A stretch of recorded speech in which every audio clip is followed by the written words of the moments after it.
Chapter 149. The weather of early spring did not make the flowers in the streets of the capital's special zone start to sway. The temperature of 30 degrees north latitude seemed to be still immersed in the memories of winter. There were only a few hurried pedestrians on the empty streets. The center of the Federation was as solemn and monotonous as usual. Like the magnificent buildings on both sides of the street, it was difficult to feel close to it.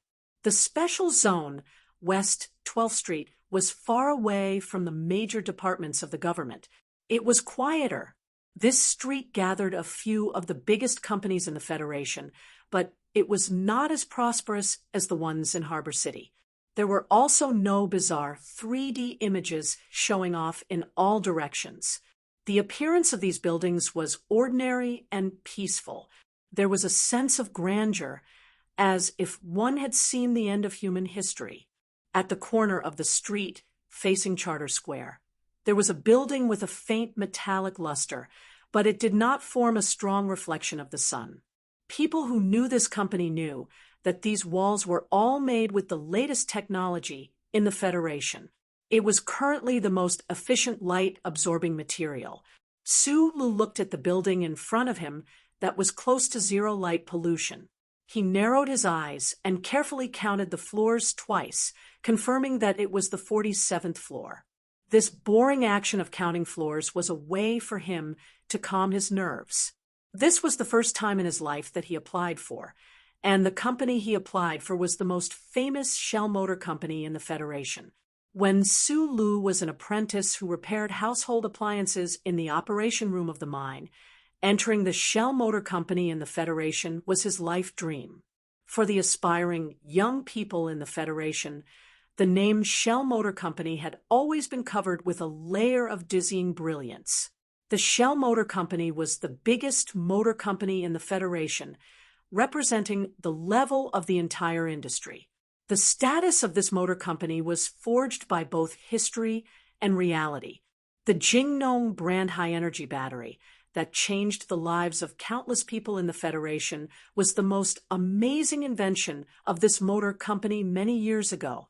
The Shell Motor Company followed human society into the constitutional era. With the growth of the Federation, it had developed into a big company. The company's business was extremely broad and involved in many fields, including cars, multi-purpose ships, spaceships, spaceport mechanical equipment, ground transmission systems. This motor company had a very arrogant slogan: "As long as there is metal, there will be a symbol of a fruit shell." These words were not false. Although the Federation's files had never been declassified, everyone, including the Empire, knew that the Shell Motor Company was involved in the development of the continuous series of mecha from the Type B of the federal military. The military's space battleships were naturally inseparable from this company. Such a giant corporation affected many aspects of the Federation, but no one could truly know who this company belonged to. However, it was different from other family companies that did not disclose their information. The Shell Motor Company had always been at the forefront of all companies in terms of information disclosure. If such a huge company still wanted to play mysterious, whether it was the politicians or the ordinary citizens of the Federation, they would not be able to accept it. The reason why no one knew who the owner of the Shell Motor Company was because the structure of the Shell Motor Company's shares was very complicated. Other than the 30% shares that were taken over by the Federation Citizen Fund during the First Constitutional Court, there were also countless public welfare funds and private funds. The Federation Citizen Fund, which held 30% of the shares, was exercised by the Federation Management Committee. Other than that, the second largest shareholder was the Veterans Association, also known as the Veterans Association. However, the Veterans Association only held 1% of the shares. From this, it could be seen that the structure of the Shell Motor Company's shares was so complicated that it made one's hair stand on end. The reason for this situation was determined by history. A large company that could affect the foundation of the Federation would definitely be controlled by the Federation. However, how could those profit-seeking financial giants and the big families behind the scenes let go of such a fat piece of meat? After countless years of fighting, everyone realized that no one had the ability to swallow this company alone, which led to the current situation. The federal military and the Academy of Science also had acting shares in the Shell Motor Company. After the Federation Statistics Department's last precise calculation in the 41st year of the Constitutional Court, if the Federation Citizen Fund and the shares with military background were included, the Federation could control 41% of the Shell Motor Company's shares. The Statistics Department and economists believed that under the strict supervision of the relevant laws, as many as 3,000 shareholders' insider trading was completely blocked. It was difficult to fundamentally change the complex ownership structure formed by history. Under this situation, even if the 7 big families of the Federation worked together, they would not be able to control the Shell Motor Company without alerting the Federation government. At this point, the Federation government was finally able to relax. Therefore, in name, the Shell Motor Company was a company that belonged to all the people of the Federation. The countless funds and private individuals that held scattered shares could only enjoy dividends and related rights. Before leaving the university town of Linhai, Su Lu had already submitted his electronic resume to a few well-known companies of the Federation through the internet. At the end of the resume, he attached his transcript as an auditing student at UA University. At the same time, he also attached a recommendation letter written by Professor Zhou. When he asked Professor Zhou for help in writing the recommendation letter, Professor Zhou did not hesitate at all. This was because after only 1 year of study, the professor could clearly determine that Su Lu had a very precious intuition and sensitivity in the field of mechanical engineering, as well as very strong practical operating skills. The only thing that puzzled Professor Zhou was that since Su Lu was the person that Professor Jean had chosen, why did he not directly ask Professor Jean to introduce him to those big companies? Although Professor Jean had left S1 for many years with his reputation in the industry, his student should have the qualifications to choose any company he wanted. The electronic resume had Su Li's citizen number attached to it. After the resume was submitted to a few of the big companies of the Federation, it was classified as a file that did not belong to the privacy protection regulations. It could be directly accessed by the Human Resources Department of these companies. Su Lu was not worried that these companies would find anything unusual in his file.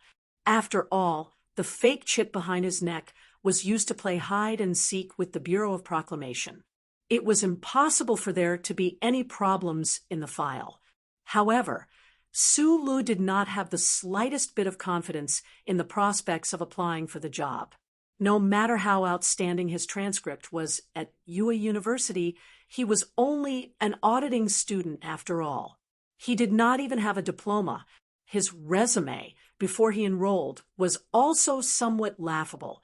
If it was said that a retired soldier with a military background in mechanical engineering would have some sort of advantage when applying for a job in these big companies, his file clearly recorded that he was only a mine maintenance soldier squatting in the Donglin district. However, he did not know whether it was because of Professor Zhou's recommendation letter or some other reason. Not long after the resume was sent out, Su Lu received an electronic interview invitation letter from 3 companies. Su Lu did not hesitate to choose the Shell Motor Company. Therefore, at this time, he appeared in the Special Capital District. In front of this building, where there is metal, there is a shell. Su Lu narrowed his eyes and looked at the row of small words in front of the building, as well as the Shell logo that was deeply engraved into the metal wall at the end of the words. He took a deep breath. The slogan in front of the Shell Motor Company's headquarters was more concise and more powerful than the slogan circulating among the people of the Federation. It seemed to have some sort of magical power. He finally confirmed that there was nothing inappropriate about his clothes and walked into the building. Could it be that Tai Ziyuan guy helped me? Su Lu smiled bitterly. After the conversation on the beach, he had not seen Tai Ziyuan again. Although these two young people were indeed friends, in a sense, after all, the social class gap was too large, so it was impossible for them to contact each other as often as normal friends. Regarding the Linhai State Gymnasium assassination, the Federation government's investigation had come to an end. Originally, whether it was Shi Qinghai or Zhang Xiaoming, Su Lu would be noticed by the government and invited to tea by the Federation Investigation Bureau. However, because of Su Li's positive role in this incident and the strong suppression of the Tai family, Su Li's role in this incident had been sealed in a secret file. He successfully returned to the life of an ordinary person. Welcome to the Shell Motor Company. A sweet-looking female staff member at the front desk of the building confirmed Su Li's name and citizen ID number. She tapped on the light touchscreen and said with a smile, "The interview will be held on the 32nd floor, Section C. I hope everything goes well for you." The service attitude was very good. It did not seem like a giant company owned by the Federation at all. Su Lu was slightly stunned. He suddenly felt that it was ridiculous. It was as if he had returned to the Star Club house and was discussing the service content and price with the lady at the front desk. He blinked hard and smiled at the lady at the front desk with some embarrassment. After taking the high-speed elevator to Section C on the 32nd floor, Su Lu did not line up. He was directly taken to a room by the staff member. This was not a special privilege. The HR department of the Shell Motor Company was conducting a second test. All the applicants had to go through 2 rounds of screening before the actual recruitment test. The first round was to filter their resumes, and the second round was to conduct an interview in the room. The deputy director of the 7th Department of the Shell Motor Company's HR department was a balding, middle-aged man. He looked at Su Lu, who had pushed open the door, and entered. He then looked at the information and introduction on the light screen. He could not help but frown slightly. He was very dissatisfied with the work of his colleagues in the HR department. Even though Yue University was the most powerful research institution in the 3 major systems other than the 3rd university, how could an auditing student be qualified for the research work of the Shell Motor Company? Even though he had a professor's recommendation letter and his academic record was not bad, the balding middle-aged man looked at the leader beside him with a questioning gaze. Then he turned to Su Lu, who was sitting on the chair, and asked coldly, "I won't ask why you want to enter the Nutshell Mobility Company, and I don't want to express any opinions about your resume, because that's not my job scope. I just want to ask you what you think about the name of our company. Why should our company be called the Shell Motor Company?"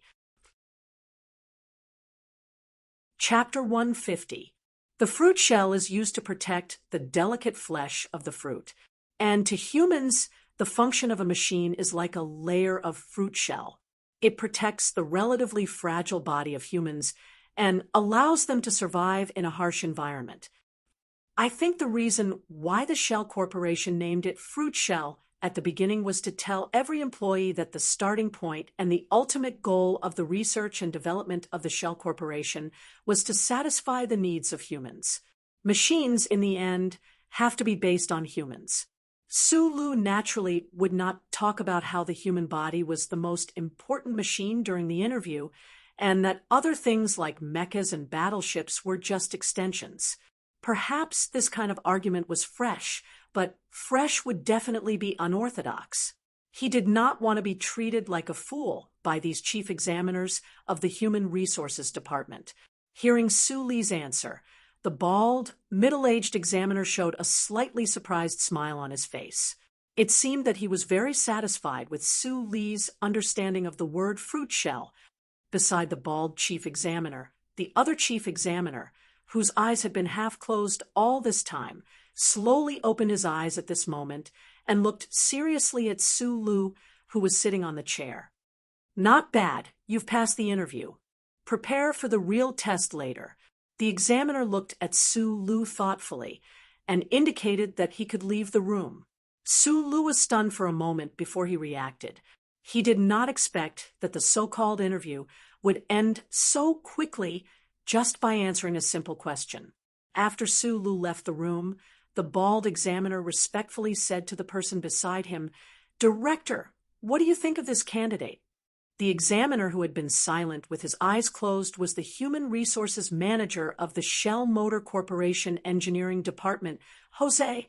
Originally, the recruitment exam in the spring should not have startled a high-ranking human resources manager like him. However, because the engineering department had reached a certain impasse during this period of time, they really needed some fresh blood.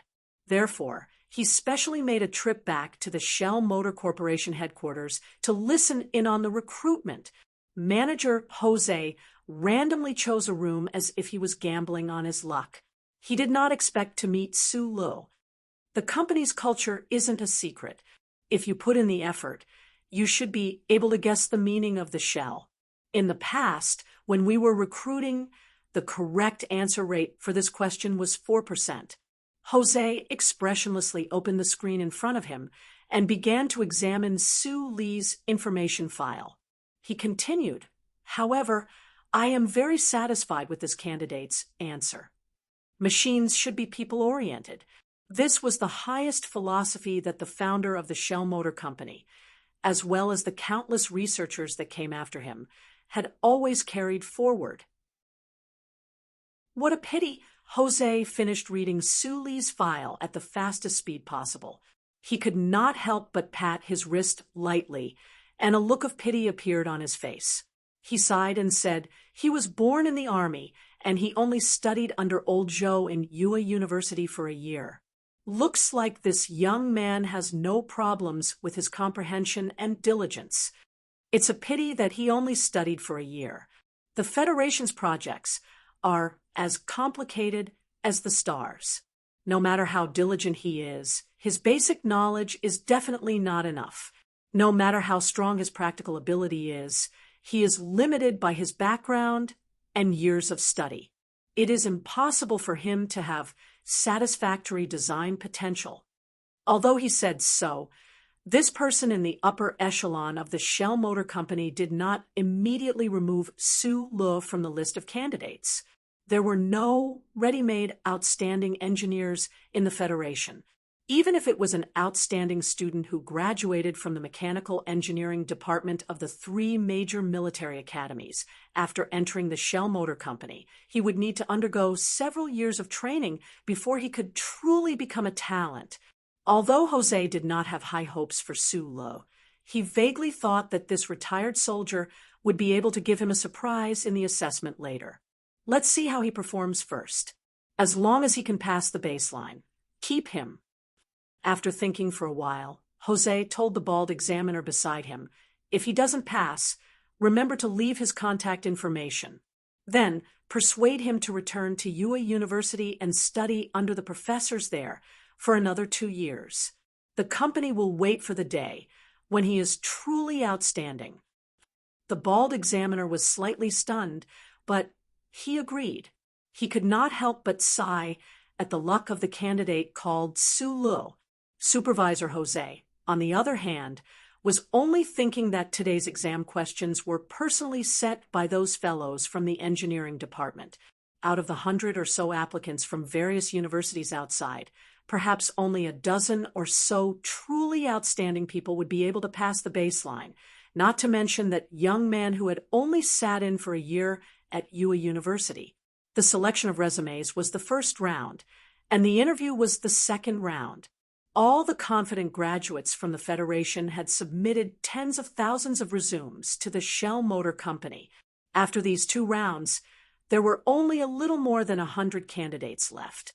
Su Lu did not know about the recruitment process of the Shell Motor Company. He only felt that it was a little strange. Why did the interview end so quickly? In fact, this was because the person in charge of human resources from the engineering department was present in his room. Naturally, the decision was made faster. The examiners from the Human Resources Department in the other rooms had done all the necessary procedures and made the candidates answer 17 questions consecutively. Walking out of the room, Su Lu was led to the resting area by the staff. He waited alone in the empty resting area for the next round of the exam to begin. He waited for a long time, but no one else came. Only then did he realize that he was the only exception in this round of the interview. It ended faster than anyone else. There was no one around, and there was nothing to do. Su Lu sat on the metal chair by the window. He picked up a copy of the Shell Motor Company's internal technical journal from the small table beside him and began to kill time. Who knew that he would be engrossed in reading it? Although these internal technical journals did not involve any particularly high-end confidential technology, the articles published by the engineers of the Shell Motor Company, whether it was the whimsical design ideas, the meticulous logical inference, or the detailed and rich experimental data, all of them made Su Lu feel a sense of familiarity and aroused a strong interest in him. Once he was engrossed, he did not know how much time had passed. When he was awakened by the discussions around him, it was almost noon. The resting area was already filled with candidates who had passed the second round of interviews. Those who dared to confidently submit their resumes to the Shell Motor Company were mostly fresh graduates from the 3 major military academies. There were also a few students from the Capital University's Fine Arts Department. Although Linhai State's university town had the most universities in the entire federation, the number of people who applied for the Shell Motor Company was the least. There was no doubt that the students who were able to pass the 2 rounds of the Shell Motor Company screening were all outstanding young people. Outstanding young people often appeared to be more arrogant. A more appropriate way to express arrogance was silence. Furthermore, graduates from the 3 major military academies had basically received military-style education. They all had the demeanor of a soldier. Therefore, even though the resting area was filled with more than 100 people, it was still very quiet. The sounds of discussion were not too loud. After the candidates had all arrived, it was time for lunch. Sitting at the dining table of the Shell Motor Company's headquarters, the silence was gradually broken. Perhaps it was because the candidates found out that the Shell Motor Company's working lunch was so sumptuous. They were in a good mood and had more beautiful imaginations about their future prospects. Therefore, in groups of 3 to 5, they began to gossip and express their worries about the official examination in the afternoon. Su Lu occasionally spoke a few words with the people at the same table. Most of the time, he was still silent. However, on his plain and simple face, there was always a friendly smile, so no one expressed dissatisfaction with his silence. Because the Shell Motor Company belonged to the military, if graduates from the 3 major military academies were able to enter the Shell Motor Company, it was equivalent to entering the military's research institute. They could still count their military service, which was another form of military service. These outstanding graduates who were determined to enter the Shell Motor Company were divided into 3 groups according to the 3 major military academies. Su Lu happened to be in the group of the 1st Military Academy.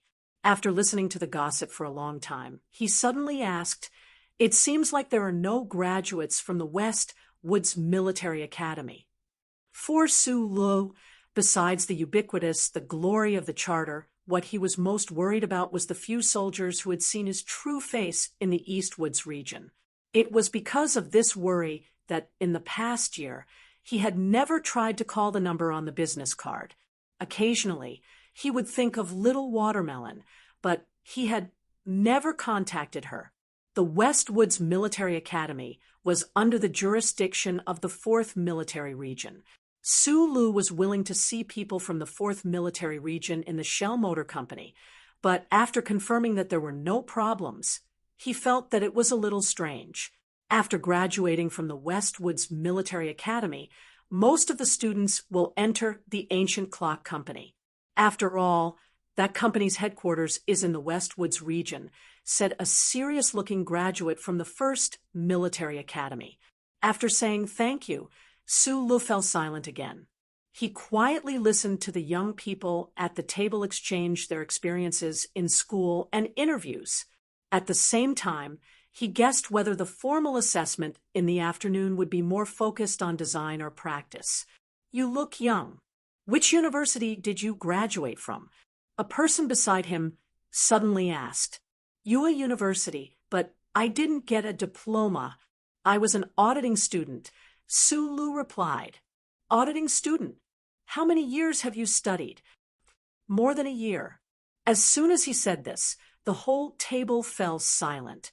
It was not unusual for a graduate from UA University to enter the Shell Motor Company, but how could an auditing student who had only studied for a little more than a year be so thick-skinned as to participate in the recruitment of Nutshell? The graduate from the first military academy frowned and glanced at Su Lu. He was very puzzled as to how Su Lu had passed the first 2 rounds of the assessment. Today, this cafeteria was specially opened for the examinees. The sound of discussion gradually filled the cafeteria. An auditing student from UA University had entered the final round of the examination. This fact made all the examinees feel that it was inconceivable. Apart from that, the outstanding graduates of the 3 major military academies felt a trace of shame. Yes, it was a humiliation.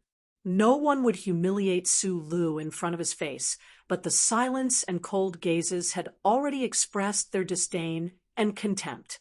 Su Lu seemed to be unaware of it. He smiled slightly and didn't care at all. He left the table and walked towards the door.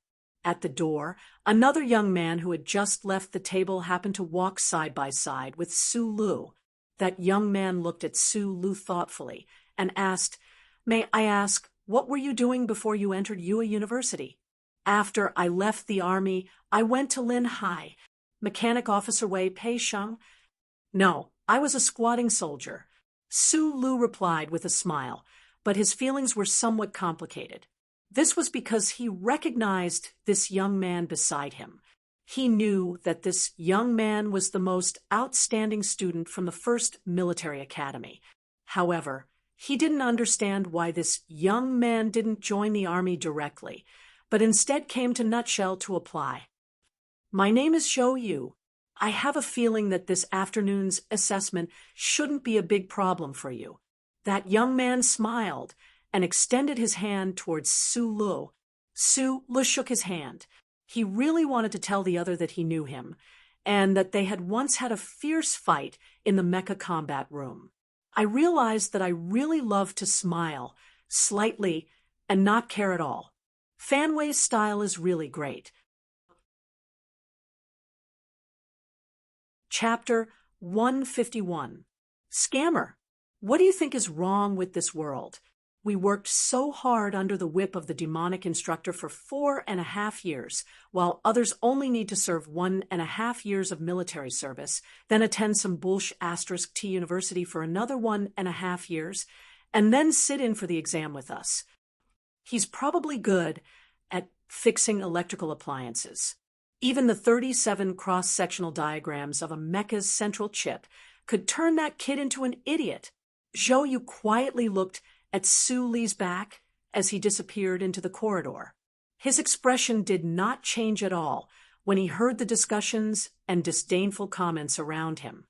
5 years of life in the military academy had given this outstanding military cadet excellent self-discipline and self-control, which was why he could be so calm. In preparation for the invasion of the empire, the Ministry of National Defense had started implementing a comprehensive talent plan a few years ago. The outstanding graduates of the 3 major military academies would undergo training and work in various large mobile companies before they officially entered the military. Zhou Yu, who should have started as a junior officer in the military, was also part of this comprehensive talent plan. The Shell Motor Company, which had a strong military background, was naturally the first choice for this plan. However, the board of directors of the Shell Motor Company was still an independent existence from the government, so the implementation of this comprehensive talent plan was not based on the will of the officials of the Ministry of National Defense. The graduates of the 3 major military academies still had to go through the Shell Motor Company's independent assessment. Zhou Yu was the trump card of the first military academy and had an extremely high prestige among his classmates. When he left the dining table, the graduates of the first military academy put down their plates at the same time and followed his footsteps, thus overhearing his conversation with Su Lu. "Don't bother with that idiot. Zhou Yu, during the assessment in the afternoon, you have to give your brother a hand. Piloting a mecha is not a problem, and memorizing the circuit diagrams is fine too. If you really want to do some empty design, I don't have the brains." Hearing the word idiot, Zhou Yu turned around and stared coldly at Enda beside him.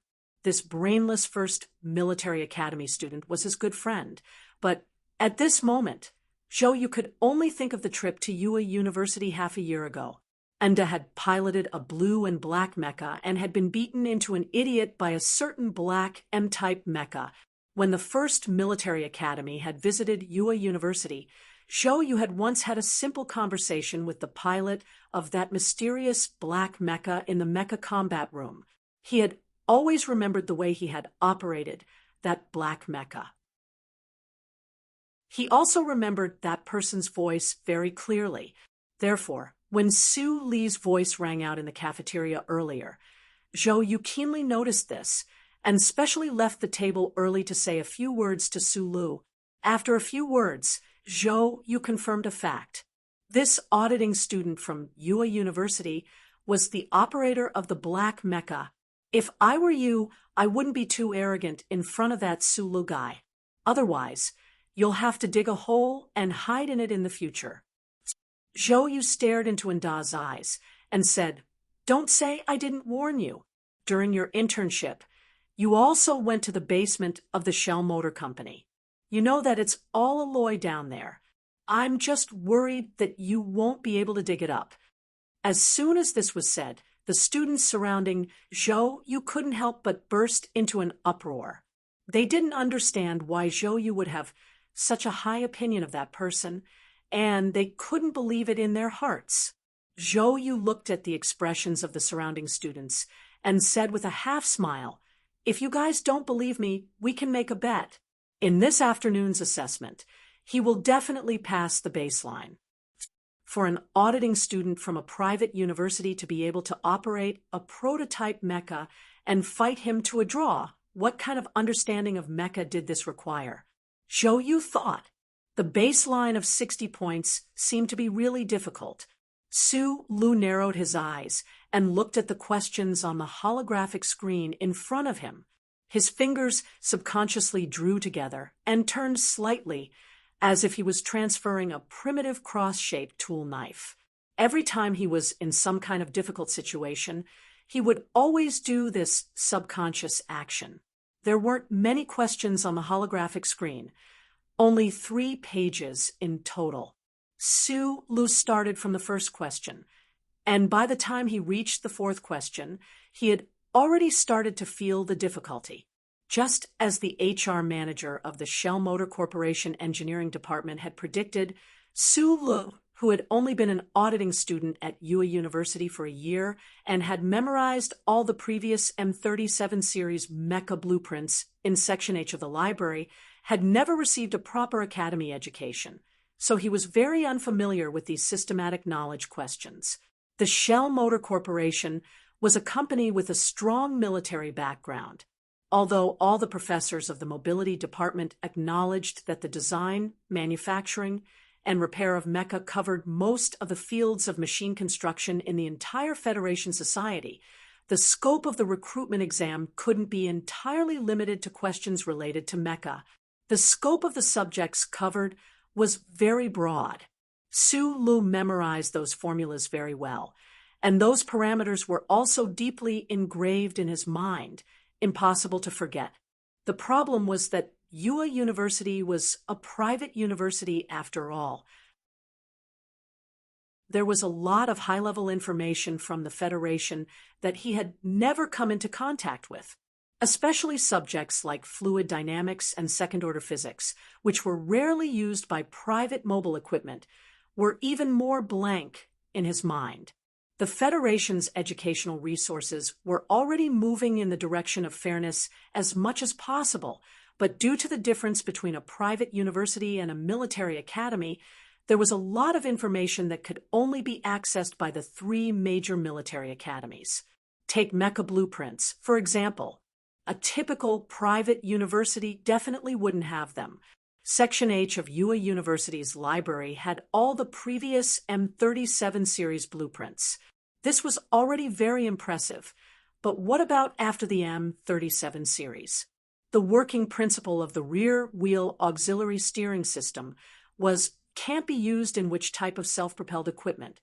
How much of a loss of balance will the servo motor installed 12 centimeters outside the beam cause? Under the environment of deep-sea volcanic rock at a depth of 13,000 meters, what material should be used to achieve the highest cost-performance ratio for the pressure-resistant cabin? XWD platform. Under the illumination of level 10 units of light, the trend of the electron transition of the crystal ore is as follows. The questions on the first 2 pages already covered more than 10 research directions related to engineering. Although they were all objective questions, to answer these questions, one had to grasp first-hand information and systematic analysis. These were the things that Su Lu currently lacked the most. His finger lightly tapped on the holographic screen, but his eyebrows were furrowed even tighter. Although it was a little strenuous, Su Lu didn't feel the slightest sense of defeat. This was a possible situation that he had already thought of before he applied for the job. Uncle Fengyu and Professor Zhou both thought that he was a genius in mechanical engineering, but mechanical engineering was faced with material objects and leaned more towards practice. On the other hand, the Shell Motor Company's recruitment of R&D personnel leaned more towards theory, and his theoretical knowledge couldn't possibly be more complete than those outstanding officers of the 3 academies. The 20 objective questions were finally finished. Su Lu gently exhaled and wiped the sweat on his forehead.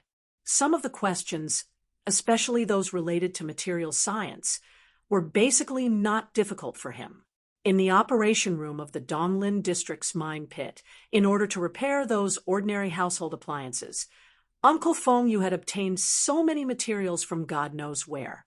After years of nurturing, Su Lu now had a natural sense of touch when it came to materials. However, some of the questions really gave him a headache. After calculating the questions on the first 2 pages, Su Lu found that he could only guarantee that he could answer 2/3 of the questions correctly. He silently calculated for a moment. If the next holographic screen question was still of this difficulty, then he would just barely pass the baseline. Su Lu slightly relaxed. His finger lightly tapped on the holographic screen, and the last question of the Shell Motor Company recruitment exam appeared in front of his eyes. It was indeed the last question, because the holographic screen on the last page was completely clean. There was only 1 question and 1 blueprint. Su Lu was slightly taken aback, and a trace of nervousness flashed through his eyes. This was because what he was most worried about now were the subjective questions. There was only 1 question on the last page, and it actually took up 40 minutes. It was clearly a difficult question. If this question involved the design and deduction of some modern military mecha, how could he have found a feasible direction in such a short amount of time? Narrowing his eyes, he stared unblinkingly at the blueprint on the holographic screen.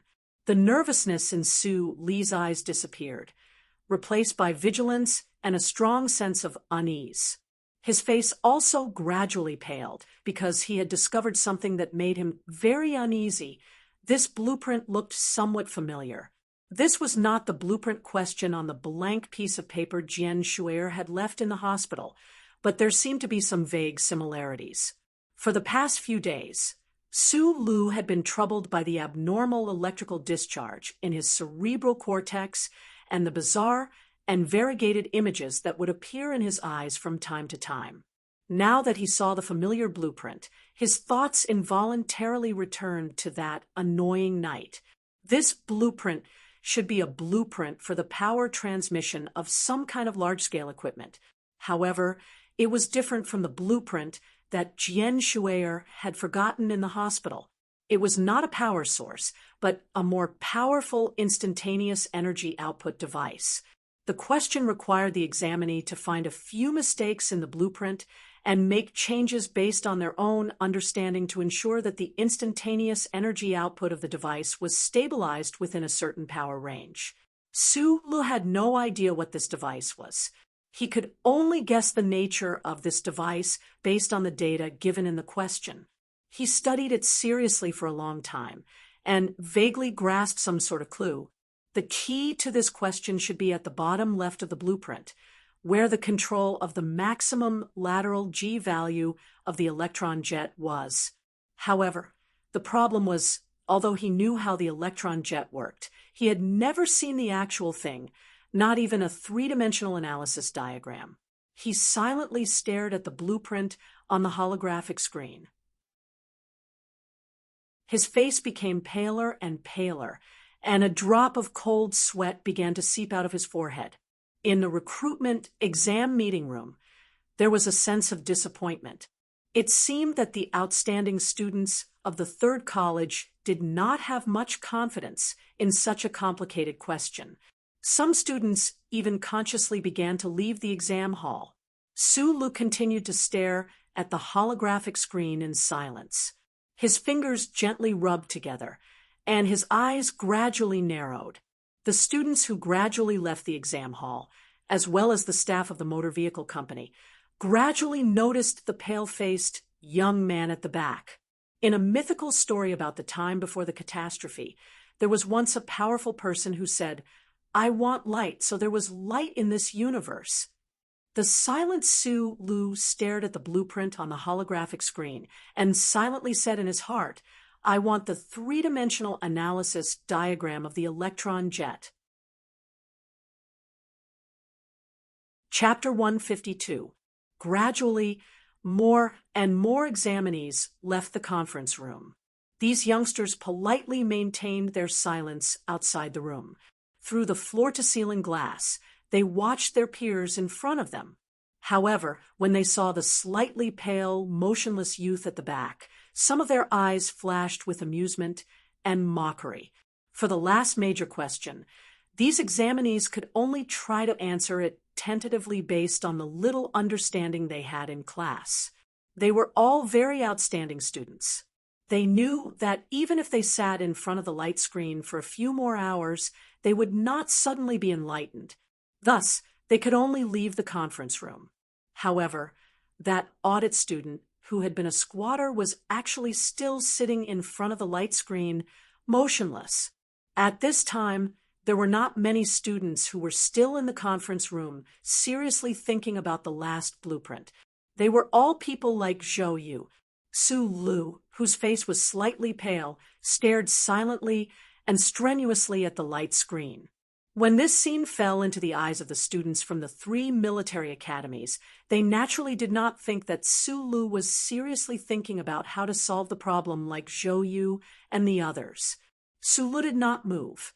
His face was slightly pale, and beads of sweat could even be seen on his forehead. The examinees outside the conference room naturally thought that this guy definitely did not understand the question, but stubbornly refused to leave. He was afraid of losing face and was currently caught in a dilemma. Some people sympathized with this pitiful squatter, but even more people looked at Su Lu in the corner with a mocking and contemptuous gaze. In their opinion, since he didn't have this kind of standard, he shouldn't have come here to make a fool of himself. Su Lu, who had been silent for a long time, finally moved. He raised his finger and enlarged the blueprint on the light screen to its maximum. Then, he moved it to a complex structure on the lower right side. Then, he fell silent again. He narrowed his eyes and stared there without blinking. It was impossible for anyone to notice that in the air before his eyes, the pictures caused by the abnormal discharges in the cerebral cortex were flashing nonstop. The three-dimensional analysis of the electron jets was flashing nonstop like a slideshow, and it was being compared with the drawings on the light screen that had been magnified to the maximum. With the ready-made blueprint as a reference, Sue Lee's train of thought became much clearer. To solve the control of the maximum lateral G value of the electron jet, the key was the string of chip connections that could affect the acceleration curve of the SD direct injection. His train of thought had been confirmed, but Sue Lu still did not start to solve the problem. Instead, he quickly began to perform those virtual calculations in his mind. This was an extremely vague, even intuitive calculation because it was very unfortunate that the Shell Motor Company's assessment gave too little time, and there was no large-scale computer as a tool. It was impossible to complete the massive amount of calculations needed to complete the actual design. Therefore, Sue Lu could only follow this train of thought and come up with a solution. He squinted his eyes and looked at the two blueprints in front of him and began to look for a place to start. The problem was that this unknown large-scale device was already an extremely complete closed system. If he wanted to modify the chip connections of the electron jet, it would inevitably affect the rest of the system. In other words, if he solved the problem according to Sue Lee's train of thought, then he would not only face the problem of modifying the electron jet, but also the entire structure diagram. Modifying the structure of a complete system required countless workers, a lot of time, and countless experiments to complete. Even if it was only a conceptual design change, it still required a lot of work. The most important thing was that for these candidates, they had already been taught a certain way of thinking by academic education. No one would have thought that a recruitment exam question would require candidates to use such a crazy way of thinking to solve it. Sue Lu did not have this kind of fixed way of thinking. For mechanical and electronic systems, he still maintained the idea of repairing electrical appliances. After following Uncle Feng Yu for so many years, this idea had long been deeply ingrained in his mind. In his opinion, no matter how high-level a system was, it was actually not much different from the simple chipsets on electrical appliances. At most, it was just a little more complicated. This kind of crazy idea made Sue Lee's way of thinking different from others. He did not know that this structure diagram was the activation device of a certain type of battleship in the Federation. Even if he knew, the idea in his mind would not have the slightest hesitation. Uncle had said before that only the human body was the first-order machine. The rest were all boring combinations of metal and wires. There was no essential difference. The structure diagram that was enlarged to the maximum on the holographic screen had long been moved from the position of the electron jet to another position. In Sue Lee's mind, or rather in front of his eyes, the blueprints flashed like a slideshow. He did not know how many of them had been changed. Moving one part would affect the overall situation. Fortunately, the blueprints in his field of vision were like a database. Following his strong will, an unlimited number of structural models were constantly moved and compared with the structure diagram on the holographic screen. Sue Lu became more and more familiar with this process.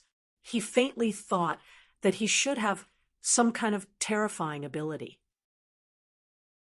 His heart was excited, but his face was still calm.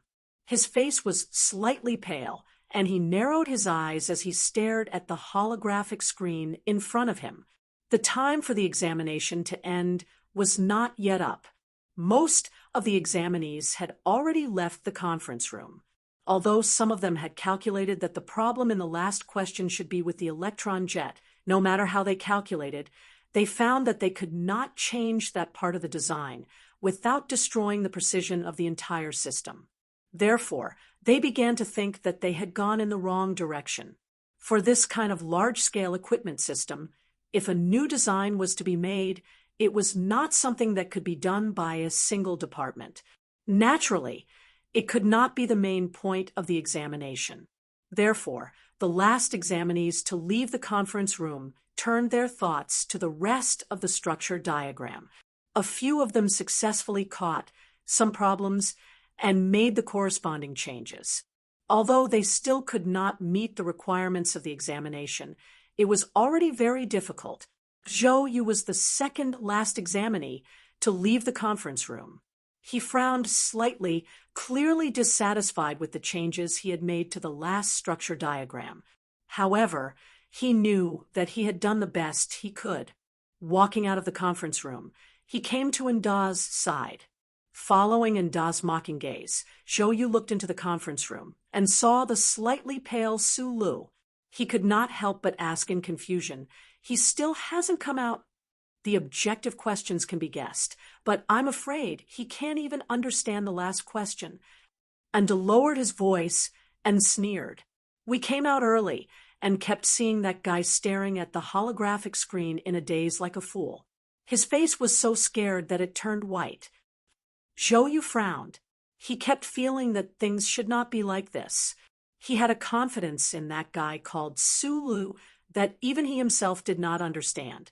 In the office beside the conference room, the supervisor of Shell Motor Corporation Engineering Department, Jose, who had just interviewed Su Lu in the morning, carefully looked at the answers of the examinees sent over on the holographic screen. In the end, his gaze fell on Su Li's answer. He could not help but say regretfully, "It seems that this young man's basic knowledge is much better than I thought. He could pass the baseline at the beginning, but the last question was really too difficult for him. He could not have seen this kind of system structure before." It was almost time to hand in the exam. On Su Guang's exam paper, the last holographic screen was still blank. Supervisor Jose could not help but shake his head. Suddenly, his eyes narrowed. He stared at the words and lines on the holographic screen and refused to look away. After a while, Jose's face was slightly red. He pointed at Su Li's answer on the holographic screen and kept tapping his finger. The examiner beside him saw his expression and could not help but worry. He asked, "What's wrong?" "Talent, talent." Jose took a deep breath and looked at the holographic screen with a face full of smiles. He said, "The engineering department wants this person." The examiners around him curiously looked at the answers on their own holographic screens. After looking at it for a while, their expressions became extremely interesting. They did not expect that the auditing student who came from a squatting soldier background could actually write such an answer. They were very clear that the last question was a problem that the monster engineers from the engineering department had just solved 3 months ago. Because it involved military secrets of the Federation, these students had to sign a confidentiality agreement beforehand. In this recruitment exam, the Shell Motor Corporation did not expect these freshly graduated students to be able to solve this question. They only wanted to test the thinking of the candidates. And in front of them, this young man named Su Lu. Although he could not solve this problem, the slightly rough changes to the blueprints and the notes at the bottom were all faintly moving in the right direction. This examinee seems to be very familiar with the main cannon-based system. "It's really incredible," the bald examiner hesitantly said, "but there is still a big problem with the changes to the blueprints in the 3rd region. What's there to be afraid of?" Jose stared fixedly at the holographic screen and said loudly, "The key is this kid's thinking. It's really rare to see such a daring fellow nowadays." Su Lu sighed, put down the holographic marker pen in his hand, and walked out of the meeting room. As the end of the exam approached, he finally wrote down the design changes that he had compared and tested many times in his mind onto the holographic screen. The problem was that he still found many problems. Most importantly, in this short period of time, He could only make some vague changes to the concept, but he was still thousands of miles away from the requirements of the question. How do you feel about the last question? Outside the meeting room, Zhou Yu looked at him and asked with a smile. Previously, when he saw Su Lu start writing at the end, he had already vaguely guessed something. It's too difficult. I can't finish it at all. Although Su Lu did not know that the other had already recognized him, from the start of the mecha battle, he had a good impression of this first Academy's ace student. He answered honestly, this kind of design change to a major system is not something I can handle. Even without the need for experimental data, just the design change alone will take at least a few months. Chapter 153. If you shut your mouth, no one here will treat you as a mute. Zhou Yu looked at Anda and uttered a famous Federation proverb. His calm gaze startled Anda. He scratched his head and obediently shut his mouth. Since you are a student of Yue University, you must be studying under Professor Zhou, said Zhou Yu as he turned around and smiled at Su Lu. For some reason, Su Lu felt that the other party's gaze on him was a little strange. He had always thought that his face was very ordinary, but who would have thought that the other party would be able to recognize him just from his voice? After a few words, although Su Lu was not familiar with this ace student of the first military academy, he had gained a deeper understanding of him. He thought to himself that this person was able to obtain such respect and status among so many proud military students of First Military Academy. It seemed that it was not only because of his excellence, but also because of the aura he exuded through his speech and actions. At this time, all the examinees had already entered the meeting room. They were either nervous or calm as they waited for the final assessment results. Just like in the cafeteria, the 100 or so examinees were still divided into 3 groups according to the 3 major military academies. And because Su Lu was talking to Zhou Yu, he just happened to be sitting in the middle of this group of students from First Military Academy. The blonde examinee sitting in the first row is Park Ji-ho from the 3rd Military Academy. I heard that he flew over from District S3 a month in advance for the Shell Motor Company's spring recruitment. I wonder how he did today. Under the strange gazes of the surrounding students, Zhou Yu calmly introduced the examinee to Su Lu. He was indeed very interested in Su Lu. On one hand, it was because he had guessed that the other was that fellow with the strange mecha piloting ability. On the other hand, before he had left the school, the staff of the Xioshu Foundation, who had sponsored his studies for 4.5 years, had once asked him about the abilities of the black mecha operator from Yue University.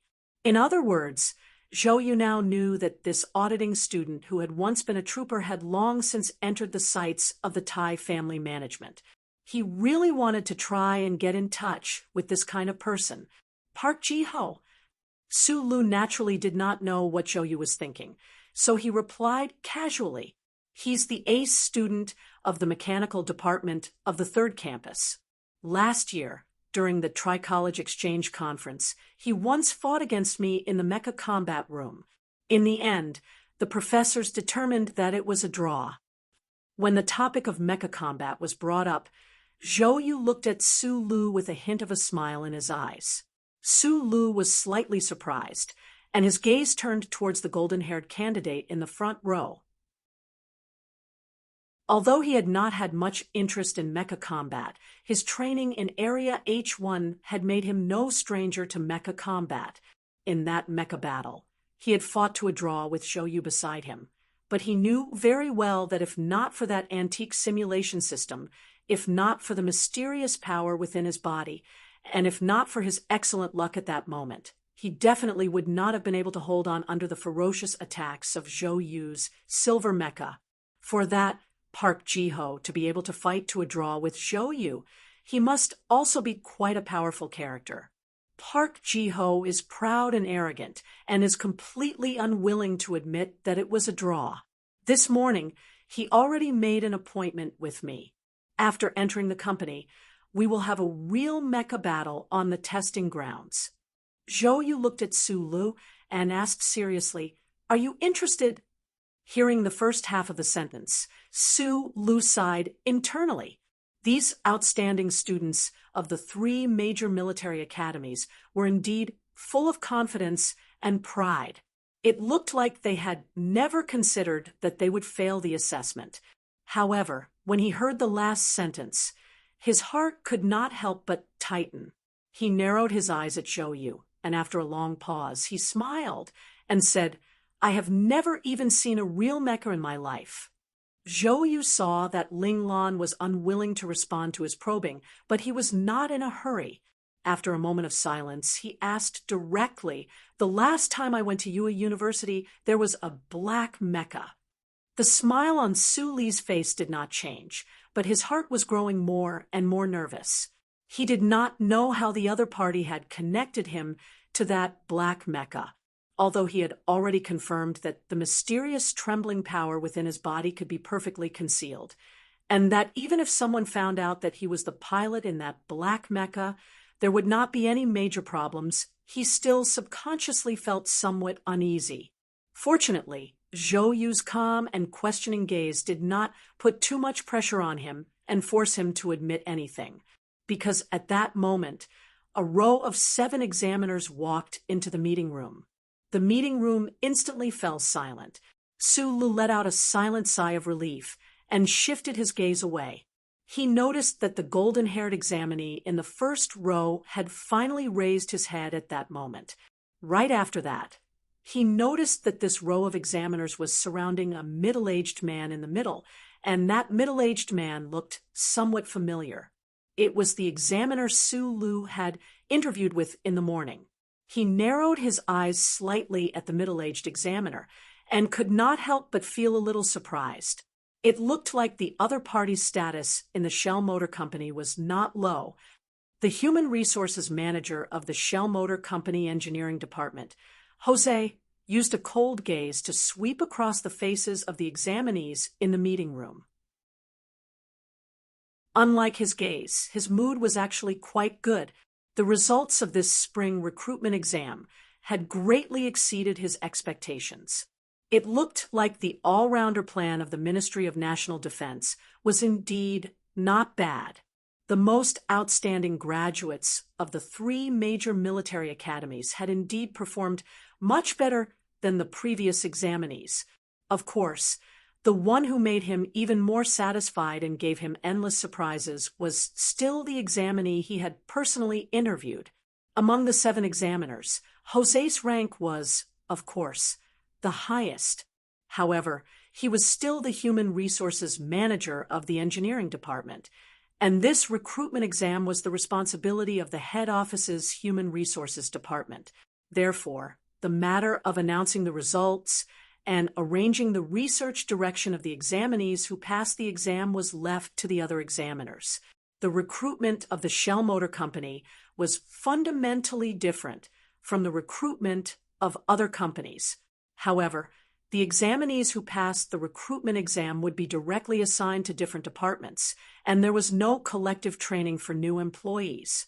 On one hand, this was because the examinees recruited by the most famous company in the Federation were the most outstanding group of people, and they had to satisfy the company's requirements of being able to use them.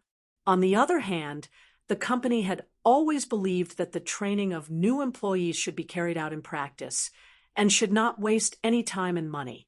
Following the voice of the examiner with a serious expression, examinees left the meeting room dejectedly from time to time.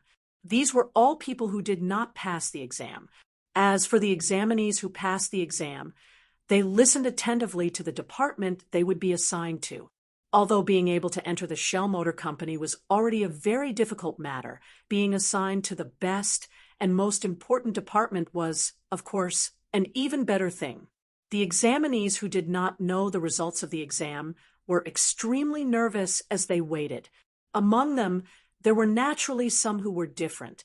For example, the blonde examinee in the first row, Park Ji-ho, or the smiling Zhou Yu, or Su Lu.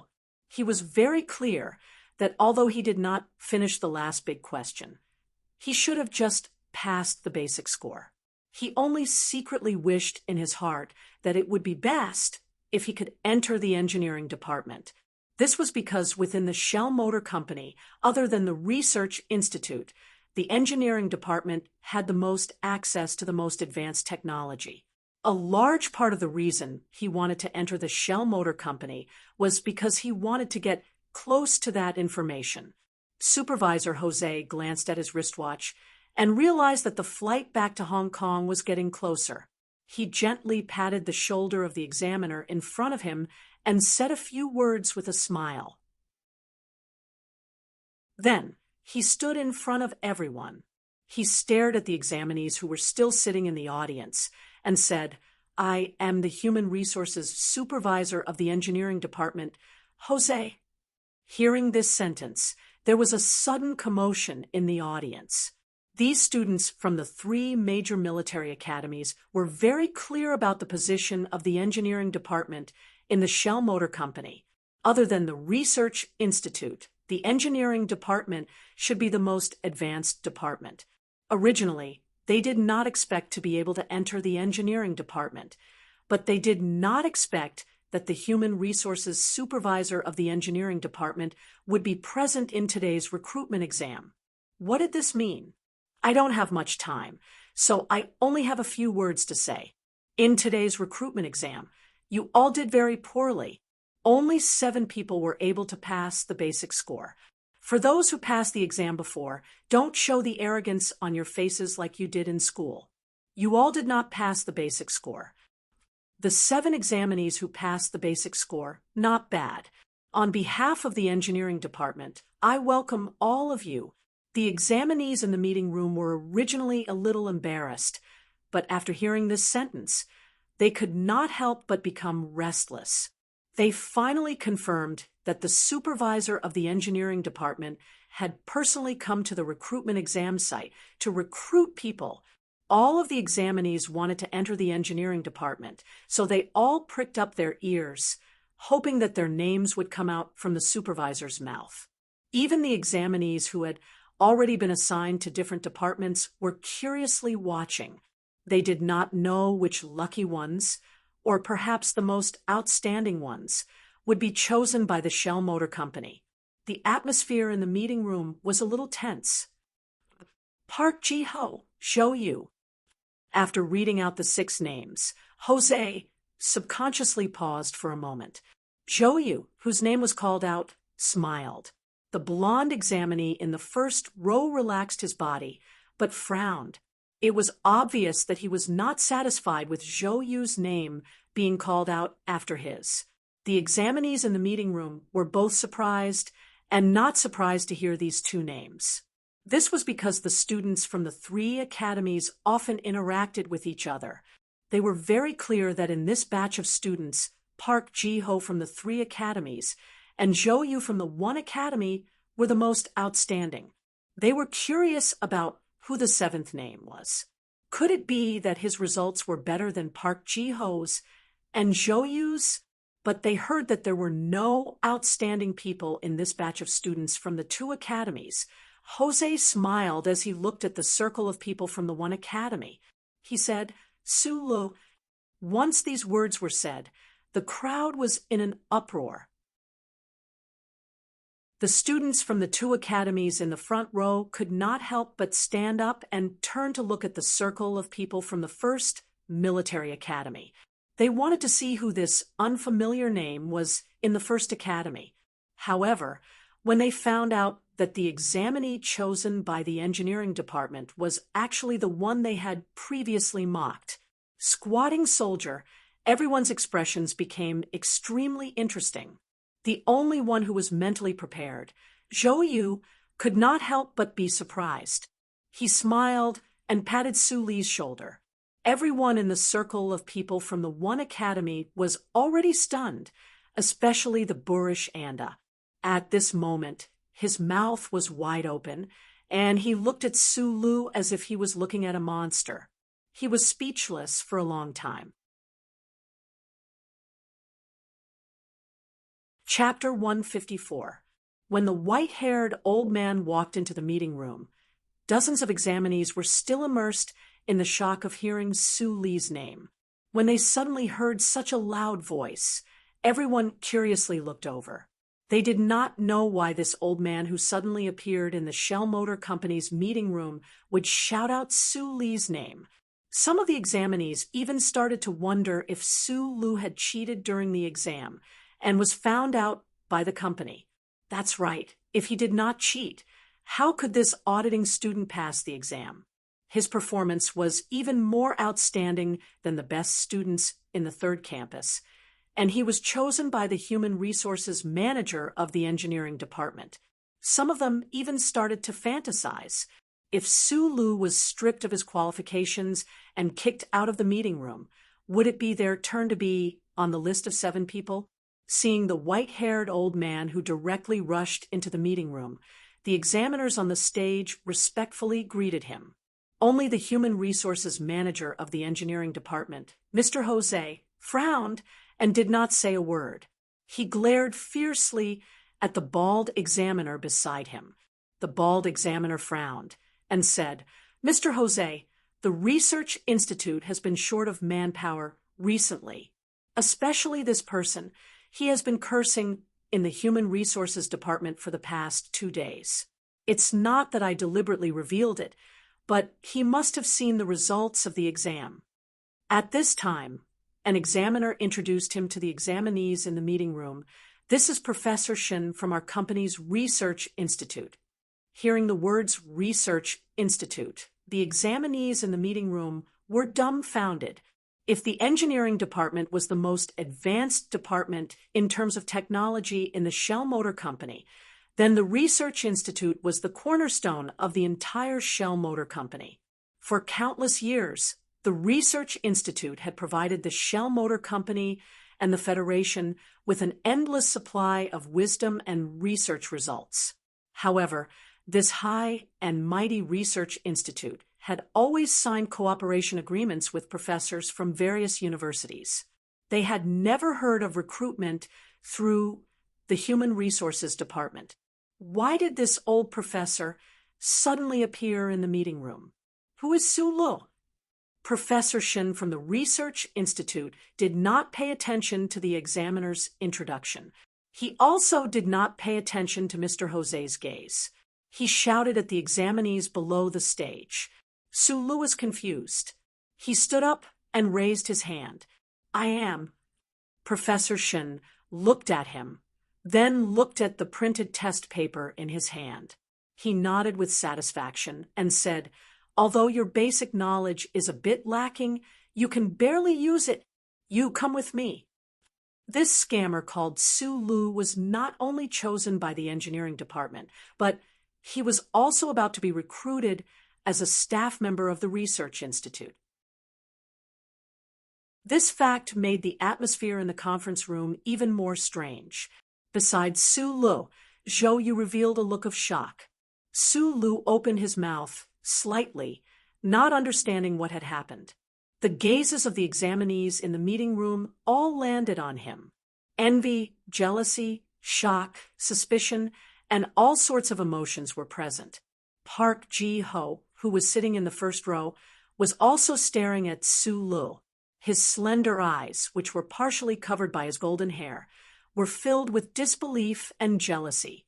Professor Shun, who came from the Research Institute, said to the examiner from the Human Resources Department, "Help him with the procedures."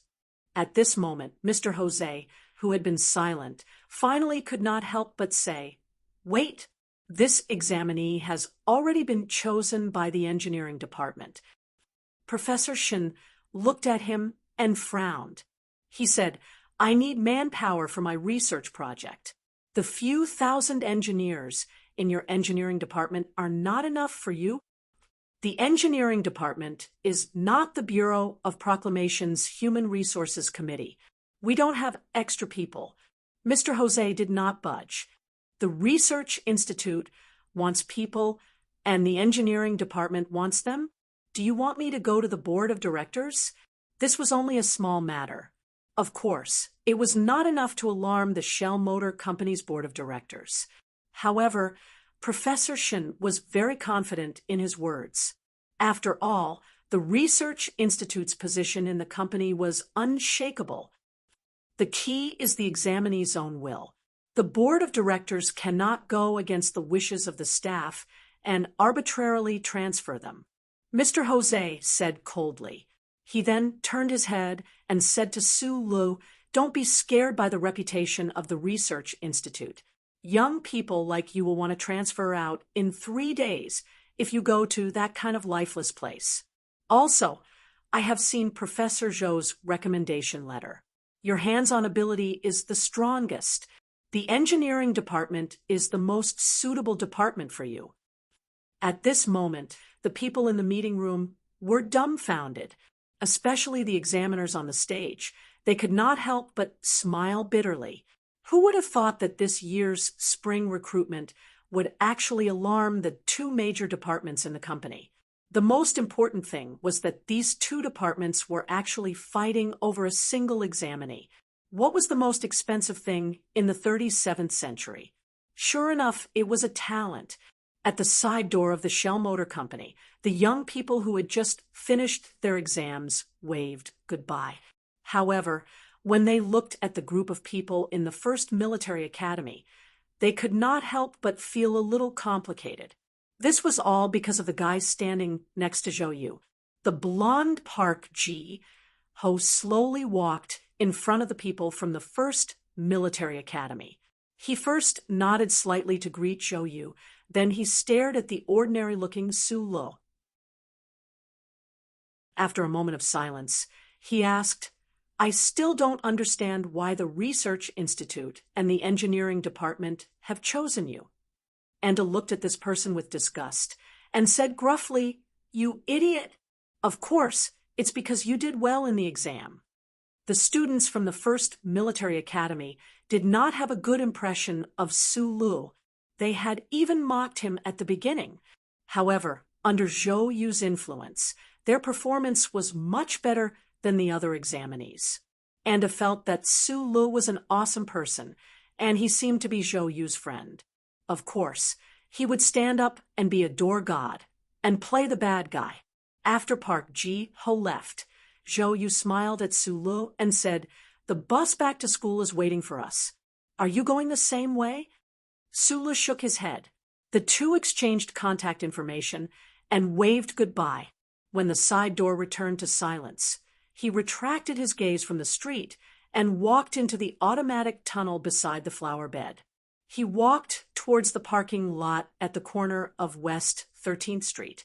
The parking lot in the basement of the Capital's Special District was very clearly planned. Moreover, the parking lot was exceptionally large. It was the size of 5 football fields. Su Lu gripped the armrest tightly under the dim light. He felt a little strange in his heart. The bloody mecca in the underground parking lot of Linhai Gymnasium had always been a rather depressing memory in his mind. The automatic caterpillar tunnel carried his body forward in the parking lot. He narrowed his eyes and thought, when was the last time he played football? It seemed to be 6 or 7 years ago at the back of Zhonglo Street. He played with Wei Zi and the others. Ever since he met Uncle Feng Yu and started to repair home appliances, he never played again. When he arrived at the H section of the parking lot, Su Lu pressed the key in his hand. Not far away, a black car automatically ignited and let out a soft, welcoming sound. He glanced at the H section above the parking lot and could not help but smile. He thought of the young man he met in the H section. The black car had no logo. It was a gift from Tai Ziyuan to Su Lu before he left. After sitting in the car, Su Lu did not immediately leave. Instead, he silently closed his eyes and began to think about what happened at the Shell Motor Company today.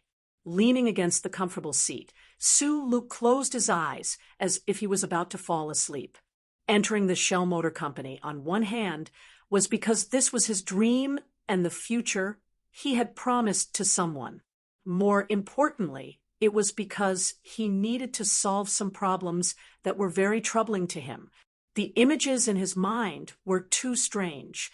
There were many blueprints that he did not know the purpose of. Today, during the exam, he found a very similar blueprint, which made him more determined.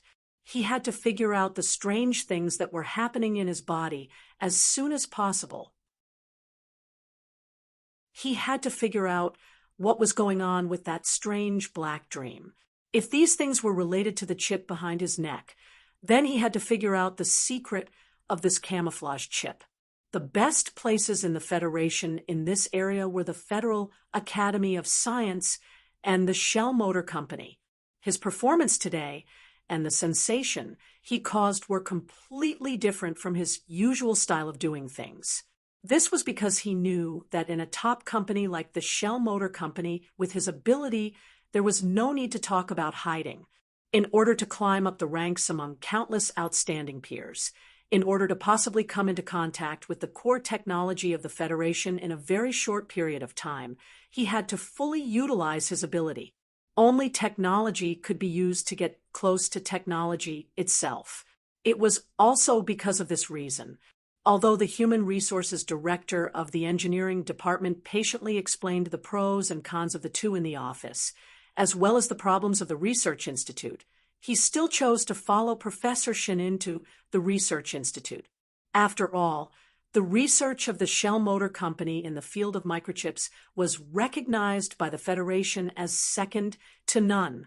Su Lu knew that he had some talent in the field of mechanical repair, and in the few years he had followed Uncle Feng Yu, he had unknowingly grasped a lot of knowledge about high-end equipment in the Federation from the process of repairing home appliances. But he also knew that if the Black Dream didn't leave him with so many strange blueprints, he definitely wouldn't have been able to solve the last question in today's exam. Thinking of this, he opened his eyes. His eyes revealed a trace of reminiscence. His right hand subconsciously touched the back of his neck. Although his finger didn't feel any protrusion, he knew that there was an extremely small chip underneath. Uncle is the truly awesome person, Su Lu exclaimed in his heart. He always thought that the blueprints that appeared in front of his eyes due to the abnormal discharge of his brain were the information that Uncle left in the chip. Although he didn't understand how so much information could be integrated into a microchip, he clearly understood that his brain was now equivalent to an extremely large and complex database. What he didn't know was that the blueprints in his mind were things that didn't even exist in the Federal Academy of Sciences database. And these pictures weren't left in the chip by Uncle, but by a great existence of data. In order to wake him up from his coma, it used the second type of communication method.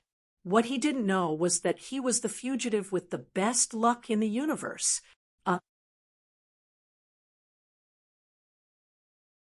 Chapter 155.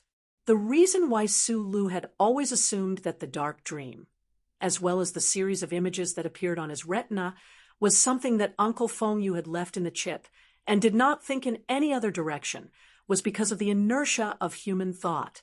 Since Su Lu knew that there was a problem with the chip, naturally when a strange situation occurred, he would think in that direction. Naturally, he would not have thought that it was the glory of the charter of human society that had created such a miraculous outcome. This was because he had always thought that as long as the Bureau of Proclamation discovered the problem with his chip, then what awaited him would be the end of the road as a fugitive. For Su Lu, the more convincing evidence was actually the various pictures of beautiful women mixed in with those images. Asterisk, asterisk, asterisk. Other than that lecherous uncle who frequented the sanatorium for prostitutes, who else would use such cutting-edge technology to seal these useless pornographic images into the chip and store them in his mind? Su Li's lips curled into a bitter smile, and he muttered to himself, "This lecherous fellow, should I call you Feng Yu or Professor Jean?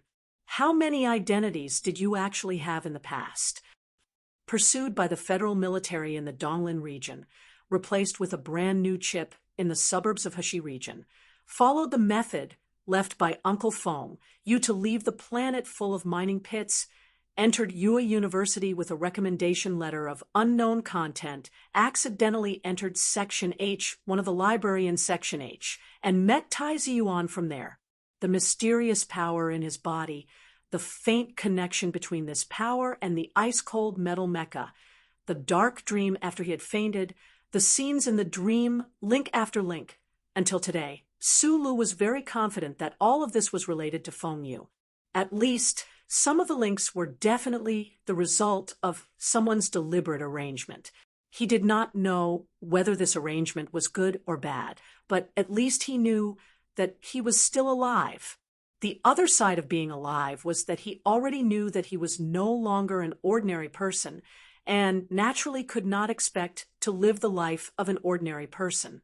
On his left hand was an inconspicuous metal bracelet. Su Lu narrowed his eyes as he looked at the bracelet, thinking about the chip inside that was as bright as a star. He had also thought about whether he should try out all the chips in the bracelet to see the identity and life that those chips represented.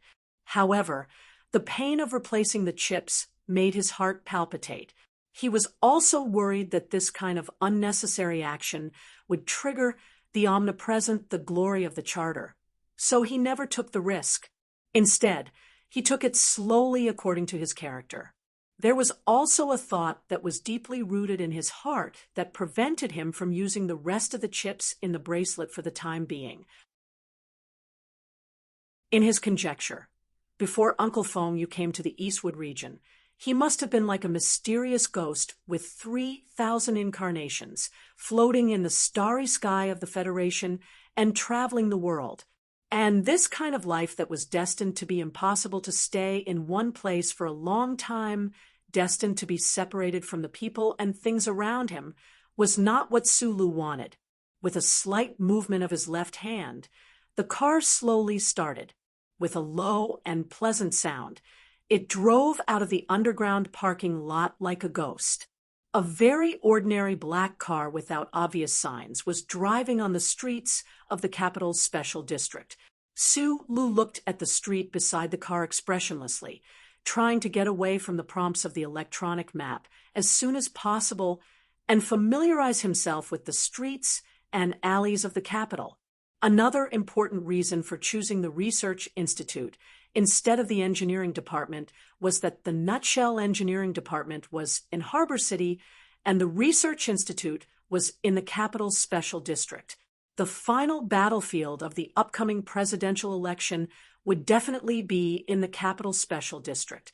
He would definitely stay on the battlefield to see what would happen to the counselor named Macklin. Su Lu never thought that Tai Ziyuan owed him anything, and he was very clear that big shots at that level, even if they respected friendship, could still give up anything in the face of family interests. He could not put all his hopes on that distant friend of his. He had to watch in person. If everything did not go as he wished in the future, perhaps he would do something himself. At least Tai Ziyuan had given him a car that he really wanted. In the snowstorm of Linhai, he had followed Shi Qinghai to escape the pursuit of the Federation Investigation Bureau. The experience of running wildly on that stretch of road had deeply affected Su Lu. The first time he had driven a car, and he had driven so crazily, that kind of thrill, that kind of nervousness and excitement, and that feeling of perfect unity between man and machine, all made Su Lu fall in love with driving. This was very similar to the feeling of operating a mecha, but it was more direct, so the thrill was even more intense. Even so, the black car driving on the streets of the capital at this time was exceptionally stable, maintaining a speed of around 70 kilometers per hour. This was due to his personality. In front of the public, Su Lu was still that somewhat stuffy, somewhat wooden fellow. The capital's special district did not occupy a large area, but it gathered all of the important government departments of the Human Federation, as well as the various administrative agencies under the management committee. In addition to those large corporate headquarters that spanned across several star systems, there was not much extra land left. Thus, the cost of living in the special district was rather high. Until today, other than those high-class residential districts that belonged to the Federation government, there was no other residential district that could be formed. Most Federation citizens living in the capital would live in the 7 satellite cities within a radius of 100 kilometers or so of the capital's special district. The apartment that Sulu had rented in advance was in City 2. After bypassing the traffic, the black car silently and steadily got onto Highway 2. It began to speed up without anyone noticing. Perhaps the car's stability was too strong, or perhaps the driver's ability was too good, but despite gradually exceeding 100 kilometers per hour, there was no sense of high speed. Soothing music began to play, and Sulu pressed the touchscreen to call up the car's computer system. He began to drive the car, while diligently learning about the relevant aspects of the car. During the assassination in the Linhai State underground parking lot, the incomparably strong anti-attack capabilities of this black car had left an extremely deep impression on Sulu. He knew that this car was definitely not as simple as it looked on the outside. It was just that after receiving the car at the capital airport, he had not had much time to study it, so he did not know what other remarkable aspects of the car's craftsmanship were. Just as Sulu was engrossed in his thoughts, the car's computer suddenly beeped with an alarm. Beep, beep, dangerous vehicle approaching. Sulu's nerves suddenly tightened, but before he had time to react, he only saw an extremely bright red shadow on his left. With a whoosh, it overtook the car, leaving behind only a strong gust of wind. The alarm was lifted, and Sulu silently watched the red sports car leave, leaving behind a trail of dust. He recognized that it was one of the Federation's top luxury cars, the Lotus, and the Red Lotus was the most eye-catching and expensive of these luxury cars. The reason why it was expensive was because the Red Lotus did not use clean energy, nor did it use hybrid power, but instead used an old-fashioned gasoline engine. Although it was old-fashioned, its power output was much higher than that of an electric car or a hybrid power car. Judging with the naked eye, Sulu determined that the Red Lotus was going at least 200 kilometers per hour when it overtook him. The capital special region was filled with high-ranking officials, and naturally, there was also a group of young people with special privileges. These rich young people did not need to serve in the military and had nothing to do all day long, so they could only look for supplements in the spiritual world.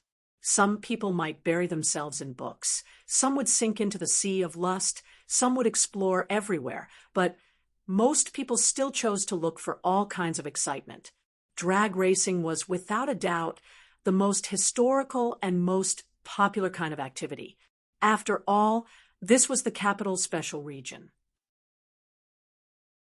Countless powers and countless media outlets had their eyes on this place. These descendants of influential people were relatively restrained, but in the other provinces, these descendants of influential people were even more arrogant. Sulu had also heard that these descendants of influential people in the capital special region were not very willing to drag race on the streets of the special region because it could easily cause trouble for their parents. Moreover, there were too many high-ranking officials in the special region. So who knew what kind of trouble they could not afford to provoke? These descendants of influential people mostly chose to drag race on the roads leading out of the city, especially the highways leading to several satellite cities, as well as the inner streets of the satellite cities. Sulu did not expect that he would encounter a drag racer just a few days after arriving in the capital special region. Being overtaken by the Red Lotus in a dangerous and provocative manner, Sulu's mood did not change in the slightest. Different from his age, he had already experienced too many things, so naturally he was not that easily angered, nor was he that competitive. Just like the black car he was driving at this time, keeping it to himself was a common trait of their personalities. Sulu did not have the impulse to cause trouble, but trouble took the initiative to find him. He watched as the figure of the Red Lotus slowed down and gradually became clearer. His eyes gradually narrowed. The other party had slowed down, so they must be waiting for something. He could only hope that it was not waiting for his unremarkable black car. However, what made him feel somewhat helpless was that the Red Lotus's target was him, especially when he reduced the speed to 30 kilometers per hour, which was already exceeding the speed limit of the highway. The Red Lotus still did not leave because of his retreat. Instead, it also reduced its speed. In the end, this Red Lotus shockingly braked directly and abruptly stopped in front of Sulu, firmly blocking the black car's path. Sulu frowned slightly, not understanding what was going on. A girl came down from the Red Lotus and walked directly in front of the black car, looking over coldly. In the chilly weather of early spring, this girl wore a short red windbreaker. The windbreaker reached her knees, revealing a pair of seductive legs. The girl coldly looked at the black car, but her gaze gradually turned cold and even somewhat despairing. Tears gushed out, turning the heavy makeup on her eyes into 2 lines of black rain. Chapter 156. Through the glass, Sulu looked at the crying girl in red. For some reason, a part of his heart was touched, and he felt a little sour. He knew that the glass of this black car was a little strange, and that people outside could not see the people inside the car. Therefore, he was sure that this girl, named Zoe, must have mistaken him for someone else. He just did not know why she was crying so sadly. In Linhai Prefecture's 13, a nightclub that used the ancient language to pretend to be cultured, the red-clothed girl was an extremely cold and arrogant daughter of a powerful family. In Yua University's Double Moon Festival Ball, the red-clothed girl pretended to be a calm and elegant daughter of a rich family. But no matter which one it was, Sulu didn't like her very much.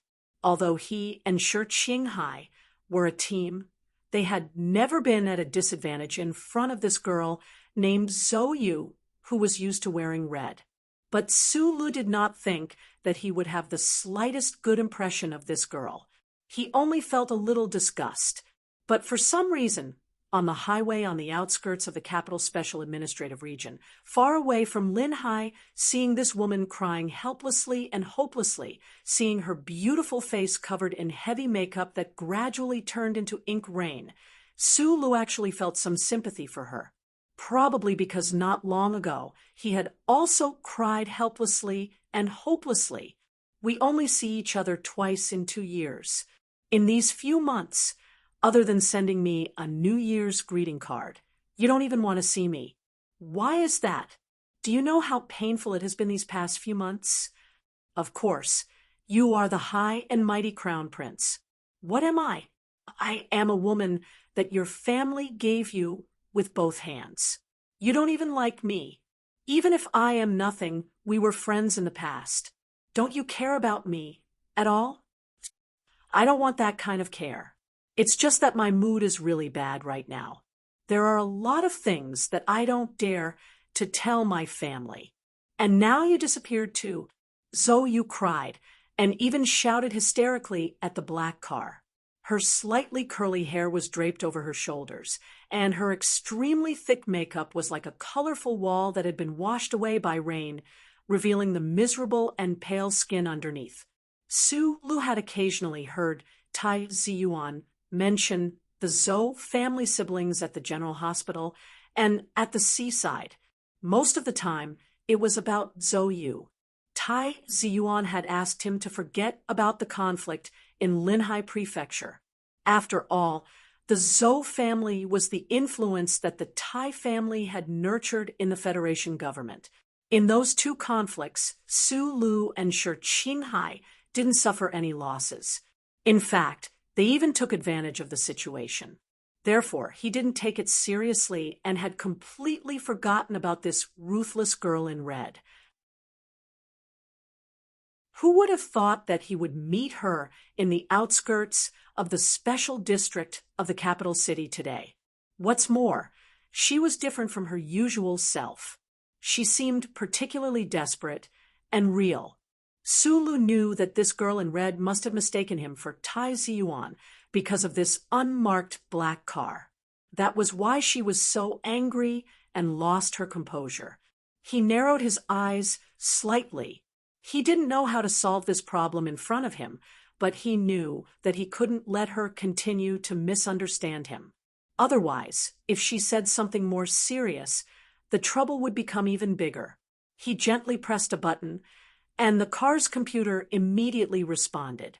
The window that was covered with a layer of film gradually turned transparent, revealing Su Li's ordinary face. Zhou Yu's angry words came to an abrupt halt. She looked at the young man in the black car in astonishment. She was somewhat puzzled, and then shocked speechless. She easily recognized Su Li when she thought about how her previous loss of composure was completely seen by this hateful young man. Endless shame and embarrassment welled up in her heart. This feeling was so strong that it turned into anger in the end. She fiercely glared at Su Lu on the other side of the car window. She wiped the tears on her face, and without saying anything, simply returned to her Red Lotus sports car, leaving behind a stunned and speechless Su Lu. Seeing the Red Lotus sports car start to move, Su Li's eyebrows slightly furrowed. He lightly stepped on the accelerator, and the black car started to move again. He followed her from a distance. He didn't know what he had discovered, but he didn't choose to leave this troublesome person. The two cars in front and behind didn't go too fast. They drove on the second highway toward the second city district. Su Lu had discovered something, so he decided to temporarily follow the cold young lady for a while. However, Zhou Yu, who was sitting in the Red Lotus sports car in front of him, didn't leave at high speed for some unknown reason. At this moment, the car's computer's warning sounded again. A completely serene blue luxury sports car overtook the black car in the left lane at high speed, leaving behind a blue streak of light. In an instant, it disappeared at the curve in front of them. The speed was really too fast. Su Li's thighs slightly twitched, feeling a trace of nervousness and awe. This was because he discovered that when this serene blue luxury sports car quickly entered the curve, the Red Lotus in front of them also instantly sped up. The two cars simultaneously drove at a terrifying speed toward the end of the second highway. After that chase with the Federation Investigation Bureau, Su Lu fell in love with the feeling of driving. He also crammed his knowledge on cars. He recognized at a glance that the serene blue sports car's brand name was Silver Spirit. The full name was Silver Wraith, and the serene blue Silver Wraith was the most expensive in this series. Once the horsepower was fully unleashed, its speed was extremely shocking. However, it was also extremely expensive. It wasn't a car that the average child of a powerful family could own.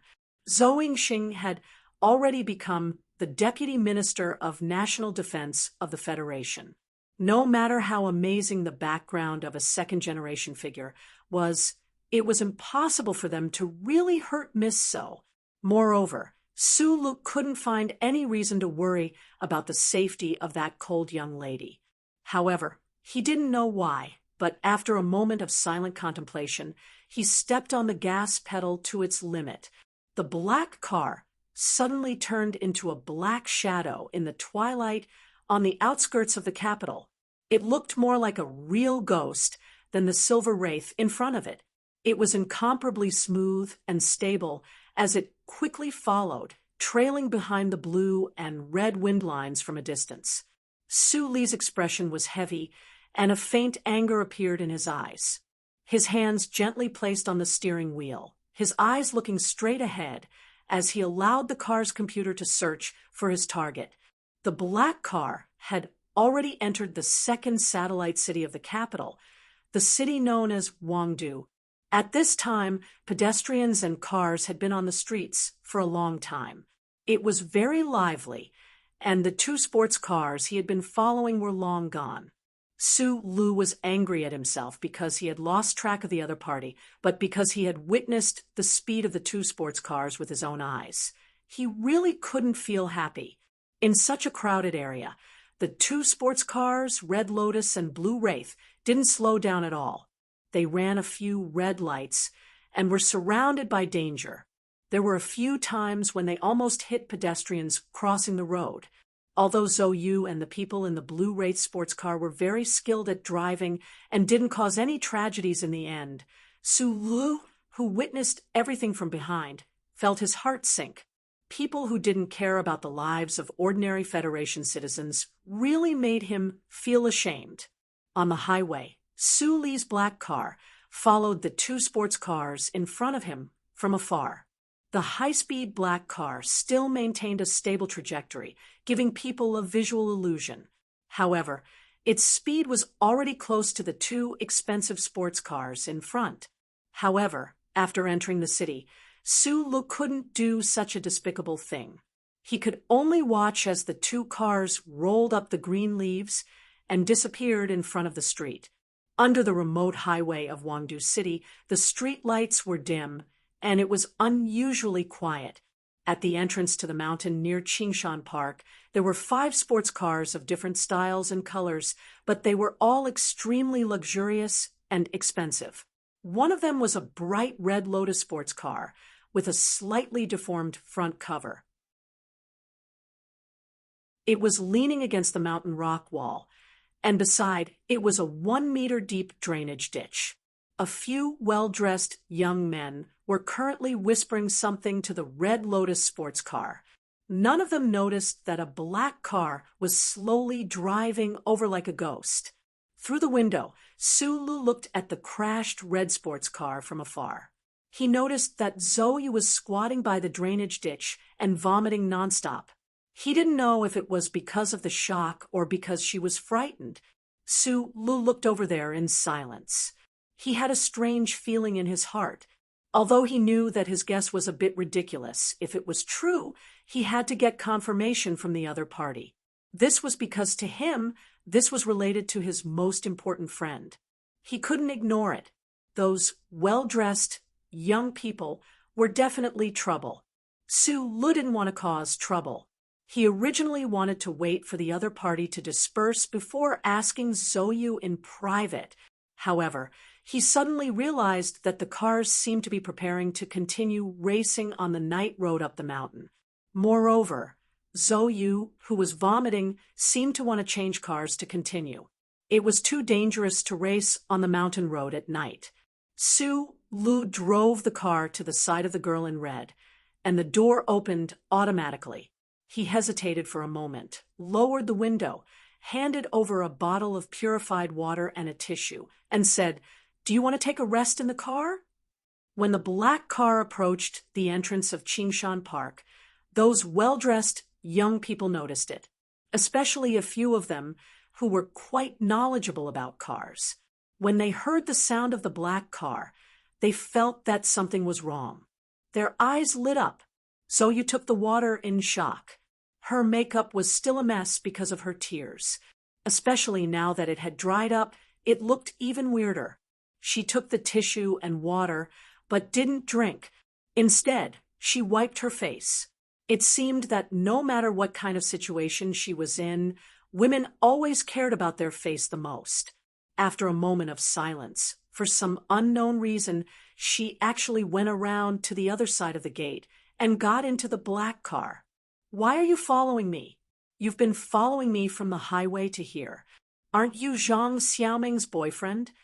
Sitting in the passenger seat, Zhou Yu naturally unbuttoned her red trench coat and sneered. Although she didn't necessarily think that Su Lu was a guy who was obsessed with her appearance, the blade in her words flew in that direction. It had to be said that Zhou Yu was a very beautiful woman, especially now that the heavy makeup on her face was gone, revealing the real delicate skin underneath. She returned to her true age and added a bit of radiance to her appearance. "Zhang Xiaoming is dead." Su Lu was silent for a moment before he answered softly. The black car suddenly fell into a strange silence. Zhou Yu seemed to want to say something, but in the end, she just sneered and didn't speak.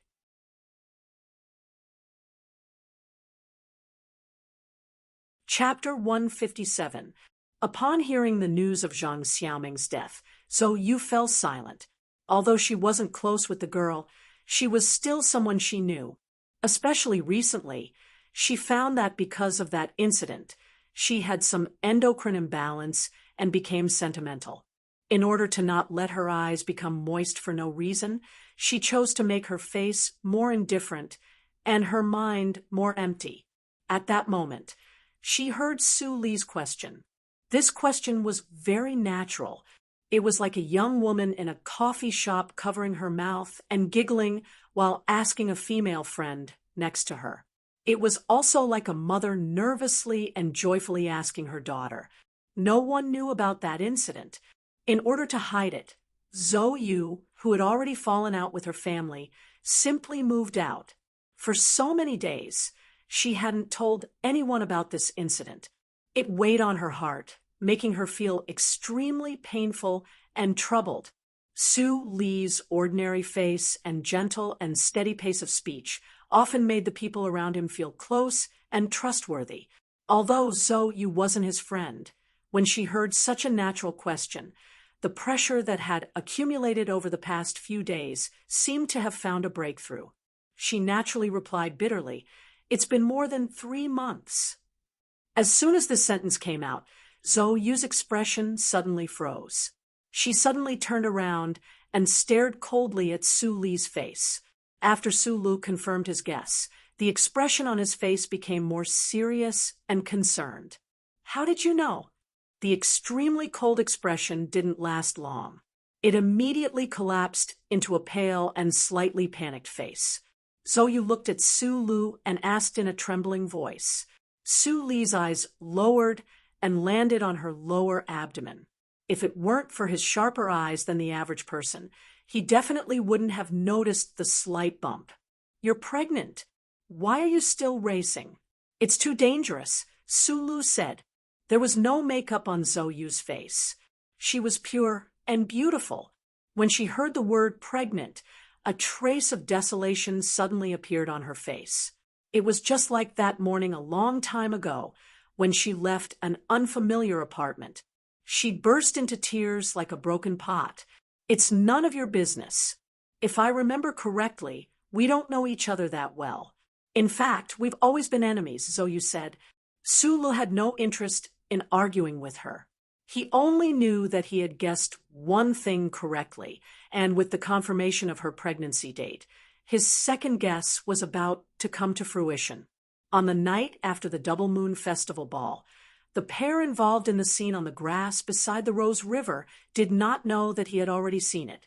Su Lu was silent as he considered his choice of words. Out of the corner of his eye, he noticed that the few well-dressed young men beside the car had already cast strange glances at his car. Without waiting for him to open his mouth to ask, Zhou Yu suddenly said coldly, "I didn't expect the Crown Prince to actually give you this car. It seems like you really are a subordinate that the Tai family values. He has a lot of cars. It's not strange that he gave me one," Su Lu corrected. "I'm not his subordinate. I'm his friend." Hearing the word friend, Zhou Yu's slightly red eyes flashed with a strange light. She immediately said mockingly, "Someone like him has friends? Someone like you is worthy of being his friend?" These words were very disdainful and humiliating, but Su Lu acted as if he didn't hear it at all. "How is the Crown Prince now?" "I don't know. I haven't contacted him in a few days. Originally, he was supposed to finish studying in Lin High for half a year and then directly go to the West Woods to join the army. However, since he ended his studies early, I don't know where he will go." Looking at the lonely girl in red beside him, Su Lu slightly narrowed his eyes. Only now did he remember that this girl and Tai Ziyuan were the same year. She was younger than him and was a real girl. However, in the past, the vitality and innocence that a young girl should have was covered up by her cold personality and gorgeous makeup. After Zhou Yu heard about Tai Ziyuan's recent situation, she became silent. Her rosy lips slightly opened as if she wanted to continue asking, but in the end, she only remained silent, seeing her companions walking towards the car. She was about to get out of the car when Sulu called her back. "Don't go racing. It's too dangerous for you and others," Sulu said softly to her as he looked out the window at the expensive blue sports car not far away. Zoyu laughed mockingly. "Who do you think you are? You actually dare to control me like that old man of mine? Whether you live or die has nothing to do with me. I also don't like trash like you who don't care about human lives." Sulu was rarely so mean. He turned his head and looked at her with narrowed eyes. He said word by word, "But right now, the life in your belly has a lot to do with me, so naturally, I have to control you." So, you was a smart person. She didn't misunderstand these words. Instead, she very sensitively discovered that this ordinary person named Sulu, perhaps he had already guessed the true identity of the father of the child in her belly. This was because she knew very well that this person and Sulu beside her were very close friends. Her face suddenly became even paler. She looked at Sulu in a daze. In her shock, she forgot to get out of the car. The few well-dressed young people were originally discussing the night run. However, when they saw Zoyu get into the black car that suddenly arrived, they were silent. They were guessing the identity of the black car's owner in their hearts. These people's families had considerable status in the special capital region. However, their father's company had to maintain a good relationship with the National Defense Department's Deputy Minister Zoe, who was in charge of logistics. Naturally, they didn't want to disturb the conversation between Miss Zoe and her friends. "Where do you live? I'll send you back and ask you some questions." "I can't leave yet. I lost a bet with someone today. If I can't win it back in the night run, I have to pay for the bet." For some reason, Zoyu calmly explained, the people outside the car seemed to be a little impatient, especially when the blue Silver Spirit sports car flashed its lights twice. A young man walked to the car window, gently knocked, and said with a smile, "Sister Zoe, are you still running tonight? They're urging us." Although they didn't want to offend Zoyu, they didn't want to offend the owner of the blue Silver Spirit sports car even more. Although until tonight, they still didn't know the name of the owner of the car, they had been warned from all sides that this was a big shot that they couldn't afford to offend. At this time, a middle-aged man got out of the blue Silver Spirit sports car. He walked straight to Su Li's car and said coldly, "Miss So, the young master said that we have 3 people in the car, and he'll let you sit empty for 5 minutes. If you're not in the mood tonight, or you don't want to change cars, then please drink this bottle of wine." A bottle of aged wine was in the middle-aged man's hand. It seemed that today's bet on Highway 2 was a bottle of wine. It was strange. Although the descendants of the Federation's rich and powerful definitely wouldn't be so bored as to gamble, it was a bit surprising that they would only drink a bottle of wine. The car window slowly rolled down. Sulu said she won't be running today, and she won't drink the wine either. Sulu thought of the thrilling scene on the streets of Wangdu City. He didn't have the slightest good impression of the person in the blue Silver Spirit sports car. It was the same for Zoyu, who drove the Red Lotus. He shouldn't have gotten involved in this trouble, but at this time, since he already knew that Zoyu's slightly swollen abdomen could be the descendant of that lazy guy, he definitely wouldn't let Zoyu race so crazily again. As for something like wine, could a pregnant woman drink it? Su Li's reply made the middle-aged man slightly stunned. Immediately, a gloomy expression appeared on his face. He thought that his young master had already given enough face to this young miss from the Zhou family by only letting her drink a bottle of wine as a gesture. He didn't expect that the owner of the black car, who had suddenly appeared, would reject him so cleanly and without giving him any face. "This is between my young master and Miss So. May I ask who you are? He didn't know the identity of the ordinary-looking young man in the black car, but he thought that since the other party was sitting together with Zhou, he must not be an ordinary person. So his tone of reply was still polite. Before Sulu could answer, Zhou replied with a faint smile, "I don't know him. I overtook his car on the road, but I didn't expect him to follow me here." Suli's pair of knife-like eyebrows furrowed slightly. He knew that the woman beside him had habitually started to cause trouble again. The middle-aged man walked toward the blue sports car, but the expressions of the well-dressed young men beside the car changed slightly. They believed Zhou's words and thought that Sulu was just an outsider. "Don't interfere in things you don't understand." One of them narrowed his eyes and looked at Sulu. He said, "I heard that the sound of your car is not bad. Looks like it took a lot of effort to modify it. Do you want to go one round?" I'm not someone who doesn't take my life and other people's lives seriously.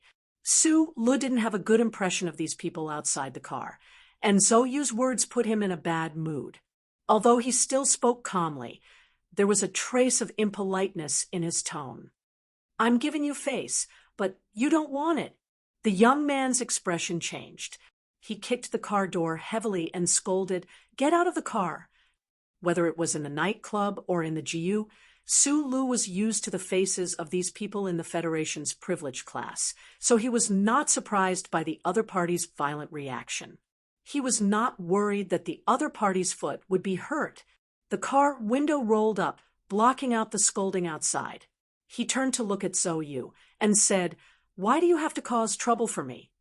With your status, since you came to provoke me, trouble will naturally accompany you."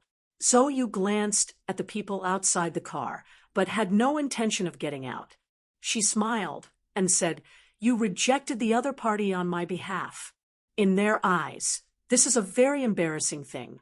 Since you have already offended them, you have to completely subdue them.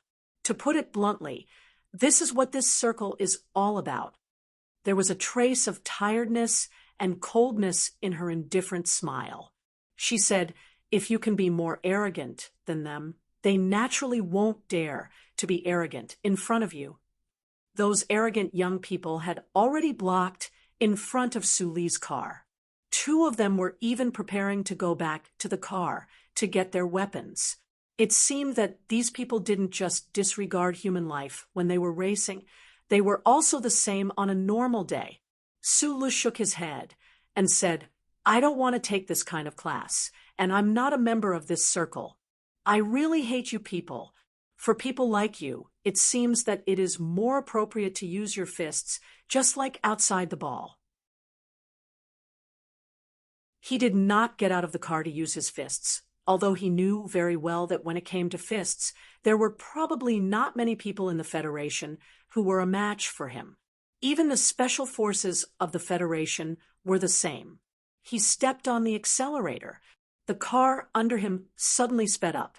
Amid the screeching sound of the tires grinding against the ground at high speed, it rushed forward. Zhou's face paled.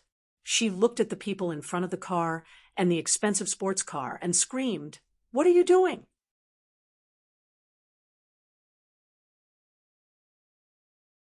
Chapter 158. Under the violent impact, the white sports car was bounced up from the ground and then fell to the ground deformed like a crispy biscuit.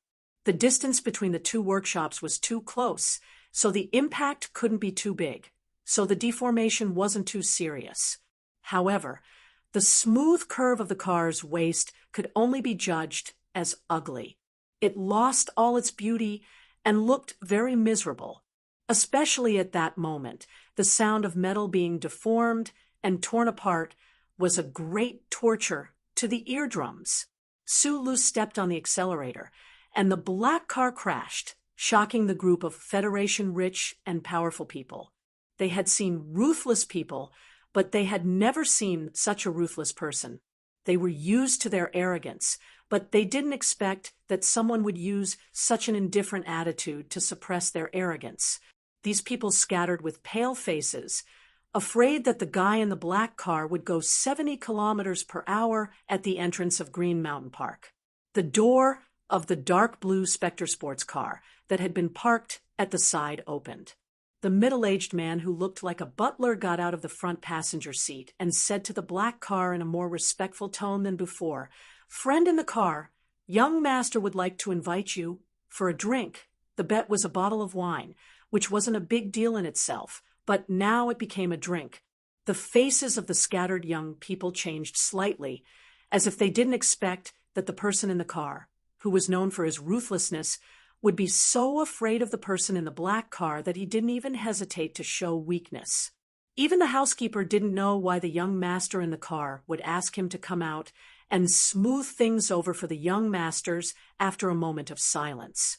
However, to everyone's surprise, the person in the black car didn't answer and directly continued to step on the accelerator.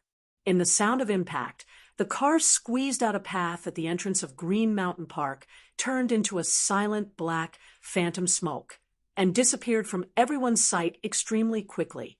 After a while, a young man cursed loudly and angrily and threw the golf club in his hand to the ground. It was only then that he realized that the white sports car he liked very much had been forcefully knocked into the drainage ditch of the mountain rain by that unknown black car. The drainage ditch beside the mountain road was not deep, only about 1 meter deep. The scene of the white sports car slowly falling into the ditch with a mournful cry left a deep impression on him. The blue Phantom sports car opened its door in the pleasant mechanical sound of electric current, and 2 young people got out of the car. One of them had blonde hair, a tall and straight figure, and was indescribably handsome. It was the ace student of the 3rd Military Academy, Park Ji-ho, the mixture of the aura of a military officer and a playboy gave a very deep impression to people. But Park Ji-ho's presence could not overshadow the presence of the person beside him. That person was about 25 or 26 years old. His facial features were deep, and his eyes were gloomy and calm. He was wearing a set of casual clothes that did not seem to be branded. Just by standing there casually, he exuded the aura of someone who did not care to break the snow. "I don't know which family he is from, but he didn't recognize your car." Park Ji-ho slightly frowned and said, although his tone was very calm when talking to the person next to him, trying to speak in a tone of equality, there was still a little concession and respect in the details. The man in casual clothes smiled slightly and said, "That black car looks ordinary, but it's actually very good. It has been following me and Zoyu since the highway, and we couldn't get rid of him. Since Zoyu knows that person and is so obedient to him, he must be from that family." "Tai family? Impossible. That prince has always been mysterious, but as far as I know, no matter where he appears now, there must be countless security personnel following him. I didn't say Tai Ziyuan. After all, I haven't seen that prince." The young man in casual clothes gradually stopped smiling and said, "Such a deliberately ordinary car, and it doesn't have a military license plate. Only the Tai family, who always likes to be mysterious and low-key, would do something like this." After his smile disappeared, the corner of his mouth naturally curved into a mocking curve. "Very few people have seen the heir of the Tai family. How many years has it been? That family still refuses to lower themselves and only knows how to pretend to be mysterious. However, no matter how mysterious they are still being watched. The incident at the beginning of the year can be considered a lesson." When Park Ji-ho heard this, he smiled slightly and didn't say anything. He was a very outstanding and proud young man, but unfortunately, in front of the person next to him, he didn't have much to be proud of. Since that was the case, he might as well not talk too much. He knew very well that the person next to him was the same as himself and didn't know the truth of the incident in Linhai. The Federation government and the Tai family covered up the incident very tightly. The other important people in the upper class of the Federation only knew about the incident, but not the details. I heard that Lady Tai has always liked the daughter of Deputy Minister Zhou. The young man in casual clothes narrowed his eyes slightly and said, "I've already given enough face. The other party didn't give face to that last glass of wine, but I won't get angry over something like this." At the end of the mountain road in the distance, the lights were turned on and off. It seemed that the black car had already circled around this section of the road and entered Wangdu City. Park Ji-ho frowned slightly and looked in that direction, then smiled in his heart. He knew that the person next to him, with a terrifying family background, was actually very afraid of the Tai family. Otherwise, there was no way he wouldn't have chased after them earlier. It was just that he didn't dare to offend the person next to him. And at the same time, he was also grateful that the other party had specially come to the capital's West Street to pick him up today. So he still just smiled and said nothing. Those people's fathers were all big businessmen, so it's okay to offend them. But in the end, you shouldn't have ignored the people in that car and just left. On the quiet night road of Wangdu, the black car drove steadily like a ghost. The girl in red in the passenger seat stared blankly at the lights outside the front window and suddenly opened her mouth to speak. Sulu didn't respond. He knew that since the other party had spoken, she definitely had to explain something to him. So you turned her head and looked at Sulu with a somewhat complicated gaze. It was rare for her to be kind, and said, "Those people don't know, but I do." In the blue sports car sat the seventh son of the Li family, Li Xiaotong. The Li family of the seven great families? Yes. After a moment of silence, Sulu said, "I suddenly feel that those big shots who should have been in the clouds, the mysterious class, why is it so easy for me to see them now?" Zhou looked at him with slight ridicule and said, "You are lucky to have met Tai Ziyuan. Naturally, you will be further and further away from the world you originally lived in."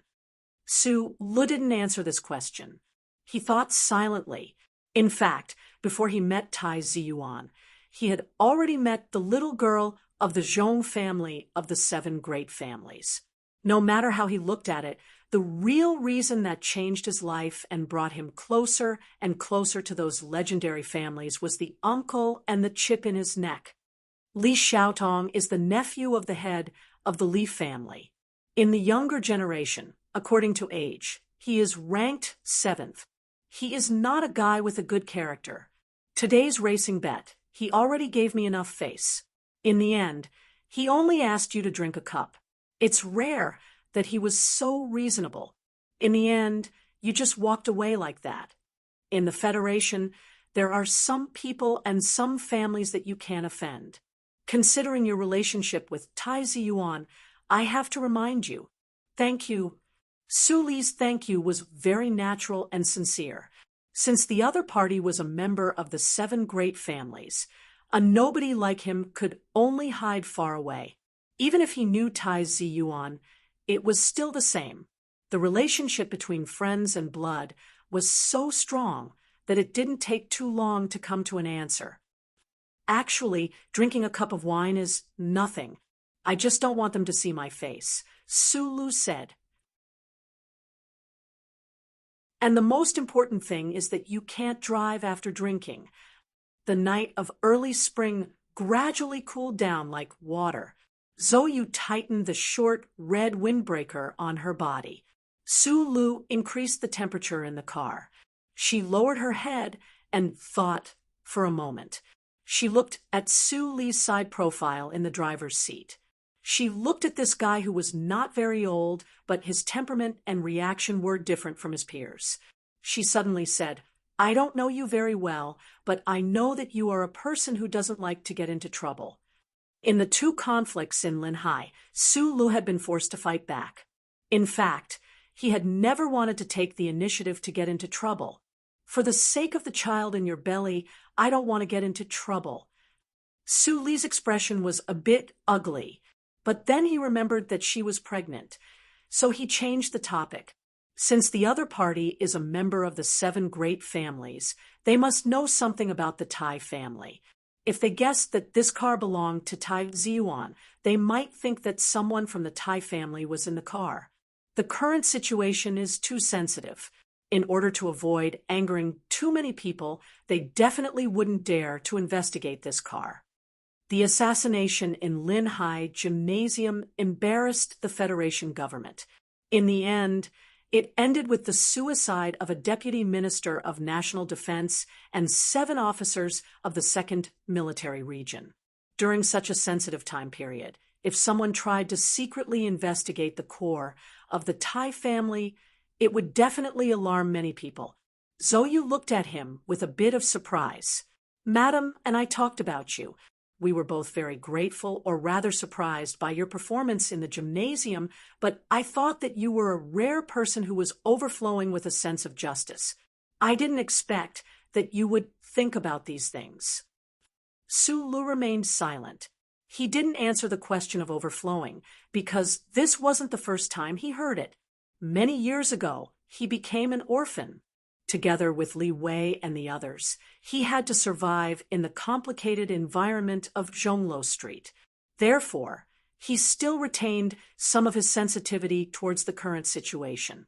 But he didn't know why. But in such a dangerous environment, his heart became clearer and clearer. Perhaps it was because of the death of his parents and younger sister, but Su Lu understood life, death, and wealth better than ordinary people. Therefore, he was calmer and his mind cleaner. He was like an opaque rock that wouldn't leave a mark after being washed by water and wouldn't leave a speck of dust behind. This kind of person who didn't have any greed for the world and wanted very little would naturally be able to defend his outlook on life. There was no need for him to compromise too much. He could be strong and not be afraid of being broken. Among the group of orphans, there were many people who could see things clearly. Li Wei also understood it, but it was a different kind of understanding. Therefore, during those years, Li Wei was very ruthless to others and to himself. Su Lu believed that Li Wei, who had been in prison for a whole year, would definitely be able to get out in the future. However, he didn't know how he was doing now. Because of Su Li's silence, Zhou sensed something and looked at him curiously. She knew that this guy was confident that those people wouldn't dare to investigate who he was. Deep down, he was not afraid of the 7 great families.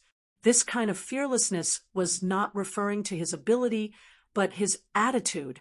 This kind of attitude was like the edge of a stone, making people feel a bit solemn. "You're pregnant, so don't drink." Su Lu turned his head to look at her. Under the dim light, the girl in red looked tired, her eyebrows relaxed, and her right hand gently stroking her abdomen. This picture immediately turned him from a stone into an incomparably wordy auntie.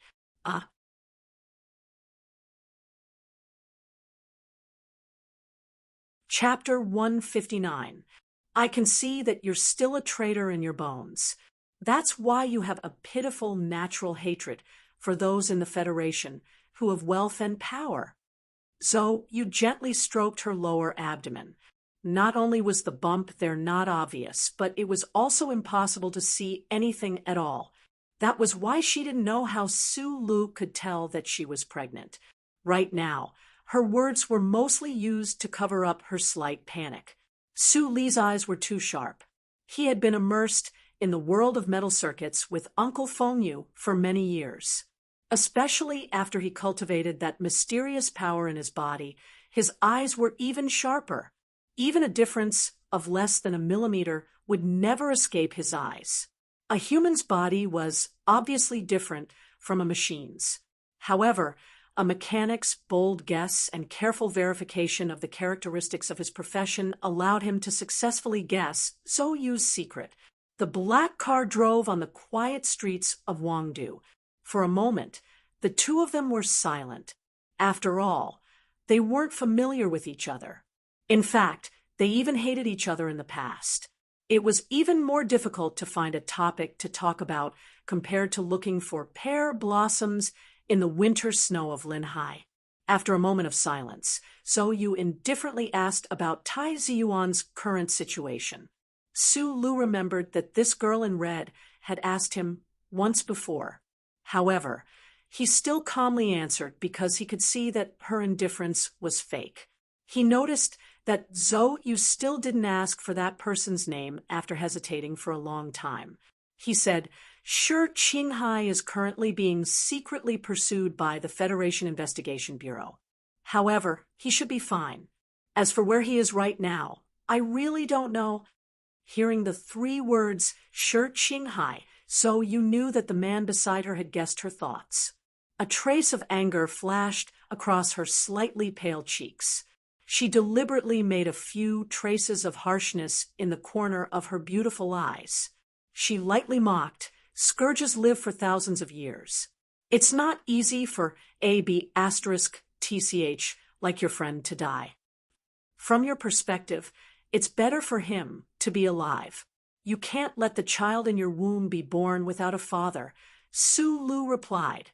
Su Lu had already guessed that the father of the fetus in Zhou Yu's belly was Shi Tringhai.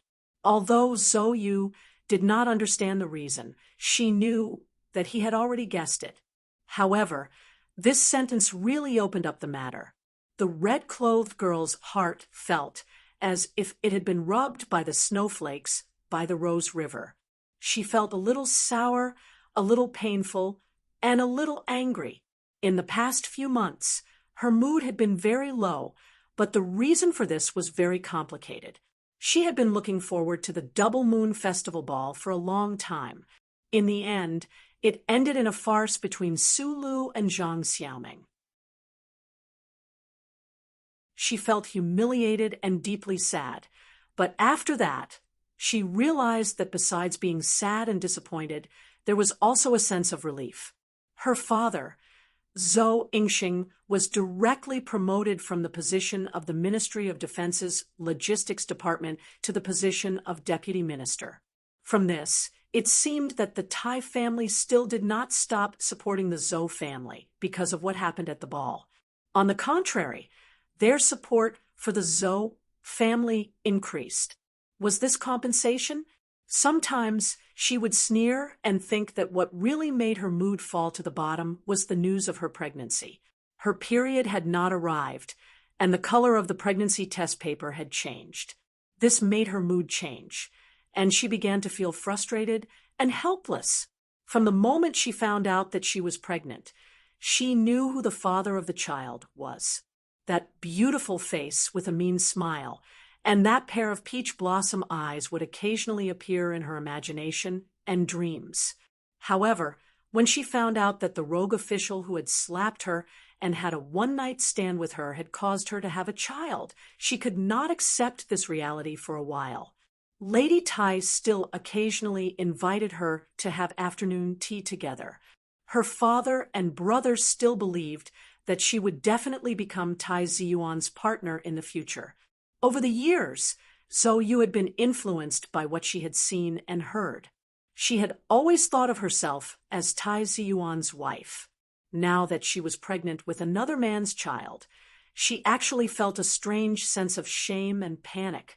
She was like a girl who had been caught red-handed with the most concrete evidence.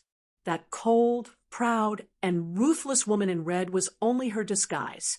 The real her was a young girl who had not yet reached 20 years of age. Under such circumstances, she could no longer bear the burden. Before her family found out that she was pregnant, she had a big argument with her father and brother.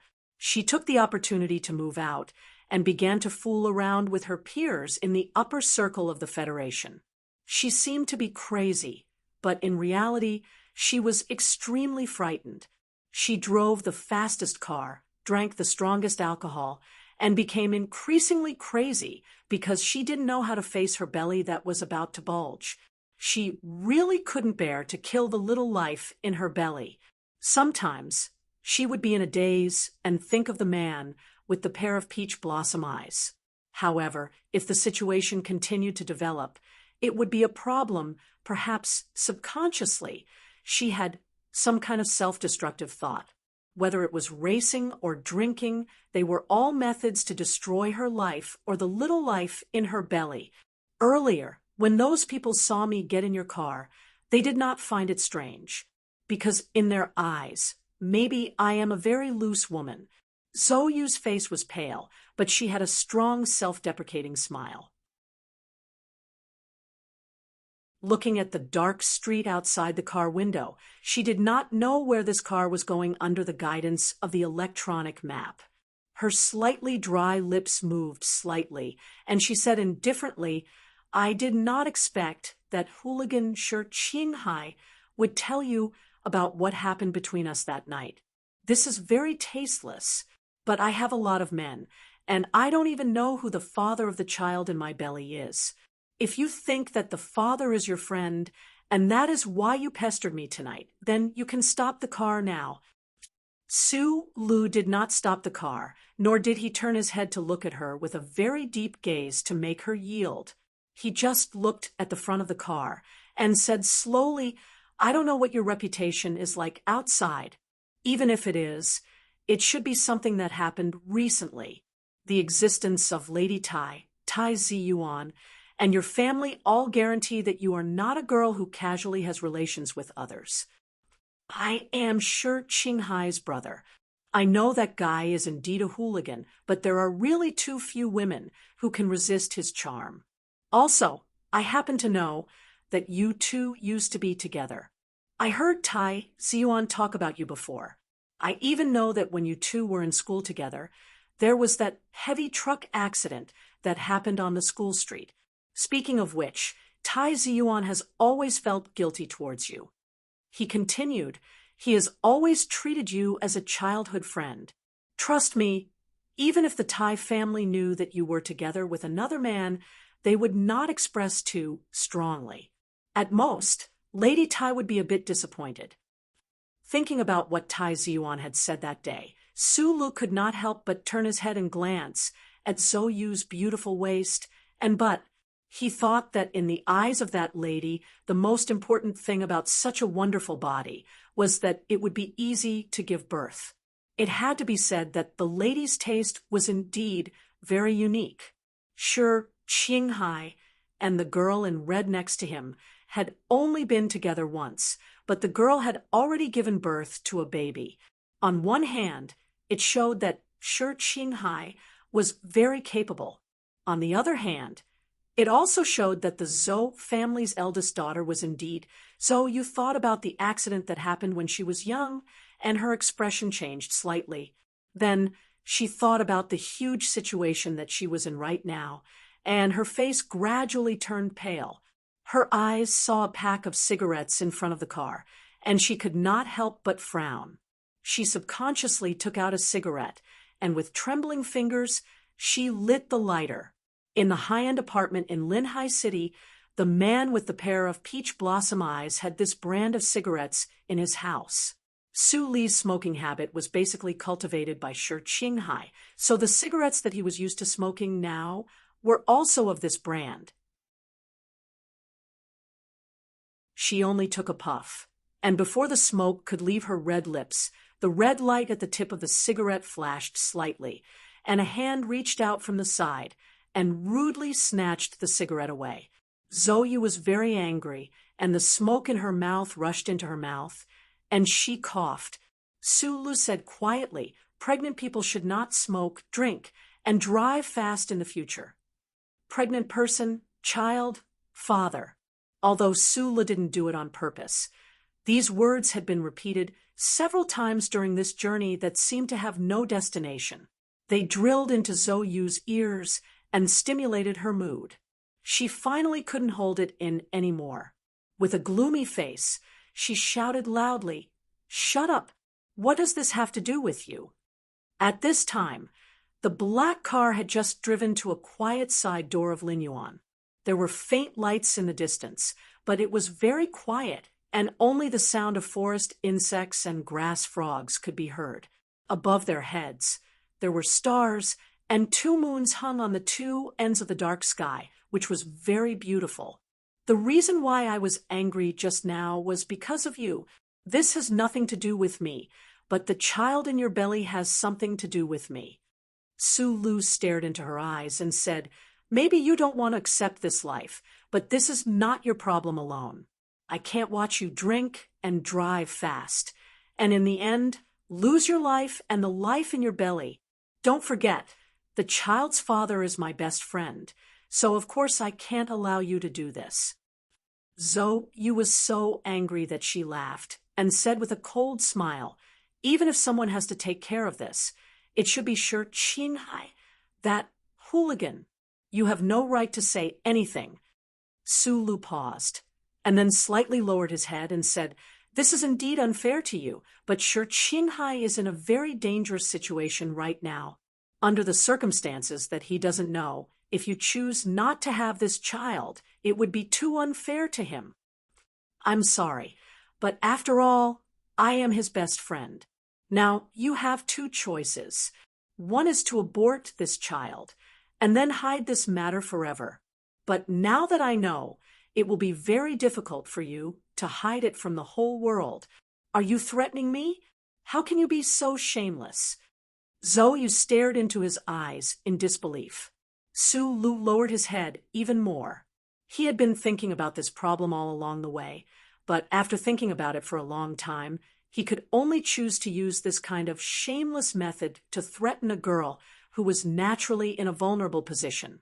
This was not a kind way to deal with it, and it was not in line with his character, but it was definitely in line with the logic of an orphan in Donglin. In the eyes of orphans like him, there were many things that were most important.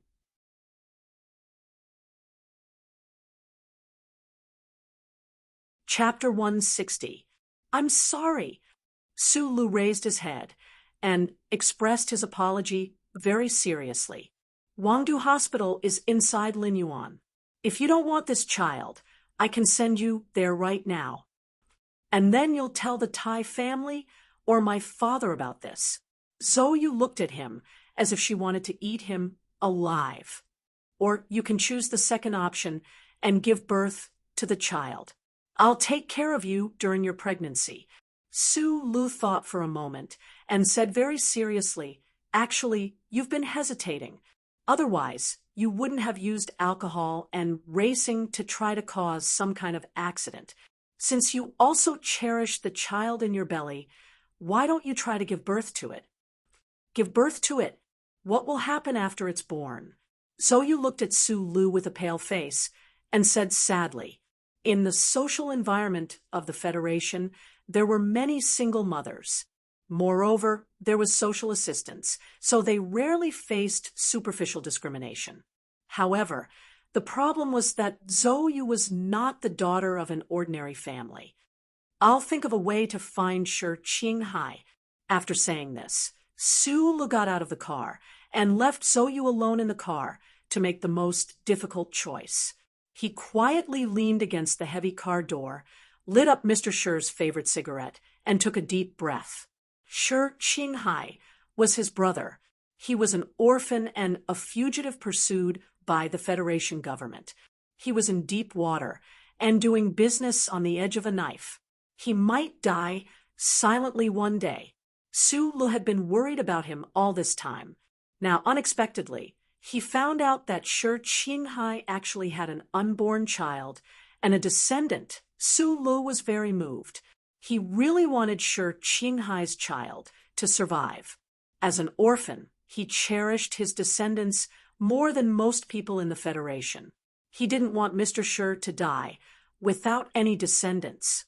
It was this strong feeling that made him follow Zhou all the way to the entrance of Qingshan Park and have a conflict with those people. Therefore, he wanted to threaten Zhou. In fact, if the daughter of the Zhou family in the car really chose to have an abortion, he would only hide this matter in the bottom of his heart forever. The 2 people inside and outside the car quietly looked at the lights of Wangdu Hospital in the distance. In the time it took to smoke a cigarette, they both made up their minds.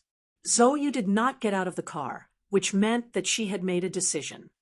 If I really didn't want this child, I think you probably wouldn't have spread this matter to everyone, Zhou said coldly without looking at him, as she gently fiddled with the slightly damp hair on her forehead. After a moment of silence, Su Lu nodded and said, "In the end, it's still you who can't bear to part with this child." Zhou eyes were no longer as charming as usual. Instead, they were much softer. She didn't know what she was reluctant to part with. Her first man had died a long time ago. Although the case had never been solved, she knew that the male student, whom she didn't like very much, had actually died under the gun of her own brother.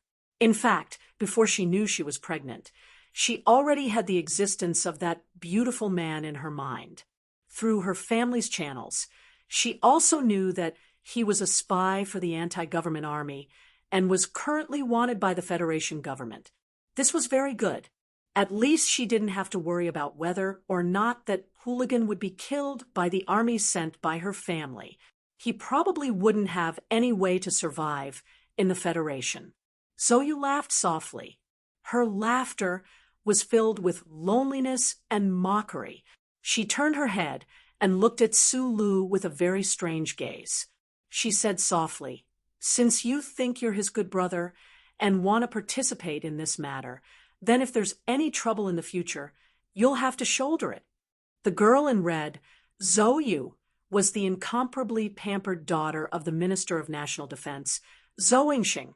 She was the younger generation that even the madam of the Tai family liked very much.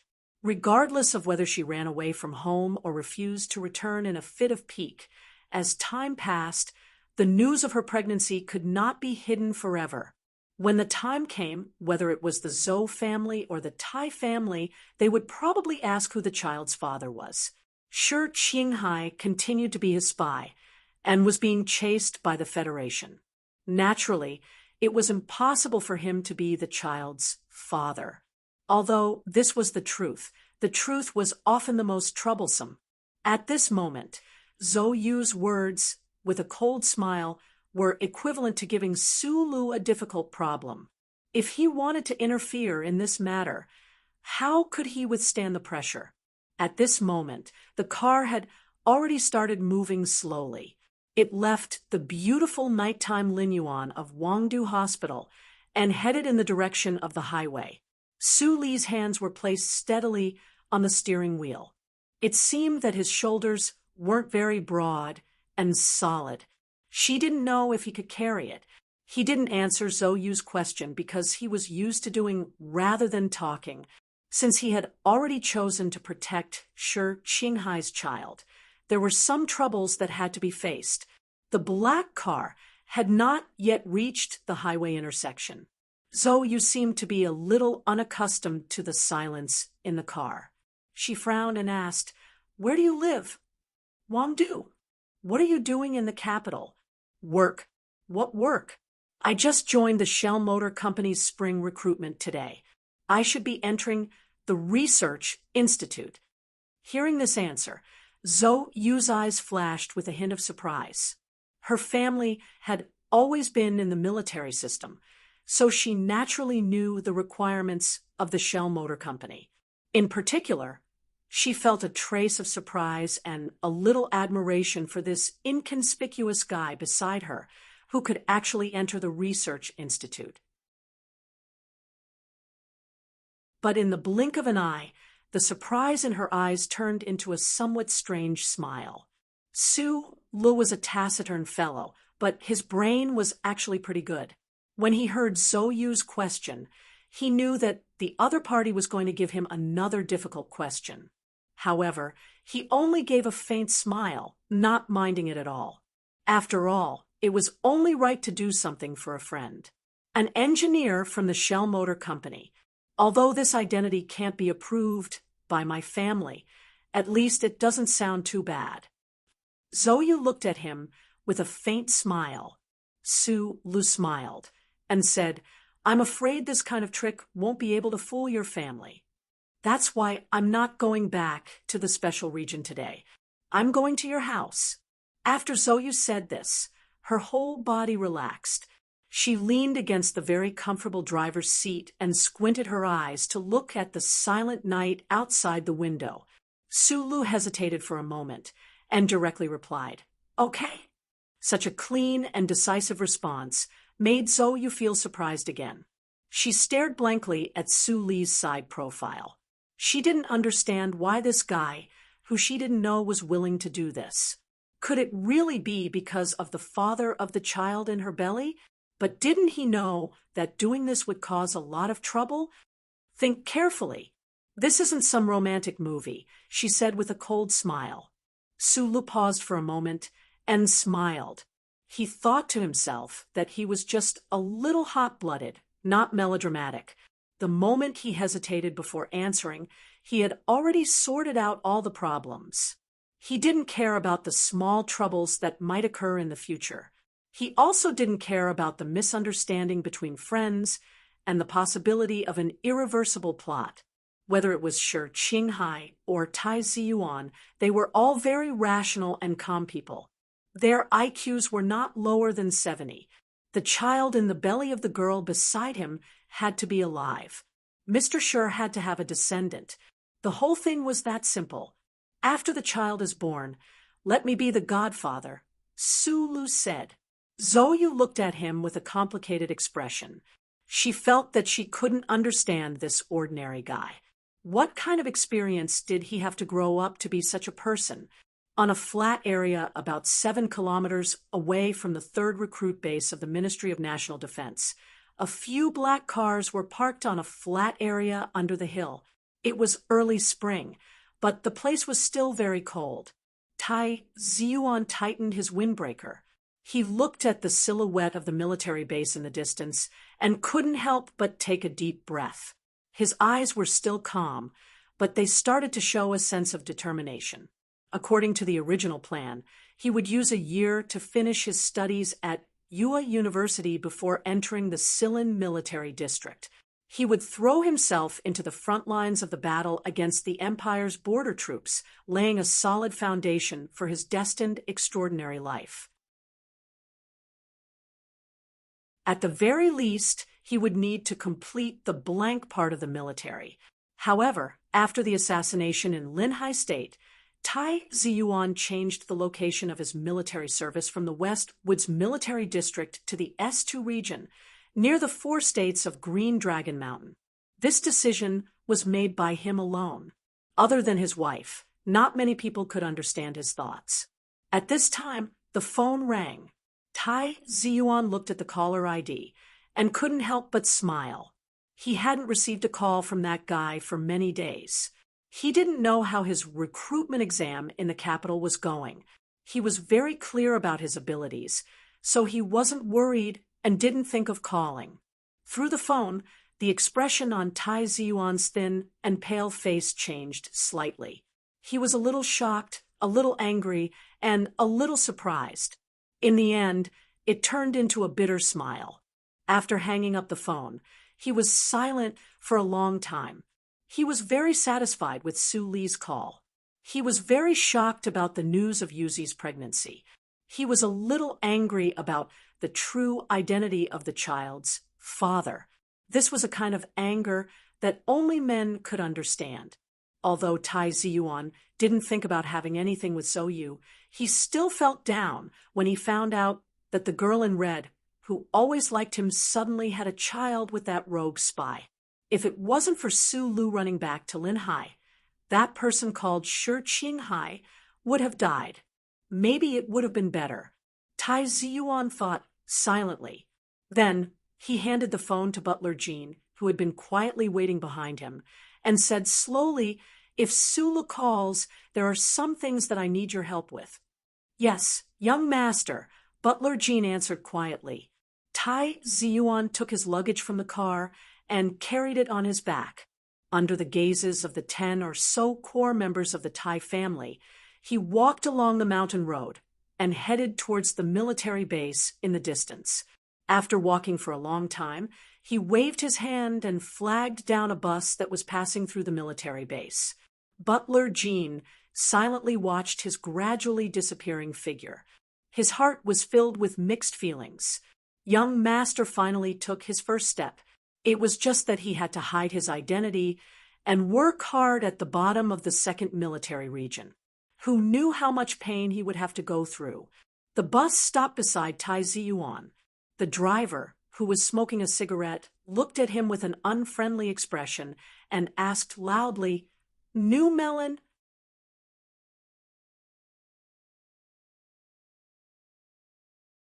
Chapter 161.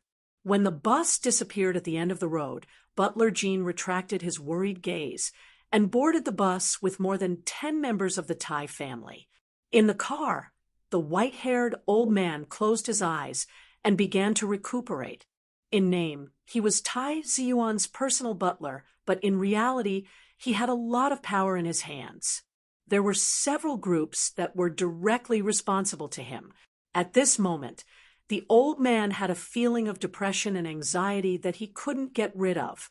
However, there was also a faint sense of pride. These feelings were all because of Tai Ziyuan's choice. Maybe history will judge me to be wrong, but I will never admit that I was wrong. On the night when Tai Ziyuan decided to join the second military region, instead of going to the front lines in the West Woods, he smiled and said this in front of Lady Tai and Butler Jean. This was the confession of the Deputy Minister of National Defense, Yang Jingsong, before he died. Because of the Linhai State Gymnasium incident, 7 officers from the 2nd Military Region committed suicide.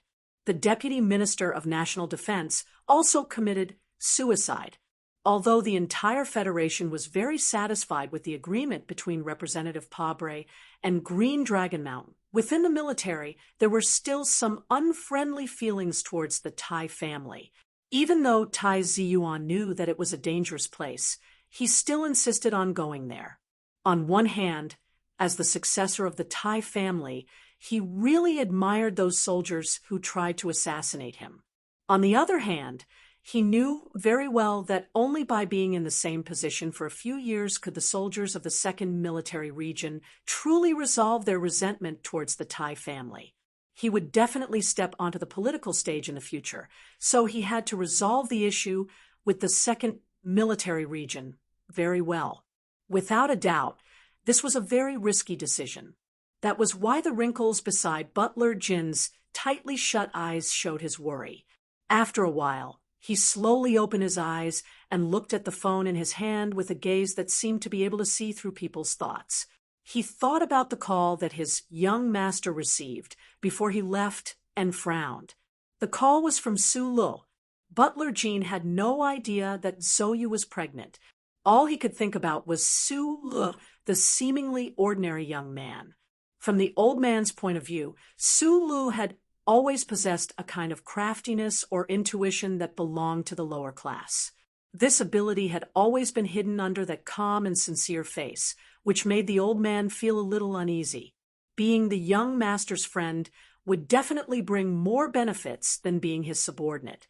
This was not a difficult question, but very few people could see it clearly and dared to bet on it. Spring in the Capital Special District was so gentle. Whether it was the wind on the streets, the rain in the afternoon, the sun at dusk, or the flowers that were just beginning to stretch their waists, they were all moving slowly and delicately without a hint of wild enthusiasm.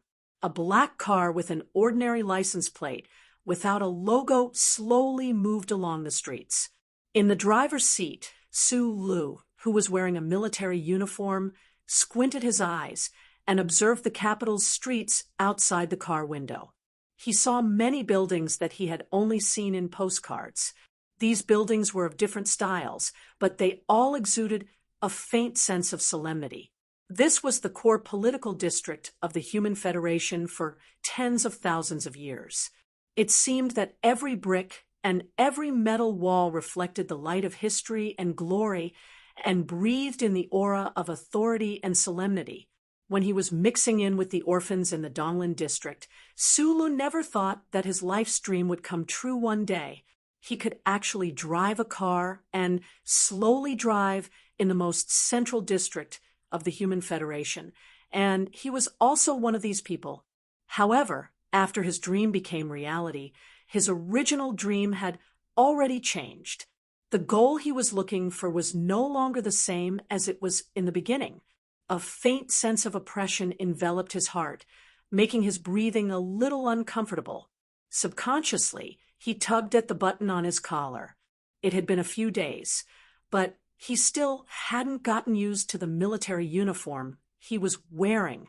After a day of training at the Shell Motor Company, he became an official staff member of the Shell Motor Corporation Research Institute. However, he didn't expect that after entering the Federation, he would have to take on a military position. Although it was only a civilian officer, he was under the dual management of the company and the Ministry of Defense. Today, Sulu was already a first lieutenant in the Federation. Life was really a wonderful thing. Back then, passing the mechanic officer exam of the Ministry of Defense or joining the Shell Motor Company were two of Sulu's dreams. Now, it seemed that, in a sense, he had realized these two dreams at the same time. However, because of the death of Uncle Feng Yu, Zhang Xiaoming's death, and many other things that happened after that, he had long lost his initial yearning and respect for the Federation government and the military. Following Hawking Avenue and bypassing the thick and cold building of the Ministry of Finance, the black car drove toward the northern suburbs of the capital. When it passed by an extremely quiet intersection, Su Li's eyes narrowed. His pupils contracted slightly, but he didn't slow down the speed of the car in the slightest. It was a road that was rumored to have no exits. At the end of the road was the mysterious Bureau of Proclamation. The sign at the intersection didn't say anything, only a few lines of warning and control. The back of Su Li's neck went slightly numb at this moment, as if there was a chill rising from his heart. His brows furrowed, and he mobilized the scorching heat in his body to circulate around his body, driving the chill out. He knew that it wasn't that something had happened to his chip at this moment, and that the omnipotent central computer of the Bureau of Proclamation had discovered something. It was the greatest fear in his heart that made it difficult for him to calm down.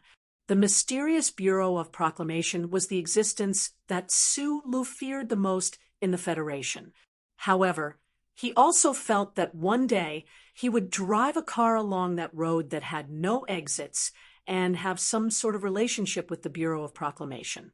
The car with a pass on it easily passed through the entrance control of the first military academy of the Federation.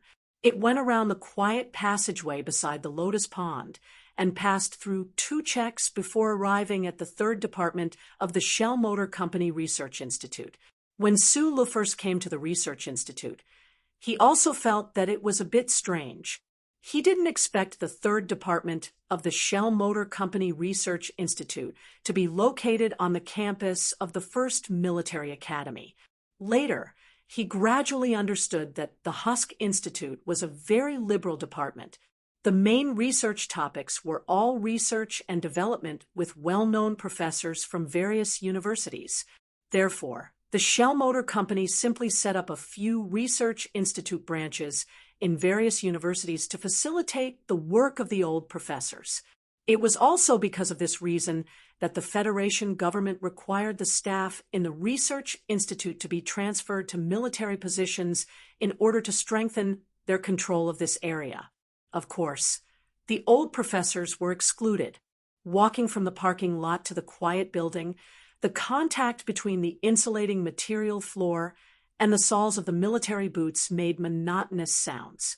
Sulu took a piece of bread and ate it as he walked towards his own area. In the long corridor, he only met 2 colleagues. They just nodded and greeted each other before leaving. The Research Institute of the Shell Motor Company gathered the top talents in the entire Federation. Excellent scholars and experts could be found everywhere. In the most important department of the Federation, all the staff were focused on their own research. Therefore, the usual greetings were extremely rare. In the past 10 days, Su Lu had already gotten used to this kind of atmosphere. Coincidentally, he was also a person who was as quiet as gold, so he actually liked it. However, he didn't notice that the two researchers who walked past him turned around and looked at him with sympathy in their eyes. He took out the electronic door card and opened the heavy door. In front of the second door, his whole body was scanned by a light blue light, especially by the chip. After his access was approved, the real door opened. A large operation room that looked like a warehouse appeared in front of Su Li's eyes. From the most precise bald head tools to the largest alloy cutting equipment, from the Federation's most powerful processor to a storage device that was about the size of 3 bookshelves and stored a large amount of blueprints and data, everything that appeared in front of Su Li's eyes was completely in line with his life's ideals. However, he didn't know why, but there wasn't a trace of excitement on his face. Instead, there was a faint sense of tiredness. The equipment was covered in a layer of dust. The images displayed on the holographic screen on the table were constantly changing. The faint sound of electrical current in the storage device was so beautiful. Su Lu stared blankly at all this and couldn't help but smile bitterly. The automatic dust removal device hadn't been used for a long time. The equipment in this warehouse was so expensive, but it was placed so casually. Su Lu shook his head. If he had enough time, relying on the manufacturing equipment, data, and materials here, he was even confident that he could assemble a mecha. However, he didn't have the time to do this. He didn't even have the time to clean this room. Pulling out a piece of paper, he wiped the table and carefully placed the remaining half of the bread on the clean table. Su Lu took off his military uniform and threw it on a chair. Then, as if warming up before a fight, he moved his neck and the joints of his hands. Taking a deep breath, he squatted in front of the table and stared at the image on the table. The display terminal of the warehouse's computer was on this table. It was about 1 meter wide and 2.5 meters long. The image on the screen rotated slowly, giving people a very comfortable visual enjoyment. However, Su Lu was as cautious as if he was facing the cruelest enemy in his life. Right at this moment, an old and calm voice rang out in the warehouse. It was calm but spoke quickly. This voice didn't greet Su Lu and directly issued a work order. Second, 3 sets of incompatible data. Laser state transition diagram. QED data. A dozen orders were issued in a row. Su Lu listened in silence. His hands had already begun to move quickly on the table. From the massive amount of data in the internal memory, he found an entry that matched the requirements. However, because the data requested by the voice was final data, the fields involved were the most cutting-edge fields in the Federation's scientific community that hadn't matured yet, so there was no ready-made data.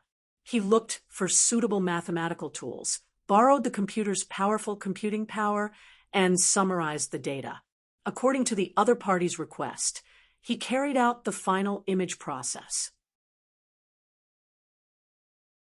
In other words, Su Li's current job was to use the shortest amount of time to convert the complex data system into simple data support that could be easily used to draw conclusions. Half an hour later, Su Lu finally finished the first task. His fingertips pressed the light block on the table and sent the result over. However, he didn't even have time to wipe the sweat off his forehead before he immediately started the second task. From the first day he entered the research institute, Su Lu was engaged in this kind of boring work. He finally understood why the research institute suddenly had the idea of snatching people from the Shell Spring recruitment. This kind of research processing role was really not easy. Even with Su Li's physical strength and brain power, he almost couldn't handle it. The owner of the old voice wasn't Professor Shen. who went to the Shell Motor Company to snatch people. It was Professor Shun's father, an old monster who was respectfully called Old Shun by the Research Institute staff. An old monster. Only Old Shun and Su Lu were in this storage room of the 3rd Division of the Research Institute. It was said that during the peak of the research period, there were a total of more than 10 research assistants in this storage room. However, in the end, not a single one of them was able to persevere. They all requested to be transferred away. A few of them even resigned to go through strict military scrutiny to leave the Husk Institute. Su Lu mechanically and numbly organized the data, but his mind was thinking about other things. He knew that Professor Shin's research direction was in the field of quantum measurable dynamics. The problem was that all the experts in the Federation agreed that this was a dead end. There would never be an exit, just like the special road that led to the Bureau of Proclamation. There was no time to research the chip, to come into contact with the Federation's most mysterious charter technology. He couldn't even personally touch the mechanical aspects of mecha battleships. All day long, he was faced with this vague data that he couldn't even understand, accompanying an eccentric old professor to research something that would never yield results.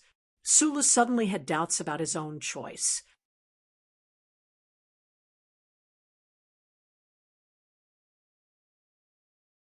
Chapter 162. In the past, Su Lu had spent a lot of time in the library of Yue University reading all kinds of books and unofficial historical commentaries, so he was able to recognize the faces of a few old men from the Federation. These top figures in the scientific and cultural field of the Federation were either honorary directors in some institute or were worshipped like ancestors in some university.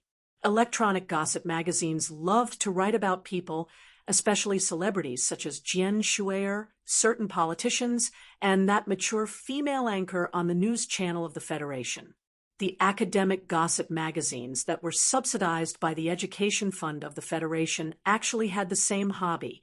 However, the words wrong in the wrong were all removed. They just blindly grabbed idols from the ivory tower to attract the ordinary readers who were fascinated by the mysterious and unknown scientific cult. The older the idols, the better. Just smearing gold dust on these old scholars was probably not enough to satisfy the peeping desire of the Federation citizens.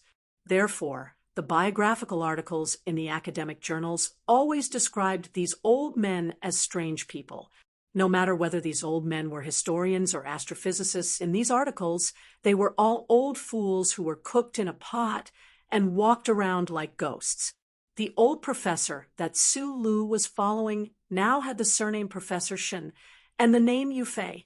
It was the name of a typical gigolo. However, he knew that Professor Shin was not a gigolo. In the past 10 days, he had met this old professor 3 times. Su Lu faintly felt that this old professor looked familiar. It was only later that he remembered that he had seen this old man's picture in several academic journals. He had also read the related biographies. Su Lu had never believed that these top old scholars in the Federation were all strange people. In his opinion, the scholars who could be in these academic journals were definitely experts. Although he was an unorthodox engineer, he respected these old men very much. He even faintly admired them. Today, when he was next to these top experts in the Federation, he was shocked to find that the non-academic biographies in the academic journals were not all fake. The old men's temperament was indeed a bit strange. In the past, when he looked at them from afar, he could see that they were strange mountains and rocks. Now that he was close to them, he realized that they were actually difficult mountain roads. In the main research and control room, Su Lu would always be busy for a long time. He did not have time to do what he wanted to do. Those difficult theories were things that he could not fully understand at the moment. He needed to retrieve data and diagrams, as well as search for related information in the vast literature library. For the current him, it was very difficult work. There was no creativity, and he could not come into contact with any real research topics. All he did was help. He was more like a humanoid, computer sorting, not a research assistant. It was no wonder that with Professor Shen's status in the academic world, there were no other researchers in the laboratory today except for Su Lu. It was also no wonder that the young Professor Shen would so impulsively run to the spring recruitment exam site to snatch people. Presumably, the young Professor Shen was also forced into a corner by the old Professor Shen. The work that Su Lu did every day seemed simple, but in fact, it was very complicated and tiring. The most important thing was that it was boring. Just like Linhai Prefecture in the middle of winter, the 4 seasons of the Donglin region, when it snowed, it would last for several months. When the sky darkened, it would last for an entire year. There was no change at all. Fortunately, Su Lu was a person who was used to silence and had a calm temperament. Like a stone, he silently and steadily completed the work that the old professor gave him in front of the holographic screen table. Even though there were occasional feelings of disappointment in his heart, they disappeared in the blink of an eye. He didn't complain, and he didn't even think about leaving the research institute. To be honest, the staff he had seen in the past 10 days were less than the stray cats he had seen in the Donglin district's mine. Even if he wanted to complain, he couldn't find a suitable target. He washed the hair of the Zhong family's daughter, took a bullet for the young master of the Tai family, and scared the young master of the Li family with his car. At this time, in Su Li's eyes, the 7 most mysterious and powerful families of the Federation no longer had any halos. Environment and experience were the most difficult to change a person's mind. At this time, Su Lu was very sure that he was not an ordinary person, but he also knew that in addition to the chip and the tyrannical mysterious power in his body, his biggest reliance was the technology in his brain. And to understand these 3 things, even Tai Ziyuan could not help much. It was still that old saying, only technology could get close to technology. Su Lu knew very well that this old Professor Shen Yufei definitely would not set these difficult questions to test him, just because he liked him too much. Then, one day, there would be a golden flash, and the old professor would pass on his entire legacy to him, and then die. This was not a dream. This was a wet dream in the military camp, an obscene fantasy that deserved a beating. He was only sure that if he wanted to get close to the core technology of the Federation, he would need to stay by this old professor's side and follow these old gentlemen. Just bear with it for now. Su Lu thought in his heart, but the speed of his hands did not slow down at all. Looking at his 10 fingers that were about to become afterimages before his eyes, he subconsciously began to daydream. He thought to himself that if he had to bear with this for another half a year, when he was operating a mecha in the future, his hand speed would really be amazing. This boring assistant job actually did have some benefits. As for what the hell the hand speed had to do with mecha, of course that only existed in Su Li's daydreaming. The benefit he could clearly feel was that he was already becoming more and more familiar with handling this massive and complex database. He believed that in another 2 months' time, this database would be like those components piled up in the operations room of the mine. No matter how complicated the process was, it would not be a problem for him. Professor Shen's research on quantum measurable dynamics was too cutting edge, so much so that it was publicly acknowledged that there was no future for it. However, precisely because there was no future for it, the data required encompassed many aspects. It was like a blind cat trying to kill a mouse. It would definitely be blindly bumping around on a 2-dimensional plane at 360 degrees. The 3 divisions of the Research Institute were set up in the first military academy and shared the same database. Professor Shen's position, as well as the 360 degrees of blindly bumping around that position, was enough for him to enter most of the areas. As the only assistant, Su Lu could already faintly see the shape of a treasure mountain shining brightly at 3:30 in the afternoon. The research institute got off work punctually.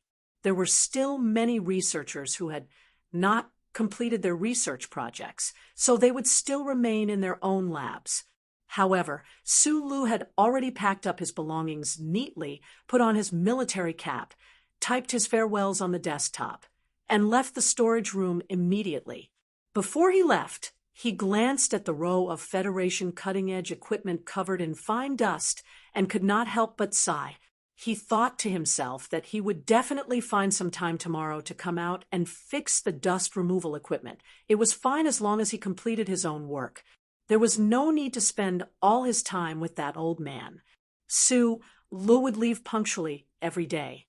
In fact, he had also thought that if he could work overtime here, he might really be able to find something after Professor Shin left. However, he really did not have much time now. Not long after that black car left the first military academy, Professor Shin also walked out of the lab with the help of his crutches. He got into his son's car outside the entrance of the research institute. Young Professor Shin noticed that his father did not look very good, but he was not surprised.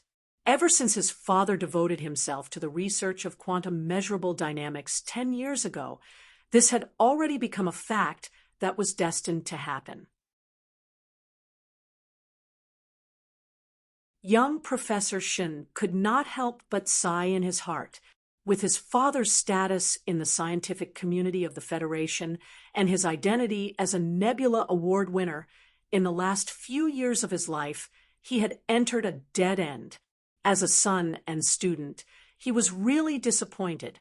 However, he also knew that people who engaged in scientific research were stubborn. No one could persuade each other. "Is the new assistant okay?" Young Professor Shin subconsciously asked. Many years ago, he and his father rarely talked about anything other than academic topics. "Very good." Professor Shin's eyes were half closed. His hands were pressed on the crutches. The age spots on his face were very obvious. On his soft cheeks, there were 2 patches of yellow that did not look auspicious. Young Professor Shin was slightly stunned. He did not expect that his eccentric father would give such a high evaluation of the research assistant. Although it was only 2 words, when was the last time someone received such an evaluation? "Impeccable when he works." Old Professor Shin seemed to be interested. He slowly opened his somewhat cloudy eyes, coughed twice, and said regretfully, "Although I was not very familiar with the classification of subjects in the beginning, this kid is very smart and willing to work hard. The problem is that he gets off work on time every day. It makes me very unhappy. It seems that he is a person with a girlfriend. It is really stupid of him to fall in love so early and waste his time." During the spring recruitment exam, in nutshell, Professor Shin Jr. had chosen Su Lu on behalf of his father at first glance. It was because of Su Li's meticulous and logical ability on the test paper, as well as the leap of thought in the last big question, as well as the extraordinary hands-on ability that Professor Zhou from Yue University had mentioned. Young Professor Shin was also very satisfied that his father was satisfied with him. However, when he heard his father's last sentence, he could not help but be silent. He thought to himself, if young people do not fall in love, what else can they do? Su Lu did not have a girlfriend. Even if he did, in his heart, she had already turned into a few balls of fire in the sky above S2. She melted into the clouds and disappeared with the wind. Now, he was naturally not in the mood to fall in love. Whether it was the problem in his body or Senator Macklin, who was in full swing with the presidential election, both made him more silent than before. The automatic thermal soup pot began to sound. Su Lu scooped out the soup and carefully placed it on the dining table. He then went to the kitchen to cook a few side dishes and 2 bowls of rice. Only then did he sit at the table and began to focus on eating. A red figure appeared in the living room. Miss So family was wearing a light red halter top today. She looked very cool. She was a little tired as she sat across from him. She looked at the dishes in front of her and said, "You really are a person who is not afraid of trouble." The soup was made by Su Lu before he left in the morning. The dishes were bought from the supermarket the night before yesterday. Su Lu raised her head in confusion, glanced at her, and asked hesitantly, "What's the trouble? Why don't you eat the ready-made food?" Zhou Yu scooped up a chicken claw in the soup and frowned. "You can be considered a little rich now. It shouldn't be a problem for you to eat at a restaurant."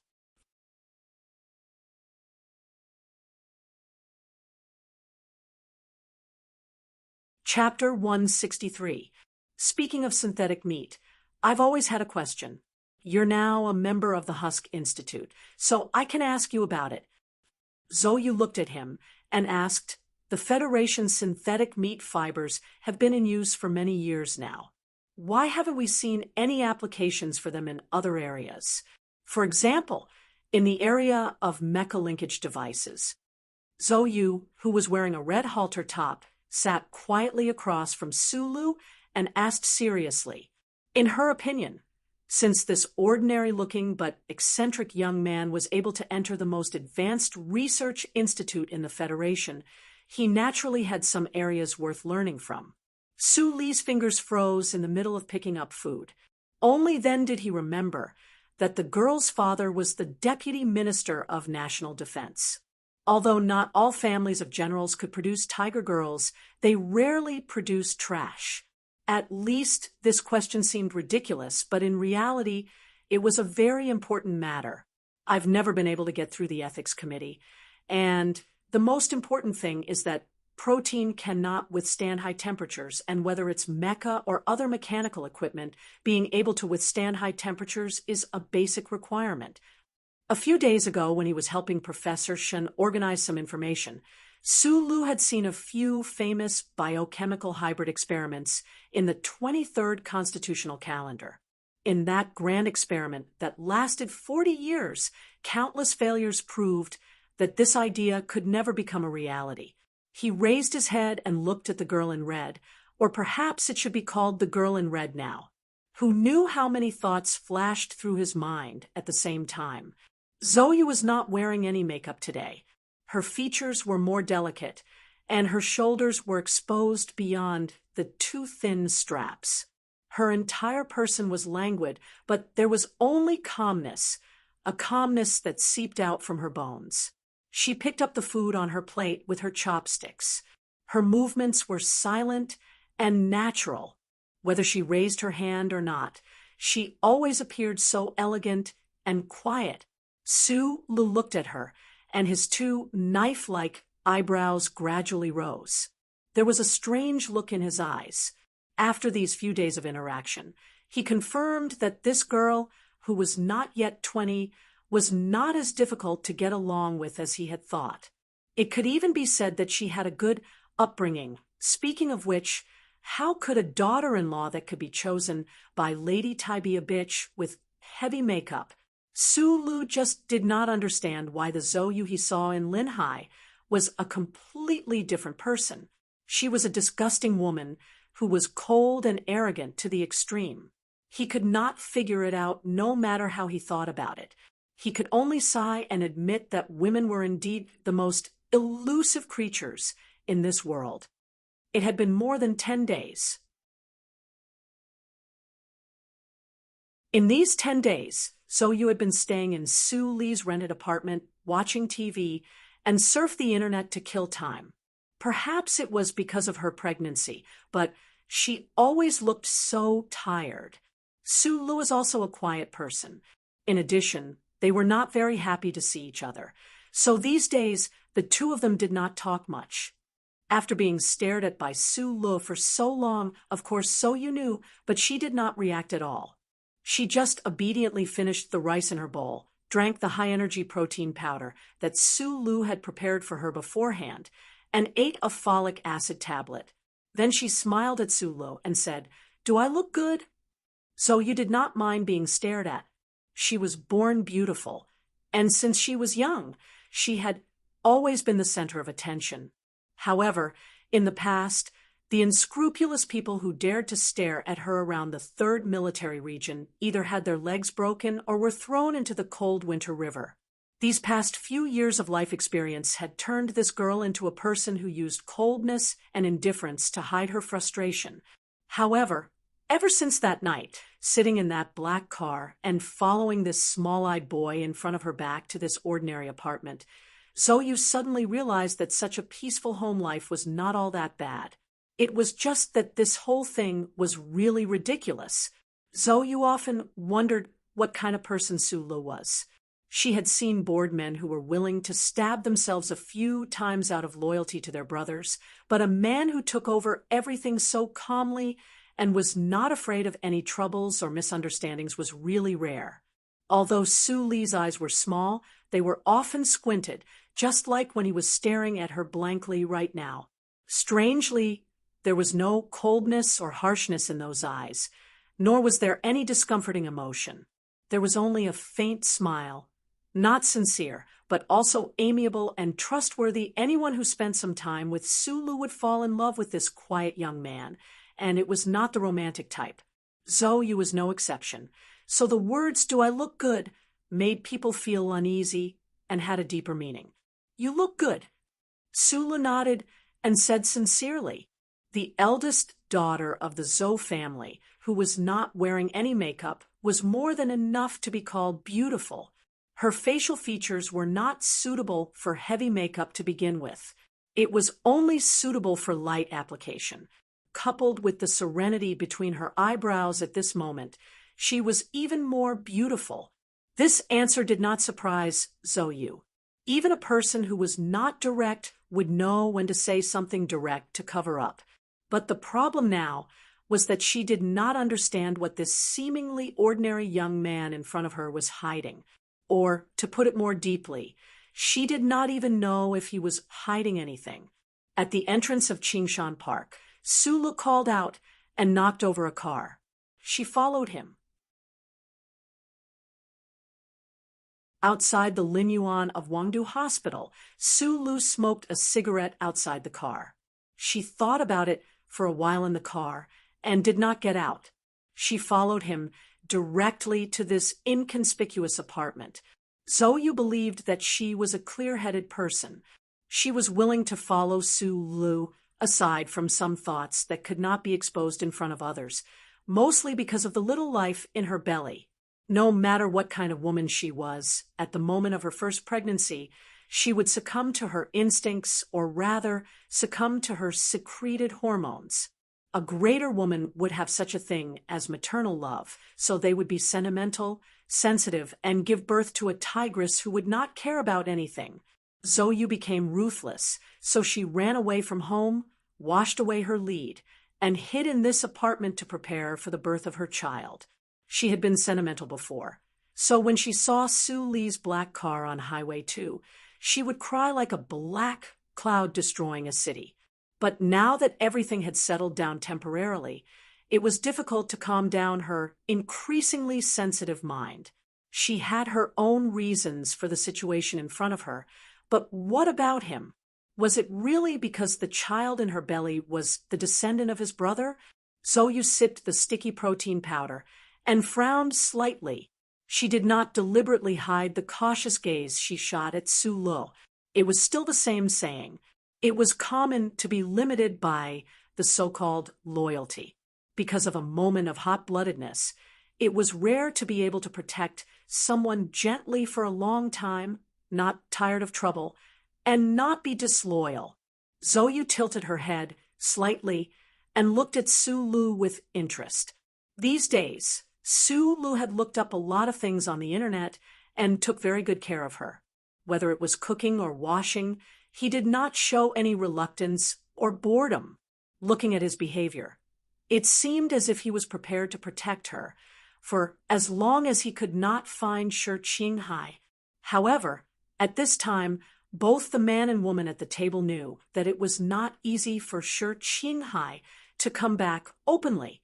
Everyone had seen thunder and lightning, but no one had seen water penetrate a stone with their own eyes. The latter was obviously not easy. Therefore, Zhou Yu was suspicious, Zhou Yu was puzzled, and Zhou Yu was a little depressed. I really find it hard to believe that there is someone like you in the Federation today. Zhou Yu did not say that he was such a person because it was difficult to express clearly in words.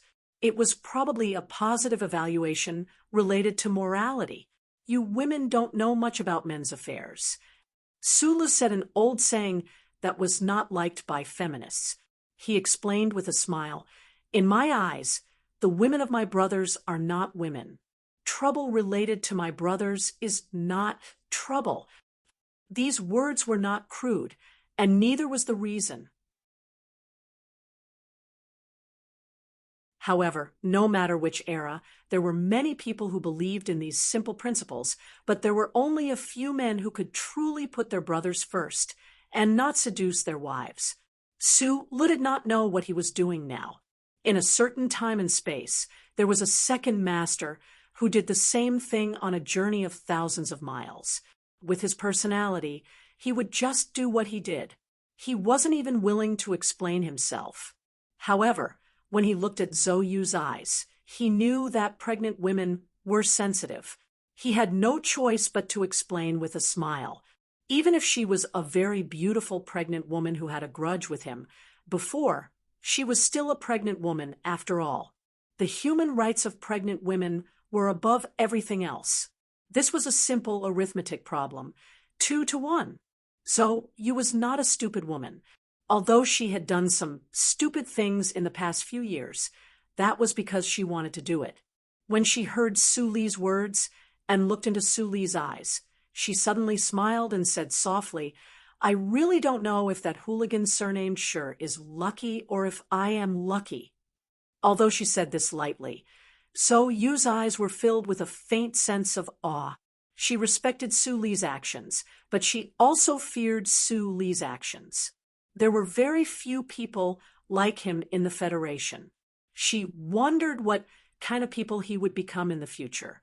Sulu smiled and did not respond. He naturally got up and prepared to wash the dishes. Now, all the housework in this simple apartment was done by him. Therefore, when he was working with Professor Shin in the Research Institute, he did not have much time and energy to enter the database to search for the things he wanted. "Don't wash the dishes for now. Come with me for a walk. Don't just walk in the neighborhood today. I want to sit on the street." Sulu hesitated for a moment and nodded. Zhou Yu had been very quiet for the past few days. She did not cause any trouble for him. She did her duty as a pregnant woman and did not even contact her bad friends. It was reasonable for him to accompany her for a walk. Pregnant women needed to exercise and relax. The young couple walked along the big tree below the apartment and slowly walked towards the brighter lights of the business district. After a long silence, Sulu said with some shame, "I am not good with words. I guess you have been a bit bored these past few days. If Mr. Shi was here, I don't think you would find it so boring."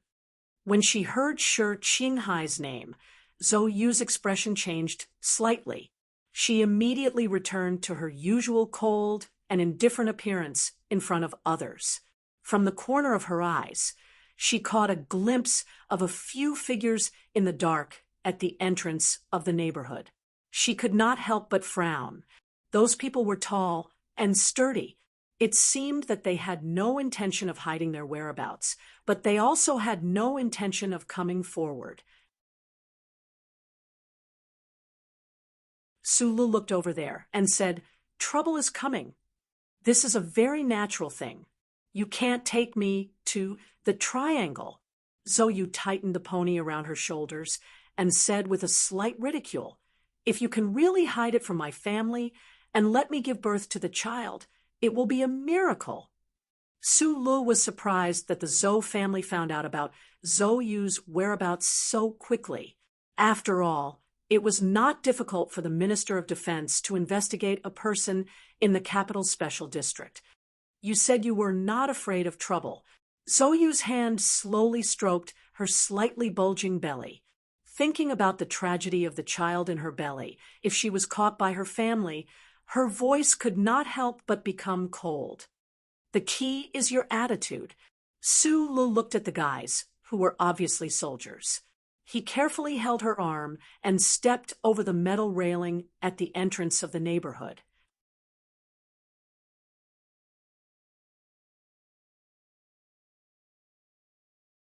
Chapter 164. Under the faint silver light of the two moons, this strange pair of man and woman, under the gaze of the big men in the shadows, steadily walked out of the gate of the neighborhood and slowly walked along the big green tree on the street. If you are a good person, then in your eyes, I'm definitely not a good person.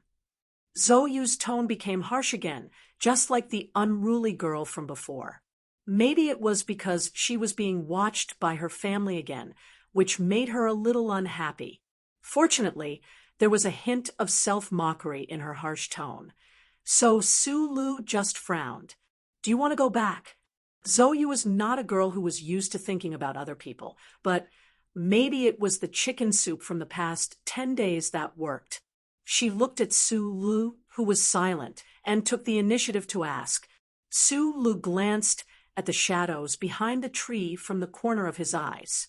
Those burly men who were obviously soldiers did not follow too closely, nor did they force their way forward. One of them took out his phone and seemed to be asking for instructions. He didn't know if the person on the phone was the deputy minister with the surname Zhou or the gloomy and cold Major Zhou. No need. Su Lu thought for a moment and shook his head. They don't dare to use force on you, so it's useless to use force on me. After all, we are on the edge of the capital, not a place like Linhai. These soldiers can't use guns. If things get out of hand, it won't look good on your father. That's true. Zhou Yu, who did not have his eyebrows drawn, had very thin eyebrows. Once they tightened due to emotions, they would be as cold as steel wire. He glanced behind him and sneered, I'm afraid they're not sent by the old man. Su Lu immediately understood what she meant, and his smile couldn't help but become a little bitter. To be honest, he was only a young man in his 20s, not a saint. Because of a woman that he was not familiar with and even hated, he got into so much trouble. He couldn't help but think twice. However, the process of thinking and judgment was covered by his silent appearance. The result of his thinking was very simple. If the Zhou family found out that Zoyu was pregnant with another man's child, the consequences would be very tragic. Zoyu's child would definitely be lost.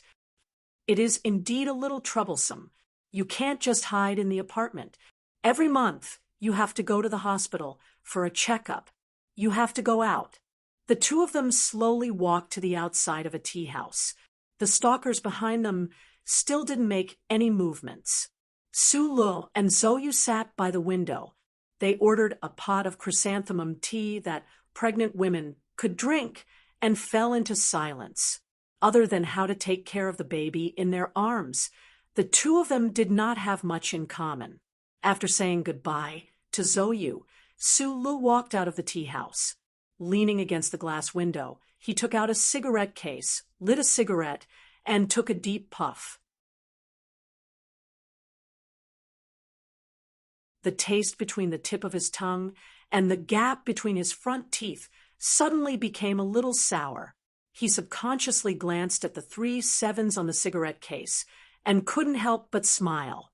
He thought of his beautiful friend who liked to wear her hair in a 3/7 style and only smoked 3/7 brand cigarettes. Su Lu puffed out a faint smoke. He felt a little depressed. He didn't know where Shi Qinghai was hiding now. In the smoke, he seemed to be able to see the beautiful guy in a windbreaker blowing in the cold wind. He acted as an assassin and a traveler. His peach blossom eyes narrowed as he stared at everything in the Federation. He refused to forget his teacher and the anti-government army in the mountain. You are going to be a father soon. Su Lu whispered to Shi Qinghai, who he didn't know where he was. In the end, I am your godfather. Immediately, he narrowed his eyes. He noticed that the big men in the shadows on the other side of the street had already hung up the phone and were preparing to walk over. On the other side of the glass, Zhou Yu looked out of the window indifferently. Through the glass, she saw Su Li's naturally hanging right hand holding the crumpled cigarette case. She saw the 3 sevens on it. A faint sadness appeared between her eyebrows. She and that man had the deepest crystallization of their relationship, but in fact, she didn't know that beautiful man, let alone like him. However, she really liked the little life in her belly that was constantly trying to grow up. Those soldiers in plain clothes crossed the street and came to the tea house. They stared at Su Lu vigilantly, then spread out and occupied the 2 exits of the tea house and the corner of the street.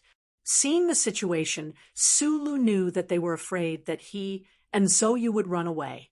He took a deep puff of the cigarette, lowered his body, and stepped on the cigarette, but with the tip of his shoe, ignoring those cold eyes.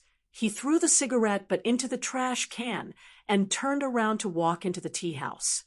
It seems that someone is coming, but I don't know if it is your brother or your father, Su Lu said. Zhou Yu quietly looked at him, who was sitting peacefully, the left corner of her thin, lips gently raised, turning into a strange smile. She said, "It seems that you are really not afraid." A dark green Mustang off-road vehicle with a harsh braking sound stopped in front of the tea house. The few guests in the tea house looked over in surprise, wondering who on earth was so immoral to ruin the mood of drinking tea. When they saw that a few cold-looking officers walked out of the vehicle, they slowly withdrew their angry gazes.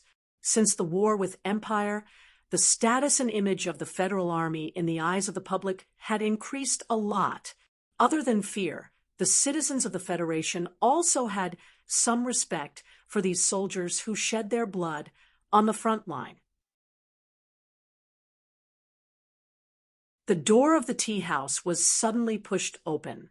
A major in his 20s walked directly to the table by the window, accompanied by a few subordinate officers with a gloomy face. He stared at Zhou Yu with a gloomy expression.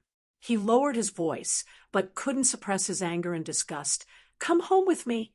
The person who came was the staff major of the 3rd Military Region's Operations Department, Zhou Yu, the son of the Minister Zhou of the Ministry of National Defense.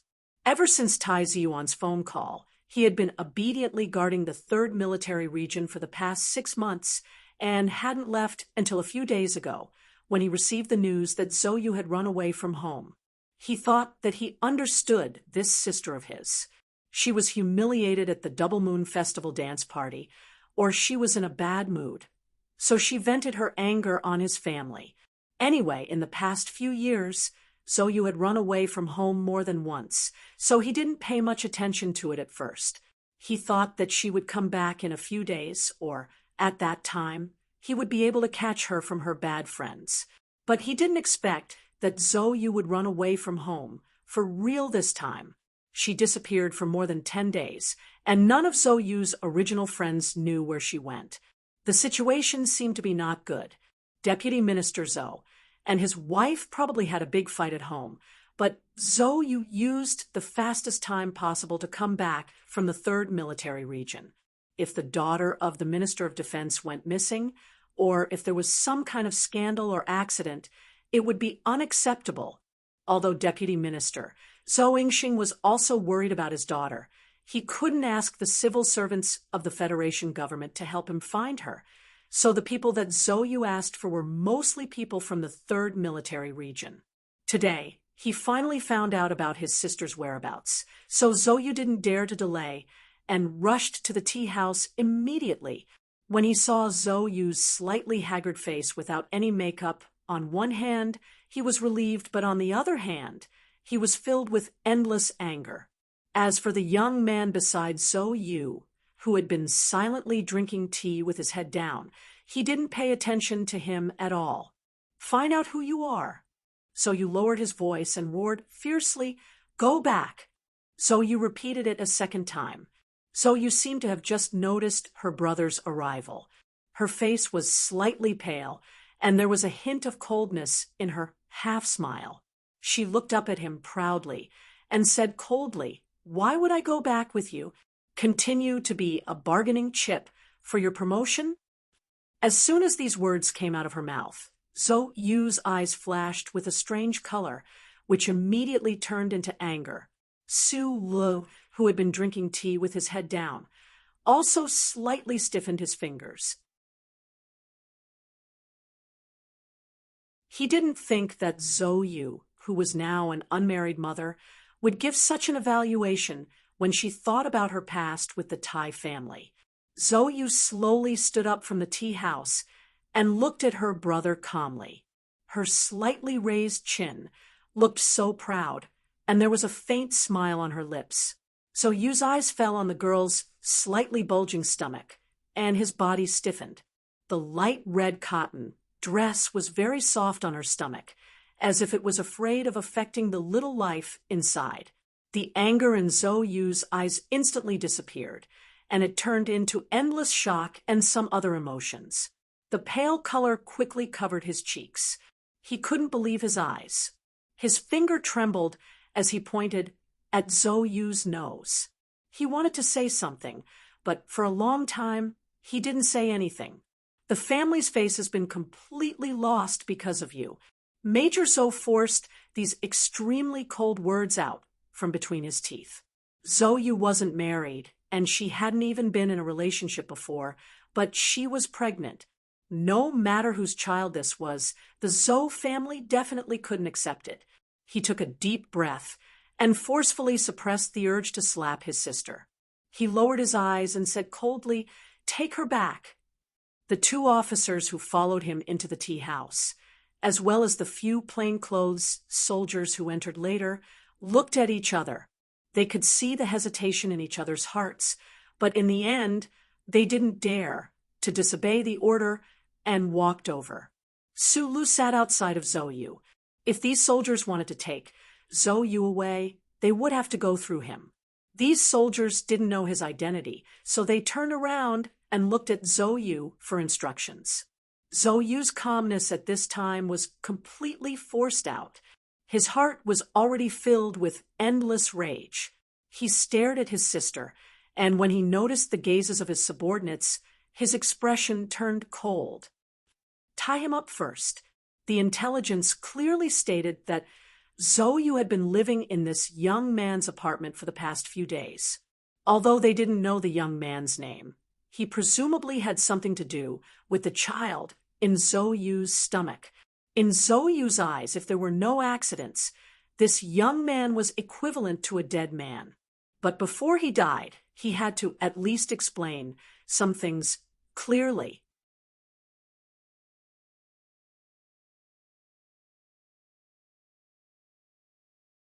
Chapter 165. Dear, hold on a little tighter. I don't want to go through the first watch either.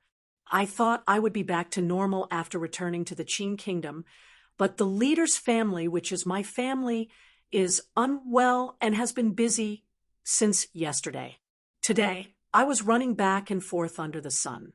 Luckily, the northeast summer temperature is so pleasant, but I still feel sore all over. Dear editor, a few days ago, very sorrowfully asked me if I was saving manuscripts and reminded me that I was about to be banned. I had nothing to say, only 2 lines of tears. Banning manuscripts is the most beautiful of all, but the Federation really doesn't have the time to save manuscripts. I promise everyone within 3 days, I will definitely work hard. It seems that I will be banned in 3 days, but this has nothing to do with banning manuscripts. I am bitter. Consider it an apology. Ha ha. These words don't count. I've counted them. Bow down and leave the stage. A soldier's duty was to obey orders. Although the officer was shocked by the power coming from the palm of the young man in front of him, he still continued his actions. Behind him, another person followed him and pounced forward. The sound of the wind followed the movements and drifted through the air. It was like a tiger and a wolf hunting a rabbit in front of it. The expressions of the few customers in the tea house immediately changed, thinking that the kid was probably going to suffer a great loss. The present Su Lu, after that coma, had successfully digested the mysterious power in his body. He could control it at the most minute level. The 10 movements Uncle Feng Yu had taught him had long become instinctive to his body. Each small movement that had been broken down may not have had any rules, but in actual battle, it appeared particularly accurate and valiant. It was still the same saying. When it came to fighting, there were probably not many people in the entire Federation who were his match. No more accidents happened. He advanced, his shoulders bent, and with a few muffled pops, Su Li's feet were slightly apart. His right hand hung in the air, and his feet seemed to be rooted to the ground. The 2 officers from the Internal Affairs Department of the 3rd Military Region were sent flying with a muffled groan. One of them was hit hard in the chest, and his collarbone hurt. The other was viciously stepped on, and his knee was slightly deformed.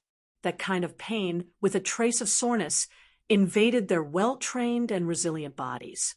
It made their muscles begin to tremble, and they were unable to make any response or the next step.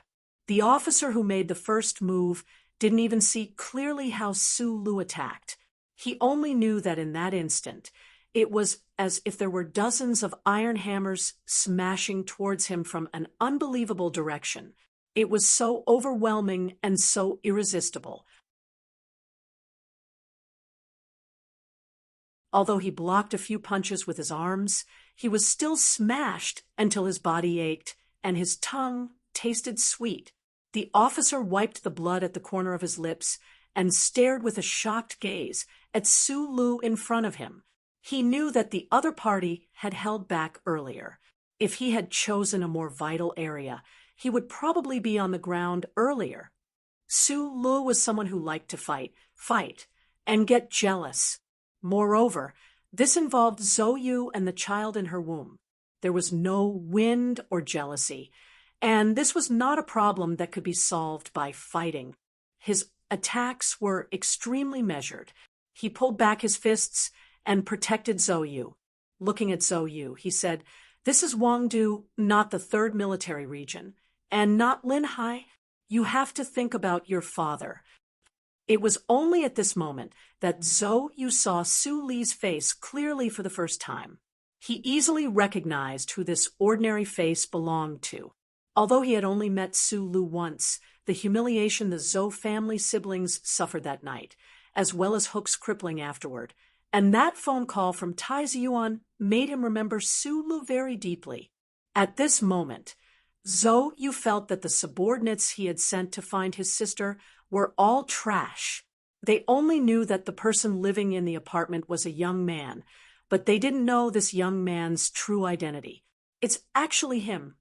At this moment, Zhou Yu's expression changed countless times.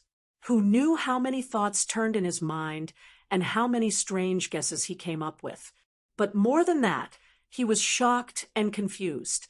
He didn't understand why the guy that the young master of the Tai family favored would be together with his sister. A man and a woman alone for more than 10 days and nights. And his sister was pregnant. His gaze followed Su Li's open arms and moved slightly. So you discovered that Su Li's palm, intentionally or not, was placed horizontally in front of Zhou Yu, especially in front of her slightly bulging belly. This cold-hearted major of the Federation had no choice but to twist his thoughts in the direction of those crappy and melodramatic romance dramas: brothers, women, heartbreak, madness, alcohol, consolation, mistakes, that secret knot in the pregnancy, that mysterious third party. Su Li's action of subconsciously protecting Zhou Yu's belly fell into Zhou Yu's eyes.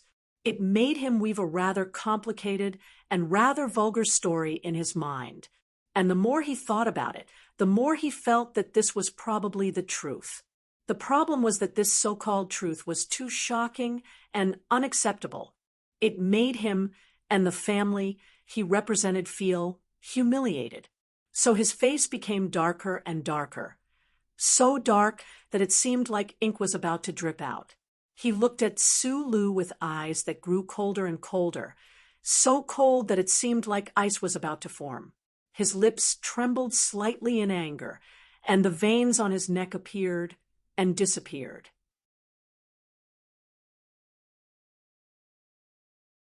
In the past, because Hook was still lying in the hospital at this time, or because of the phone call from Tai Ziyuan, Zhou would always give Su Lu enough respect, even if it was something that made him extremely unhappy. This was because the other party was the young master's friend, and the young master had personally called to inform him. But today, he found that he could no longer control his emotions. At this time, Zhou still didn't rationally think about what it would mean for his family if Su Lu really got together with his sister. He also didn't think about what kind of reaction the young master would have if he found out about this. He just directly became angry like an older brother. The veins on his neck popped out as Zhou roared furiously, "Tie him up!" This was the second time he had given a similar order. But the first time, Zhou didn't recognize Su Lu and thought of him as some idiotic young master.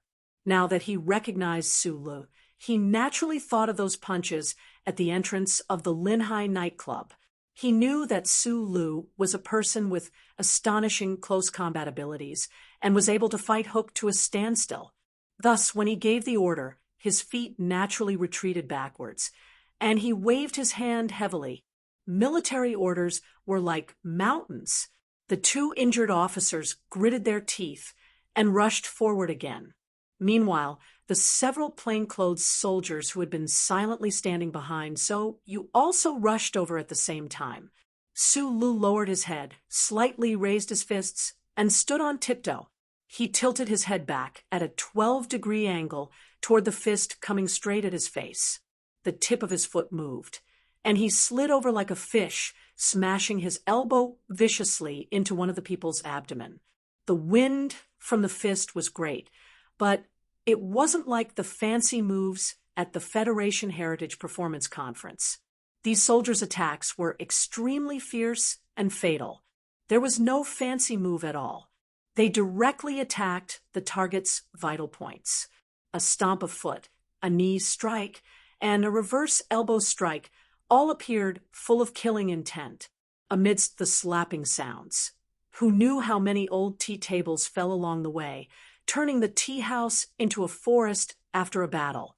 How much cold tea was poured and turned into how much tea rain? However, when the crowd in the tea house rushed over with cries of alarm, and the occasional spurt of blood dyed the place red, whether it was the forest or the rain, it all appeared dangerous and ruthless. The battle ended in an extremely short amount of time. On the four sides of the tea house were 5 or 6 soldiers in and out of uniform. These extremely tough men had cold sweat pouring down their foreheads. They tried to stand up and continue to carry out their orders, but some of their joints were already seriously damaged, and they couldn't exert any strength at all. Su Lu extended his thumb and wiped away the trace of blood flowing down from his nostrils.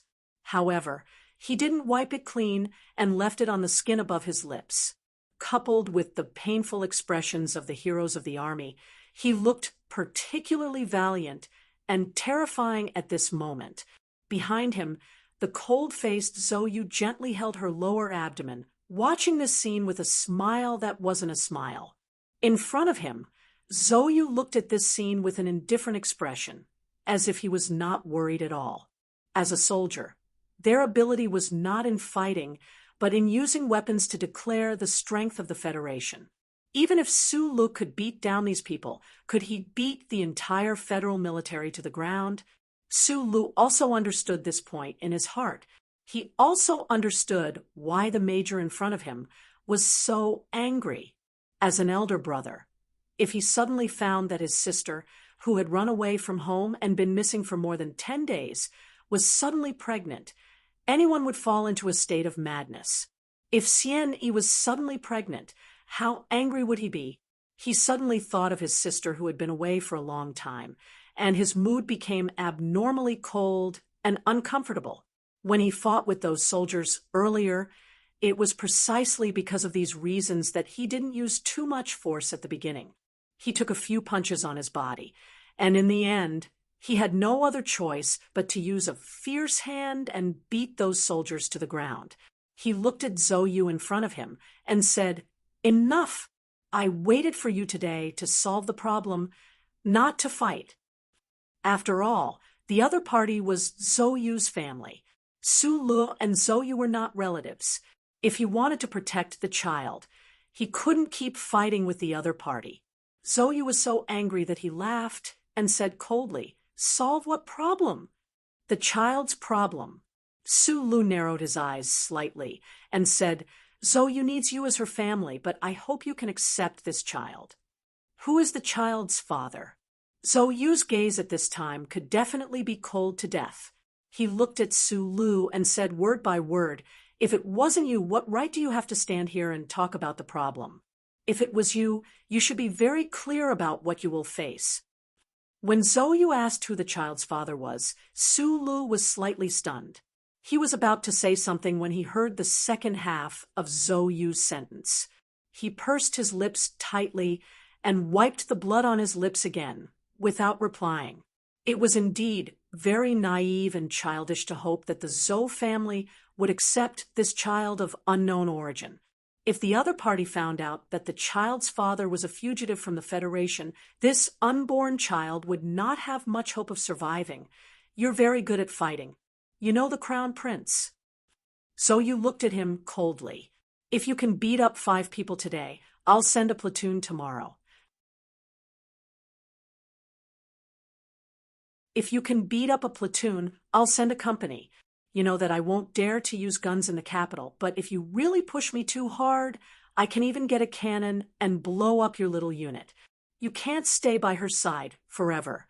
If I want to take her home, you'll never be able to stop me. Don't think that the Crown Prince can help you in any way. This is our Zhou family's matter, so he has to respect us." These were all real threats. Su Lu was silent for a moment and said, "Just pretend that the child in her stomach is mine. If you dare to touch this child, I'll make you and your father regret it very much." "Enough!" Zhou Yu, who had been silent all this time, suddenly smashed the small porcelain teacup in her hand in anger. She looked at the only 2 men standing in the room with a cold and mocking expression, and said, "You too are big men, but you only know how to talk. In the end, didn't you get one thing wrong? This child is mine. What does it have to do with you? It's also mine. Since when is it your turn to control it?" Su Lu thought to himself, "At least right now, you have to let the family think that this child is mine. Of course it has to do with me." So Yu thought to himself, "You damned girl." The 2 men's inner monologue had just started, but it was stopped with a snort. Their faces became shocked and pale at the same time. They couldn't believe what they were seeing. Zhou Yu expressionlessly picked up the broken porcelain shards and indifferently drew a line on her face that was as beautiful as a morning flower in the forest, pure and serene because of her pregnancy. Gradually, bright red blood seeped out from the line, and the flowers in the forest turned red. "Tell father that I want to stay with Su Lu to take care of the baby. Don't bring these soldiers to harass me again." With a line of blood on her face, Miss So coldly looked at her brother. "If you want to take me or kill him, you'll have to wait for 3 deaths. Then she turned her head and looked at Su Lu, who was stiff all over. She narrowed her eyes and said with a smile, "Come with me to the hospital to get my face fixed. Also, check how the child is growing."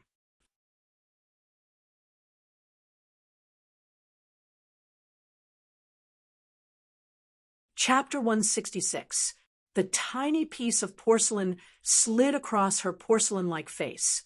In fact, It didn't make any sound, but when this scene fell into the eyes of Su Lu and Zhou Yu, they seemed to have heard the most heart-trembling movement.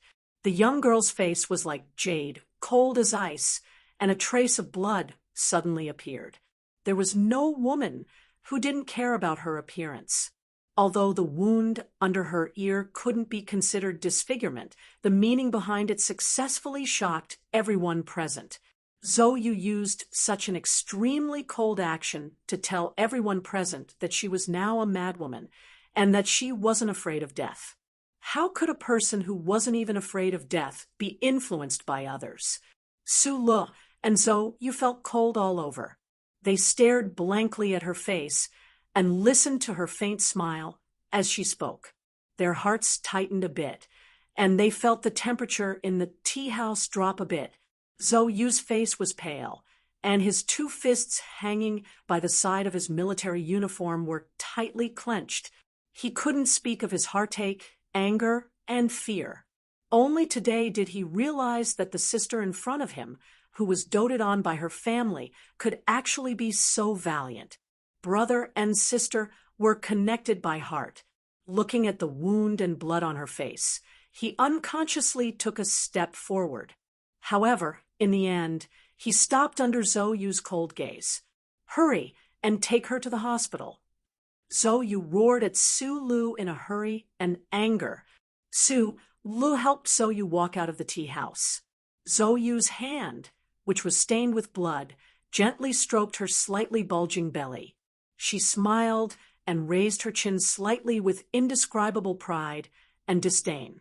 The soldiers who had been knocked to the ground in the tea house finally stood up with difficulty. They frowned and looked at the back of the young man who disappeared through the door. Countless thoughts turned in their minds. They knew that Su Li's actions were very measured, otherwise they would never be able to stand up again. Moreover, the soldiers of the Federation admired people with strong strength the most. To be able to knock down so many of them in such a short period of time, of course, he was not an ordinary person. They suddenly thought that if the young miss followed such a man, it wouldn't be too bad.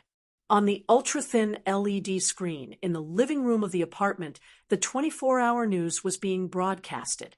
The most important event of the 67th year of the constitutional calendar was, of course, the presidential election. Although the election had not yet reached its climax, the 7 presidential candidates had already begun to seize every opportunity to appear in public. They explained their political program to the voters of the Federation, expressed their views on various aspects, and tirelessly tried to shape their image. Without a doubt, Senator Pabre and Governor Ross of Jingzhou, who were currently leading in the polls, had become the most likely candidates for the next president in the eyes of the media and the public. Their attention and focus were placed on these two competitors. Now that the Federation had reached a great internal reconciliation and united against the threat of the Empire, these two people, who each had the Green Dragon Mountain Reconciliation Agreement and the support of the majority of the people in the 4 provinces, had already left their competitors in the dust. Su Lu sat in an armchair and watched the news with narrowed eyes. His attention was not on Pabre, who had a dark complexion, although he admired this politician from his hometown. He only stared closely at the old man beside Governor Ross, who had a calm expression and looked very trustworthy, Senator Medellin. It was Senator Medellin's sudden participation in the war that allowed Governor Ross to gain the support of the majority of the people in the 4 provinces. This Federation senator, who was born in the anti-government army, had an unshakable position in the hearts of the people in the 4 provinces. In the Linhai Gymnasium incident, a total of 37 innocent people died. A total of 119 Thai family security personnel and military assassins were killed. After the investigation, another 14 people either committed suicide or were killed. Shi Qinghai's most respected teacher committed suicide by jumping off a building. He also became a fugitive of the Federation, who could not see the light of day. Zhang Xiaoming became a piece of smoke in the flames in the sky of S2. Su Lu silently watched the well-respected old man on the news. He kept repeating the numbers in his heart and the pain that he would never forget. All kinds of people died. Zhang Xiaoming was dead. Shi Tringhai was missing. His woman and his child were right behind him. And the culprit behind all of this was this senator on the screen. However, in the political environment of the Federation, even if there was no indirect evidence, neither the Federation government nor the Tai family could expose Senator Medellin's hidden cruelty. If they wanted to try and carry out this task, they could only become this person's political propaganda and capital to incite the people. Moreover, within the Federation, who knew how many forces were secretly supporting this old man who could bring them the position of president, Su Li's eyebrows gradually furrowed. He gradually calmed down and turned off the television. He turned his head and looked at Zhou Yu, who was lying on the sofa and was about to fall asleep. At this time, the right side of Zhou Yu's face was wrapped in snow-white gauze. Her eyes were tightly shut, and she looked exceptionally weak. But Su Lu finally understood why this pregnant girl, who was not yet 20 years old, always liked to wear red. It turned out that under her cold and arrogant appearance, there was a burning red heart. The word weak would never belong to her. The porcelain shard that fell on her delicate skin was not deep. After a simple treatment at the hospital, they returned home without any stitches. The emergency doctor only applied a layer of biological glue to confirm that there was no major problem. Even if there was a scar, it would not be too deep. After a few skin treatments, Zhou Yu's face would no longer have a scar. Although it was not deep, the scene was still hair-raising. When Su Lu saw the wound, he understood that as long as this girl in red made up her mind, she would not care about anyone's objections. She used the blood on her face to warn her family that she did not care about things like life. So Su Li's mood was a little depressed. If he had known earlier, perhaps he would not have been so deeply involved in this matter. He furrowed his brows as he thought about it. The young lady in front of him was so cruel to others and to herself. Perhaps she only wanted to use the child in her womb to express her resistance to her many years of environment and betrayal to her family. She did not care who the child was. As if she felt the too calm and profound gazes, Zhou Yu's eyelashes fluttered, and she woke up. She leaned against the soft sofa and looked at Su Lu with a complicated expression.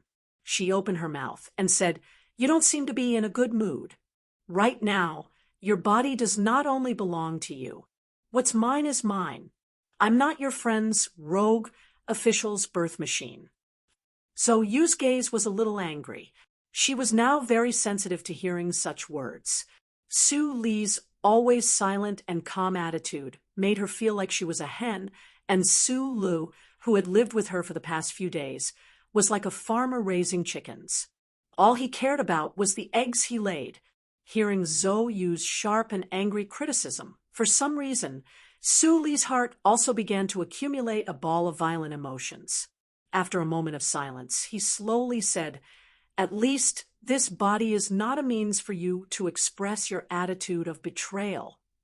Everyone had their own sensitive spots. Zhou Yu's was sensitive to the relationship between eggs and hens. Su Li's was sensitive to words like betraying his family and searching for himself. He did not like these words. In fact, he was pained by these words.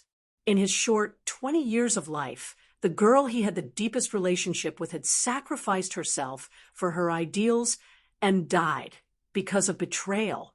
Zhou Yu heard the faint bitterness and pain in Su Li's words. She saw longing and sadness in Su Li's eyes. She knew this young man was thinking of Zhang Xiaoming, so she closed her mouth and did not say anything more. "I am a person who is not muddle-headed when it comes to important matters." Su Lu suddenly defined himself. But on many small matters, my choices seem very foolish and very naive. Including your matter. What does it have to do with me? Why do I do this? I just want the right to exist and the wrong to disappear. Perhaps it won't change anything, but at least I want to change the people around me. He stood up, looking a little lonely, and walked towards the bathroom. Those who committed murder and arson still talked with confidence and assurance. Those who were born rich did not care about their own lives. The people in the mining area lived in silence, but they forced themselves to be optimistic. There had always been a lot of unfairness in this world. Sulu knew this, and he thought he had long been used to it. However, like a tree that kept swaying in the wind, his heart could not calm down. Day after day, he worked in the research institute and accompanied a pregnant woman who had nothing to do with him. He felt very powerless, as if there was nothing he could do. The situation changed the next day, when the black car without a logo drove into the first military academy. It went through several layers of chip scanning and authorization verification before it once again entered the familiar and empty laboratory. Sulu stood in front of the table in a daze, looking at the row of characters reflecting the light. Professor Shen was sick and was admitted to the Air Force General Hospital. Today, Sulu was the only one left in the laboratory. He stood in front of the table blankly for more than 10 seconds. He did not see the urgent commands on the table. He no longer needed to quickly extract data, calculate the data, and send it to Professor Shen, like how he operated the mecha. There was no bustle, no sweat, and no soreness. There was only the slight sound of the ventilation system above the quiet laboratory. Sulu was not used to it for a while. However, after being stunned for more than 10 seconds, a smile appeared on his ordinary and amiable face. Today, this laboratory belonged to him. His slender and steady fingers moved across the large holographic screen on the table and sent several commands to the central control computer in the laboratory. The ventilation system of the laboratory was adjusted to level 3. The utility hatch, which had been closed for a long time, opened. The self-cleaning machine began to drive out and began to clean. A few days ago, he had already prepared the materials for repair. Professor Shen's laboratory had a large database capacity and stored all kinds of automatic tools and materials. Although he did not know why these things were needed for purely theoretical research, Sulu knew that he needed them very much. He had not held a metal tool for a long time. The heavy feeling made Sulu feel close to it. It only took him more than 10 minutes to repair the large dust removal equipment at the back of the laboratory. Along with the continuous buzzing sound of electric current, the fine dust in the space that absorbed natural sunlight and light began to reduce at a speed visible to the naked eye. While waiting for the dust to be removed, Sulu returned to the holographic screen table. He narrowed his eyes and began to quickly browse through the laboratory database. With the foundation of these 10 days of work, his familiarity with the database had reached an astonishing level. There were a total of 21 index trees, and he only opened 6 of them before he found what he was looking for: the transmission of bioelectric current in the B-type material data line, the interaction system between the microchip and the human neuron. Sulu looked at the titles of the 2 folders, and his eyes suddenly lit up. What he was most concerned about was the mysterious power in his body and the identity chip behind his neck. In front of him were 2 pieces of information that had been forgotten by the scientists of the Federation. For him, they were like 2 giant pieces of cake. After quickly skimming through the titles of the 2 folders, Sulu closed his eyes and sorted out the information in his mind. Finally, he opened his eyes and sighed softly. regarding the technology of microchips, the Research Institute of the Nutshell Mobility Company certainly had some achievements, especially the database of the Research Institute, which was shared with a few major military academies and the Academy of Science. Su Lu found a lot of things, but these microchip technologies were mainly focused on the application microchip. Whether it was the structure of battle armor, mecha, or base network, they were all cold metal structures. What Su Lu really cared about was the identity chip, the kind of chip that could emit weak pulses on its own. There was no trace of it in the database. Su Lu was not disappointed because he knew very well that this chip technology was not very useful for the entire Federation except for positioning and identification of information fragments. However, it was this chip that was related to the mysterious Bureau of Proclamation and the omnipresent First Charter. With his access level, it was impossible for him to access the information that was strictly blocked by the Bureau of Proclamation. Even the internal database of the military did not have this information. Su Lu turned his attention to another aspect.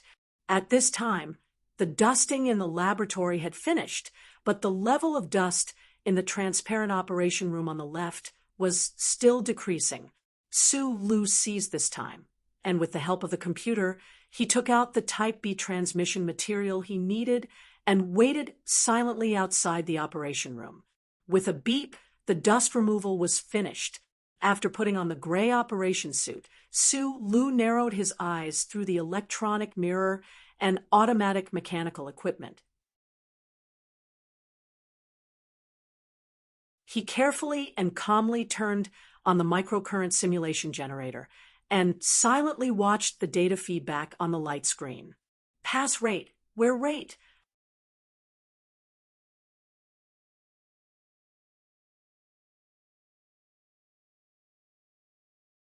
Chapter 167. I only found out about the ban when the editor called. I remember that the date is tomorrow. I'm so busy that I'm speechless. I have to go out at this time. I'll still squeeze in time to write another chapter at night, but it'll be very, very late. P.S. Before I received Brother Changtian's call, I received 72's text. I was wondering if this pervert was sending a group message to harass me again when I realized it was something else. I would like to recommend a book called Virtual Warrior. The book number is 1116784. I just saw the message that he pushed over my head.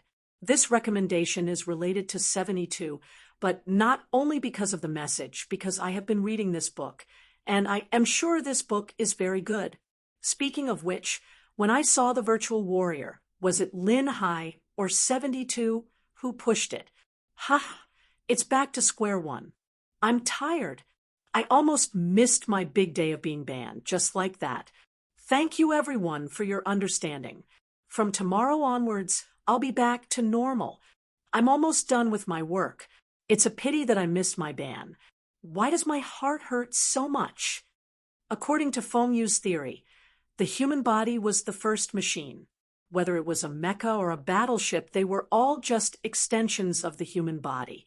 Those cold metal components, complicated circuitry chips, and terrifying firepower had to listen to the orders of the human body and obey the orders of the human body. Just like driving a car, no matter how fast the car was, the driver's hands still determined the direction of the car. If one explored this direction, they would find a very important link. How did the human brain's activities and commands be transmitted to various machines? The human alliance had been developing for many years, from the earliest days of manual control to the input of data command programs to the research of human simulators that had been abandoned halfway through. This was a very important aspect, but there had never been a revolutionary change. On the battlefield between the Federation and the Empire, in the mecha that climbed the mountains, and in the giant battleships in the darkness of space, humans were still using these methods to convert their will into powerful energy through cold metal. Take the M-series mecha, which represented the Federation's engineering standards, as an example. They had always used a touchscreen to operate the mecha. The mecha's operation mainly tested the pilot's judgment ability and the input speed of the program. After the M-series mecha entered the 5th generation, an additional auxiliary control lever was added to the lower left hand of the control cabin. The scientists of the Federation had once tried to use sensitive data-gathering microprocessors to cover the entire body of a pilot, directly capturing the minute movements of every inch of the pilot's skin. Then, the signals would be transmitted to the central control computer of the mecha for processing, finally transforming into the corresponding movements of the mecha. This was a simulation artifact that had become an antique. The plan for the simulator was aborted because after a long period of experimentation, the experts found a few problems that could never be solved. The first was the difficulty of data collection. The structure of the human body seemed simple, but in fact, it was more complicated than the most complicated machine. The corresponding changes in every human movement contained too much data. The degree of contraction of the double muscle fibers, the direction of the movement, blood pressure, and even the changes in the surface tension of the skin. These subtle changes had to be completely identified by the data acquisition microprocessor and successfully converted into the corresponding movement. Even with the help of the powerful computing power of the central control computer, the accuracy rate was always around 70%. On the fierce battlefield, the most important thing for mecha was accuracy and speed. If they could only guarantee this level of accuracy, then they were basically useless. The second problem of using the simulator occurred after the experimental simulator had been put into use. At that time, the pilots in charge of the experiment were all ace pilots of the military. Their movements were extremely precise, without the slightest bit of redundancy. They could control the trembling of their every muscle valiantly, thus increasing the accuracy rate of the mecha controlled by the simulator to more than 95%. But when they actually entered the actual combat practice, in less than 10 minutes, all the ace pilots had fainted from exhaustion. After that, they found that using the simulator to control the mecha required, on one hand, to ensure the accuracy and precision of the movements, on the other hand, to continuously perform the movements, which was really too taxing on the human body. Once these pilots entered the mecha and wanted the mecha to completely simulate their movements, they had to ensure that every inch of their skin and every muscle in their body was in a state of constant movement at all times.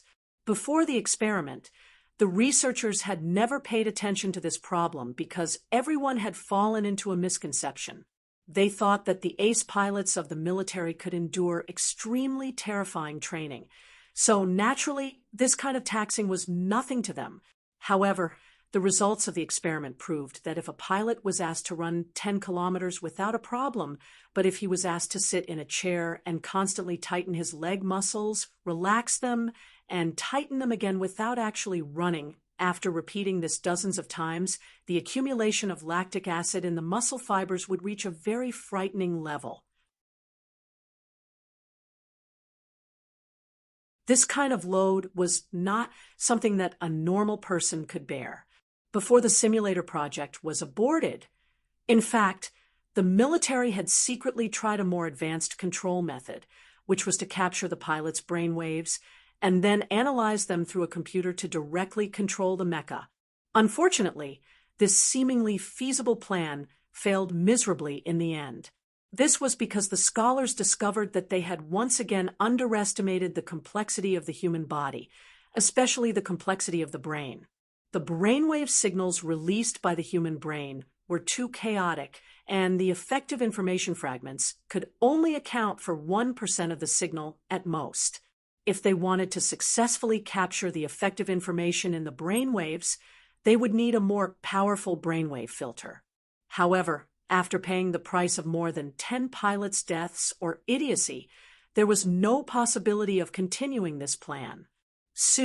Lu silently stared at the continuous feedback of the data on the monitor screen. From time to time, he would jot down some key values on a piece of white paper beside him. A few hours had passed silently, and he had also been observing the state of transmission of the simulated bioelectric current in the B-section material for a few hours. While waiting for the data to come back, he would think of some things. In the Husk Institute's internal forum, he had once seen a post in the gossip section. The post said in a mysterious tone that the reason why the use of brainwaves to directly control mecha had failed was because the Bureau of Proclamation was unwilling to release the chip technology. At the end of the post, the author, who was obviously a high-ranking researcher of the Federation, lamented that within a few thousand years there would be no other way for humans to use machines. They could only use the extremely unesthetic manual operation. While reading the post, Su Lu remained silent. This was because he had once seen a very strange method of control, one that did not belong to any currently known method. That was 1.5 years ago in the suburbs of Heshi region. He had been hiding in a large tree and had seen with his own eyes Uncle Fengyu standing outside the mecha, but with those 10 trembling fingers, he had successfully seized control of the M52 mecha from the central control computer of the mecha. That scene had always been in his mind, never fading away. Afterwards, when he carefully recalled that scene, Su Li's attention remained on those trembling fingers. This was because within his own body, there was also this kind of trembling, surging, gushing power. Su Lu needed to consider the existence of such a massive existence as a battleship. However, he had always been thinking, could it be that one day he could also be like Uncle Fengyu, transferring that surge of power within his body into the cold metallic electrical elements? Like a stream of data, successfully controlling those unconscious component weapons, this was an extremely daring, even preposterous idea. The human body was made of flesh and blood. How could it possibly produce a stream of data that machines could identify? However, Su Lu was increasingly convinced of this possibility, especially after he had fainted. The mysterious power within his body had already merged with his body, and his life had once again taken a fork in the road. Uncle Fengyu had once done it, and Su Lu was currently researching and exploring it. If he could also succeed, this would definitely be a fundamental change in the way humans controlled machines.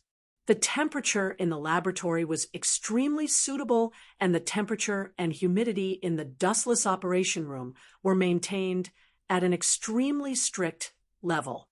Su Lu had been fully focused on his experiments for several hours, but there was still not a single drop of sweat on his forehead.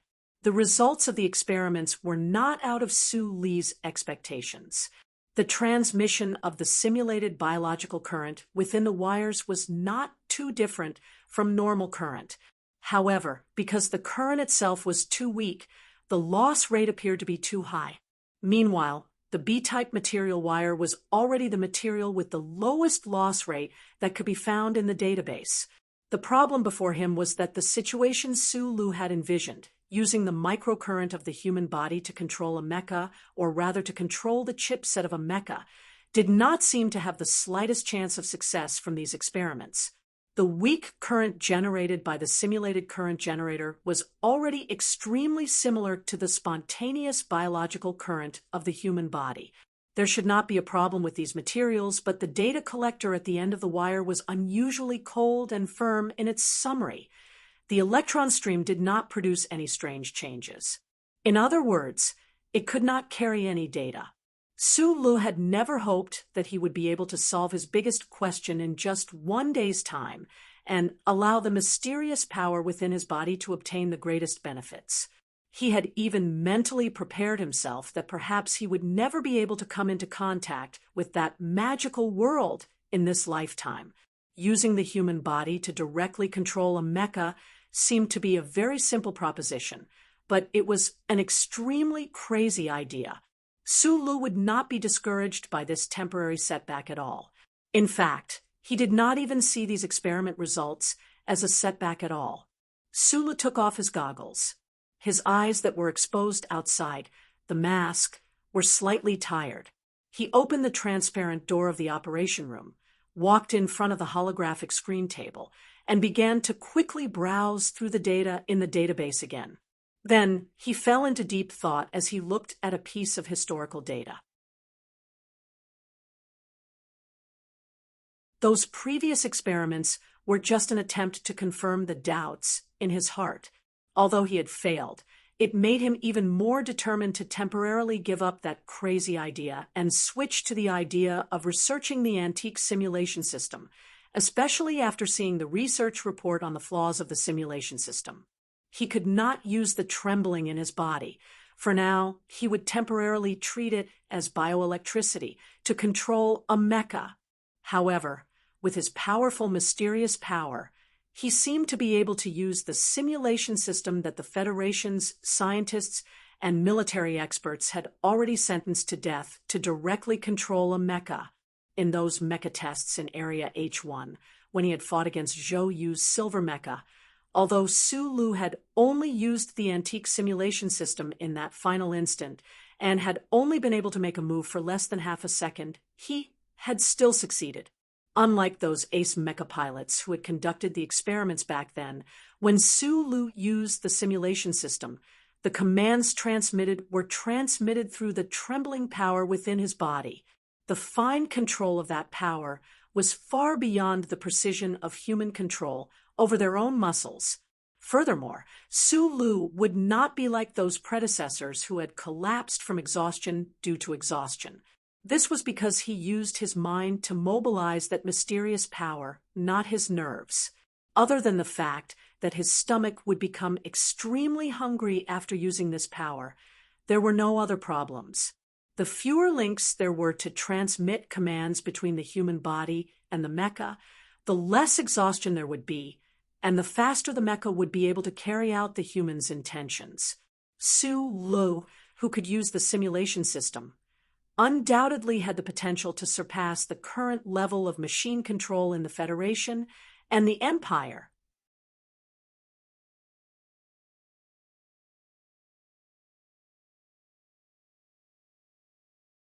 Chapter 168. Su Lu rubbed his eyes lightly and put in some eye drops.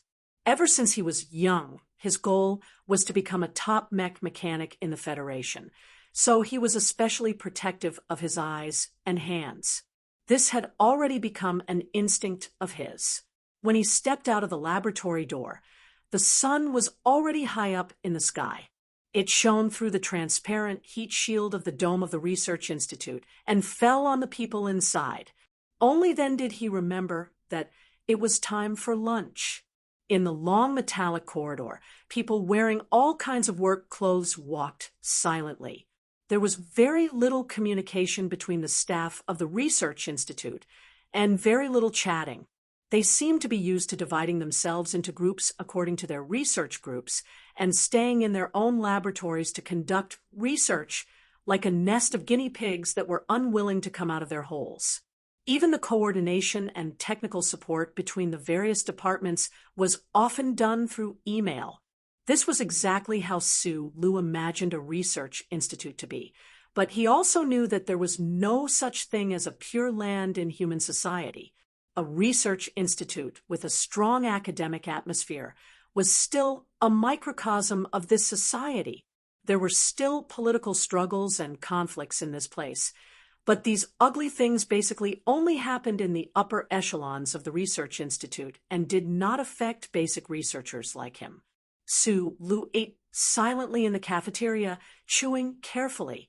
He knew that he had to eat a little more now. Otherwise, once he activated that mysterious power in his body in the afternoon, he did not know how hungry he would be. The Research Institute and the First Military Academy shared an area, but the various facilities were strictly separated. In the cafeteria, which was a full 1,000 square meters, there were not many researchers eating. Su Lu sat in the corner alone in silence. Out of the corner of his eye, he noticed that his colleagues who usually did not like to talk were much more lively at the table, especially those who belonged to the same research group. They were excitedly talking about something, as if there was an insurmountable problem in some important research project in the engineering department. The Shell Motor Company had a strong government and military background. The most independent and crucial department was naturally the R&D department. If the research center was said to be more focused on theoretical guidance and exploration of the frontiers of science, then the R&D department was more focused on practical R&D. The research results of the research center often required the technicians of the R&D department to transform them into actual objects.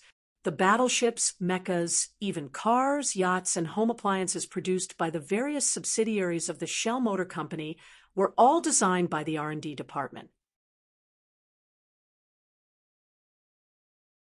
The people from the Research Institute naturally did not think much of the technicians from the engineering department. In their eyes, these fellows who only knew how to bury themselves in all kinds of tools were really too boring. They had completely forgotten the true purpose of scientific research, and at most they could only be considered as employees of the Research Institute. But in the eyes of the engineering department, while those old professors in the Research Institute were worthy of respect, these assistant researchers wearing white coats had no right to be proud of them. They were all a bunch of boring fellows who only knew how to memorize theoretical formulas and only knew how to boast, but did not even know the width of a mecha's track. They were even worse than the doctors, who also wore white coats. Because of the difference in nature, the two R&D departments developed some sort of opposing sentiment, whether it was the government of the Federation or the military, whether it was the company's board of directors or the technical director who was truly leading the way for the Shell Motor Company. None of them had any intention of trying to eliminate this opposing sentiment.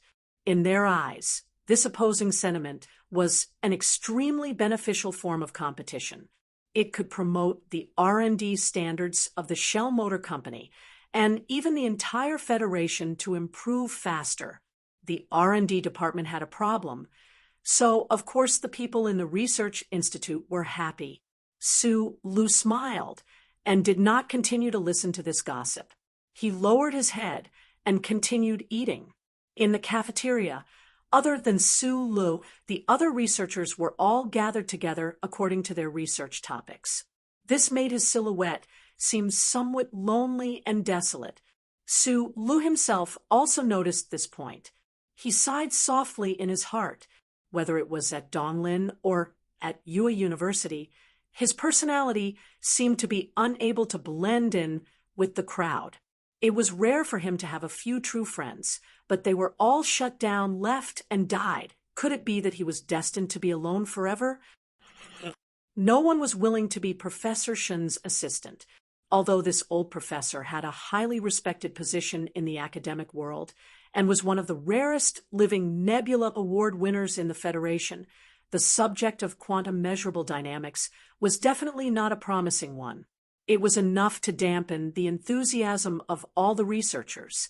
In the quiet laboratory, other than Professor Shen, who usually stayed on the second floor in a daze from time to time, there was only Sue Lu and the static sound of the holographic screen on the table.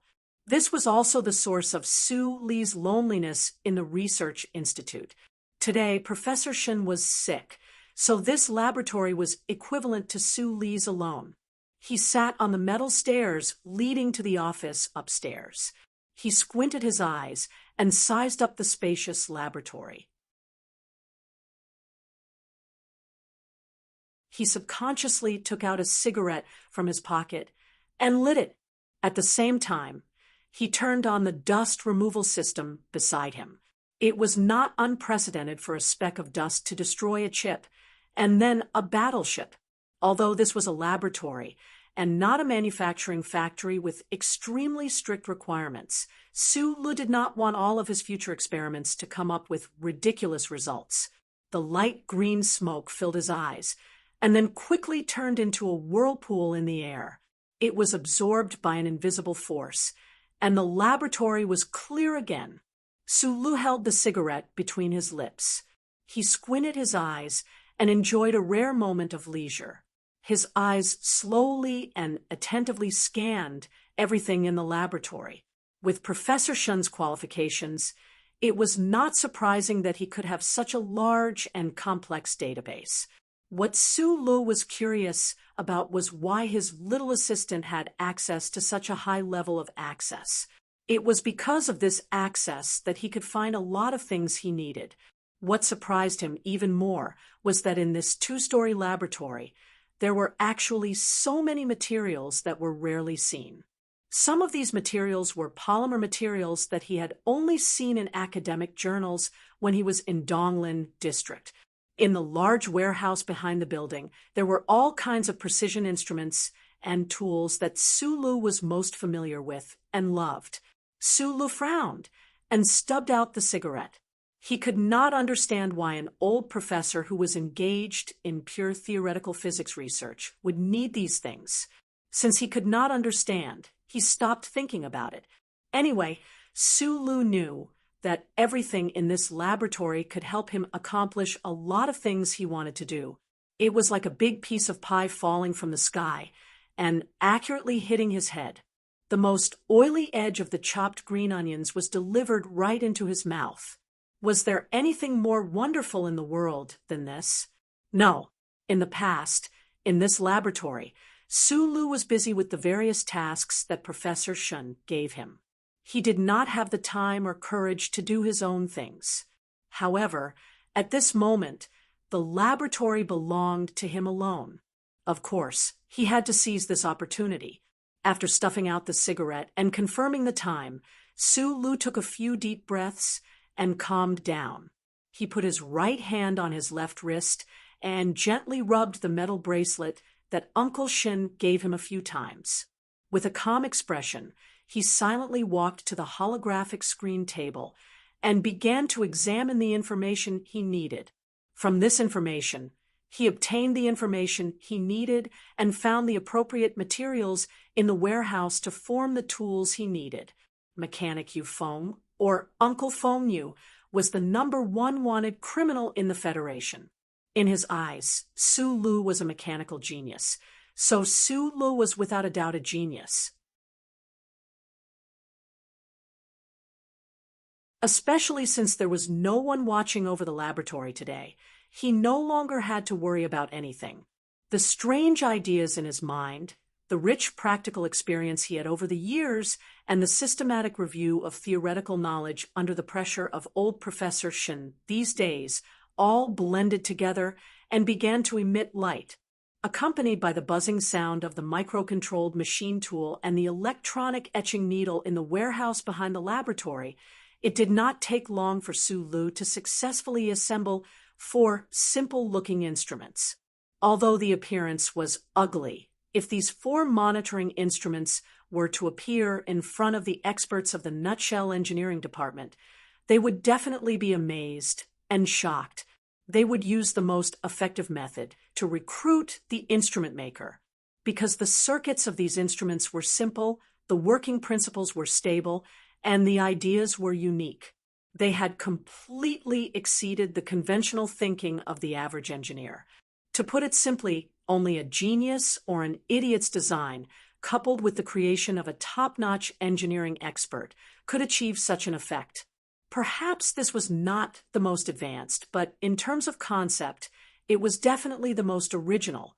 And what the Federation engineers, who had been stuck in a dilemma for many years, needed the most now was a completely different way of thinking. Right at this moment, the door of the laboratory opened. Su Lu walked to the door and signed for the instrument he had applied for. The main purpose of this instrument was similar to a signal collection system for mecha control simulators. The application he had just sent out via email before lunch had actually arrived so quickly. Only now did he truly understand that as long as he had the authority given to him by Professor Shin, at least a large portion of the Shell Motor Company's resources would be open to him. This was really an endless mountain of treasures. He did not immediately begin to test the strange power in his body. Instead, he first turned off the automatic recording program in the central control computer in the laboratory.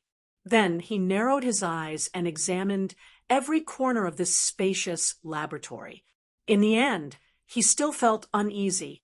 After a moment of hesitation, he fished out a palm-sized instrument from the pocket of his coat on the chair and lightly pressed a button.